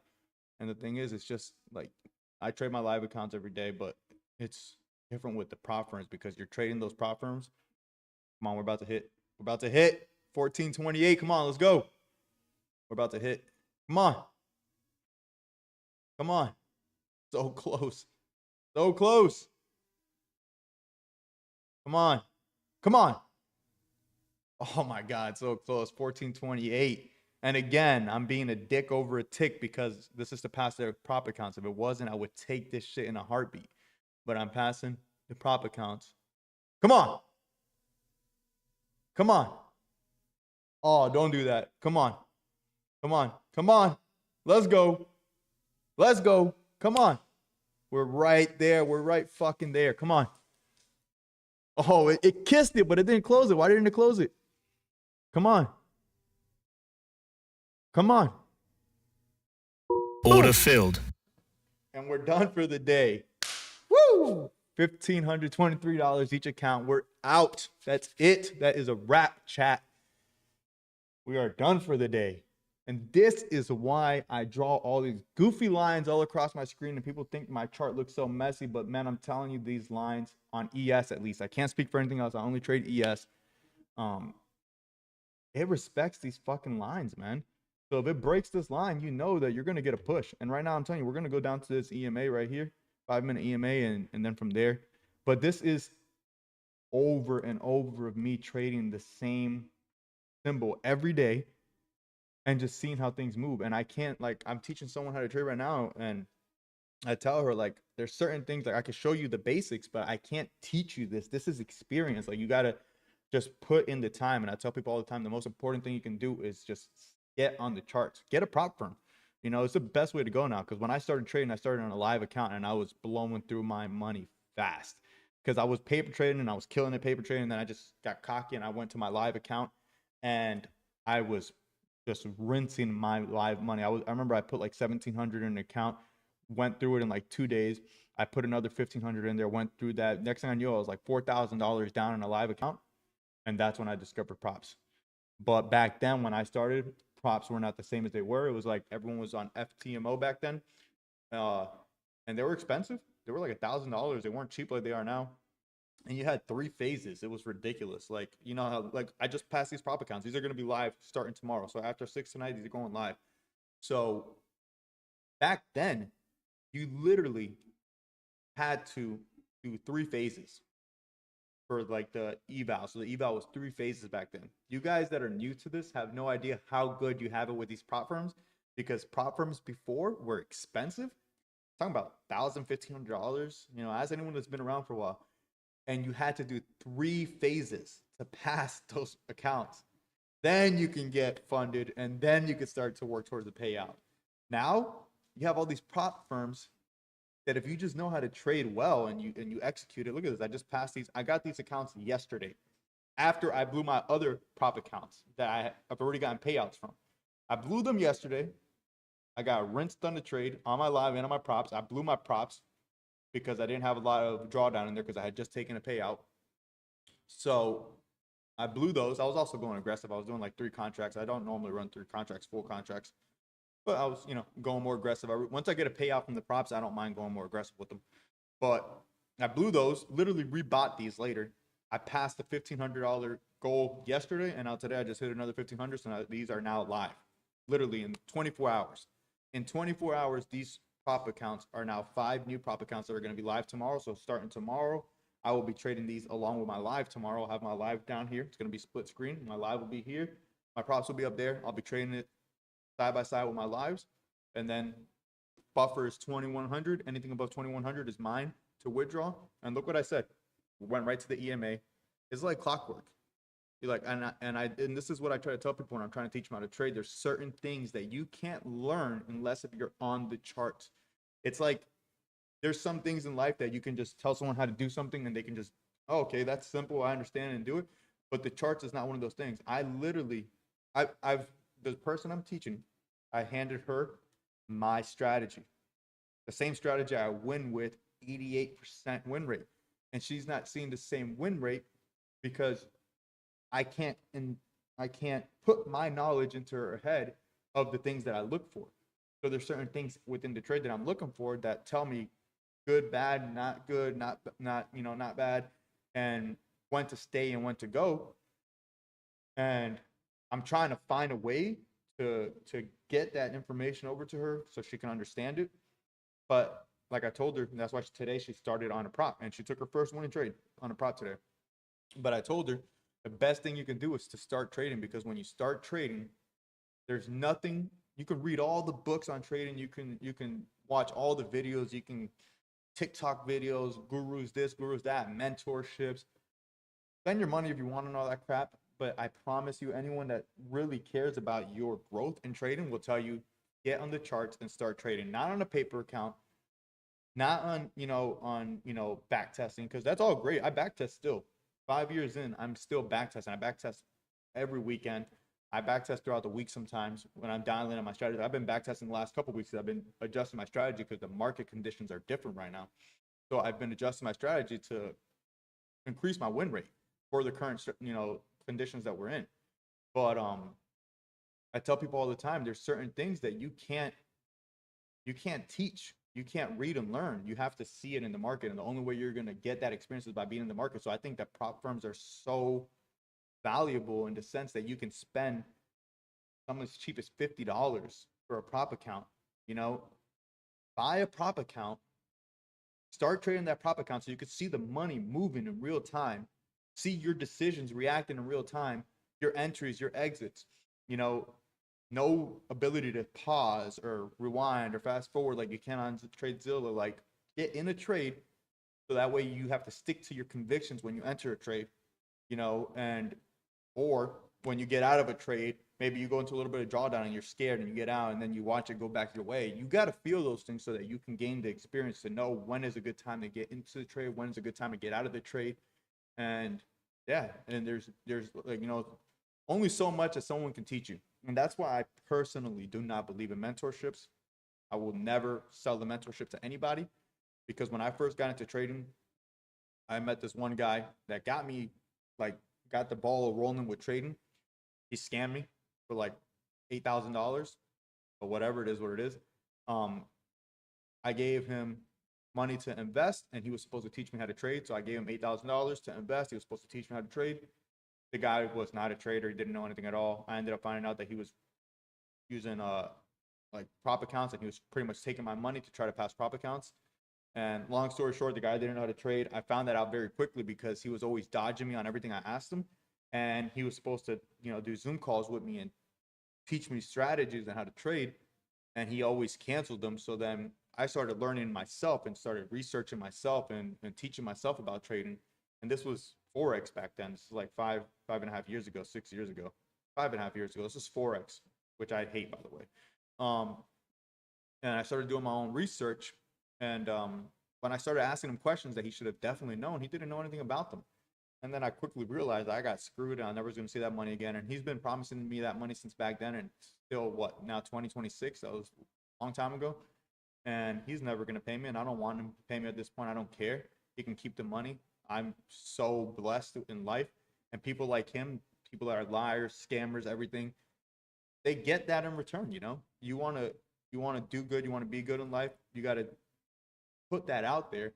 If you're out here scamming people and lying to people and taking advantage of people, that's going to come back to you tenfold. The good you put out comes back to you, and the bad comes back to you just as much. So that was the first person. The second person, he's a friend of mine. He was supposed to be my mentor, but he knows if he's watching this, if he hears this, I tell him all the time. He never taught me anything. He knows that. I literally went to his house like twice. I paid $3,500 for a mentorship. The guy didn't teach me anything. He briefly showed me a strategy. I did not like it at all. And everything else, as far as like analysis and chart stuff, everything, again, he was a Forex guy and I was already into futures. So it's actually the opposite. I've literally in the last year have taught him a lot about futures. He's now trading futures, so it's funny because he was my mentor, never taught me anything. I literally went to his house 2 times, maybe a total of 2 hours with him. I still have a piece of paper here from the notes I took at his house. It's not even a full page for all the notes. And it was like the Fibonacci tool, which I hate and I will never use. And that was it. But I just took it on the chin because I know that these are things that you got to look at it as like a learning experience and an investment. And that was it. I took it for what it is. I have no pulls with him either. Like, I literally speak to him on a regular basis. I got no problems with it. I'm not someone that's resentful when it comes to money. But from those experiences, that's why I tell people I will never do a mentorship because, first off, this information is out there for free. Everything I've learned through various YouTube videos. The information is out there. And I learned from back testing, studying, and getting into charts and actually trading on prop firms, on live accounts, which I don't really suggest because, like I said, I lost a lot of money in my live accounts in the beginning, probably about $6,000 of my own money in live accounts because I was not ready to be trading a live account, and I felt ready because of paper trading, but I was not ready. So I don't suggest people jump into live accounts for that, especially with the cheapness of these prop firms now. And you got good ones, which I will drop the name of my prop firm soon, but I'm going to try to set up an affiliate link with them before I start promoting them on here.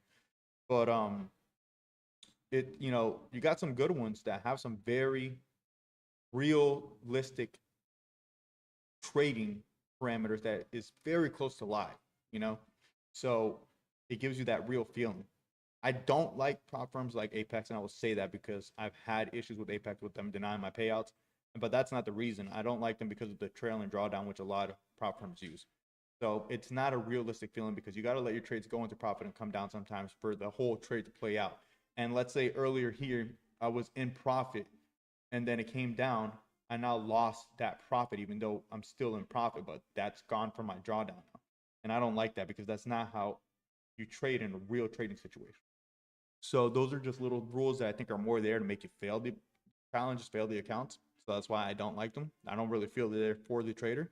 Yes, you can get paid with Apex. I've gotten paid with Apex, but you have to change your trading strategy to get paid with them. And I don't want to change my trading strategy because at the end of the day, I trade live every day, every week. So I don't want to change the way that my live trading is because that's what works and that's what consistently brings me money. Is I can always count on my live accounts. So I want to trade prop firms that align with the way I trade my live account, not prop firms like Apex where I have to adjust my whole strategy just to be safe of this rule that they have, or the consistency rule, that 30% consistency rule, stuff like that. So I do highly suggest prop firms, but just got to pick the right one for you. Everyone's trading style is different. But anyways, it's late. I'm going to go walk my dog. I'm going to get ready. I got some things I got to go do at my shop. I'm going to go do some things at my shop. You guys have a great day. I hope you guys enjoy. It's a pretty long stream. I was not planning on being here this long. I'll tell you right now, how long was I in this trade? I was in this trade for 3 hours and 15 minutes to make $1,500. That's insane to me. That's ridiculous, but whatever. We got it done. I don't like to sit on the charts for that long, but sometimes it is inevitable. And again, if I wasn't doing this today to pass these props so I can start live funded tomorrow, I would have taken profits a long time ago. I would have gotten out. Honestly, I would have gotten out over here. I would have been done around like 11 o'clock. So that's it for today, guys. I will be back on here tomorrow. I'll be trading my live along with these 5 funded accounts. They will also be live funded tomorrow. So they'll be in the funded stage as of tomorrow. So I'll be trading these with, brand new balances at 50,000. I'll be starting them tomorrow and I'll build them up and we'll document the whole journey. 14 days till payout. It's 14 calendar days. So 10 trading days. And we'll see where we're at the end of those and be requesting a payout on those. So you guys can see it all happen in real time. You can see me build it up or you can see me blow them because it could happen. I've done it multiple times. I'm not perfect. I don't claim to be. I am profitable. I literally don't do anything else. I've sustained myself. I have the money to do things I want to do, and I have the money to live the lifestyle that I want to live. So I'm blessed either way. But it doesn't mean I always win, and I don't ever pretend to. So we'll see how the week goes, and we'll see what these new 5 accounts bring. 14 days from now, starting tomorrow. You guys are here in the journey. You'll see me do a withdrawal. I'll stream the whole thing. I'll stream the entire process. I'll tell you right now that this prop firm is scary fast. The last time I did a withdrawal was $28,000, and I had it in my bank account less than an hour after I placed that withdrawal request. So it's fast, like super fast. But anyways, have a great day, guys. Check in with you guys tomorrow. Peace. Close out this stream now.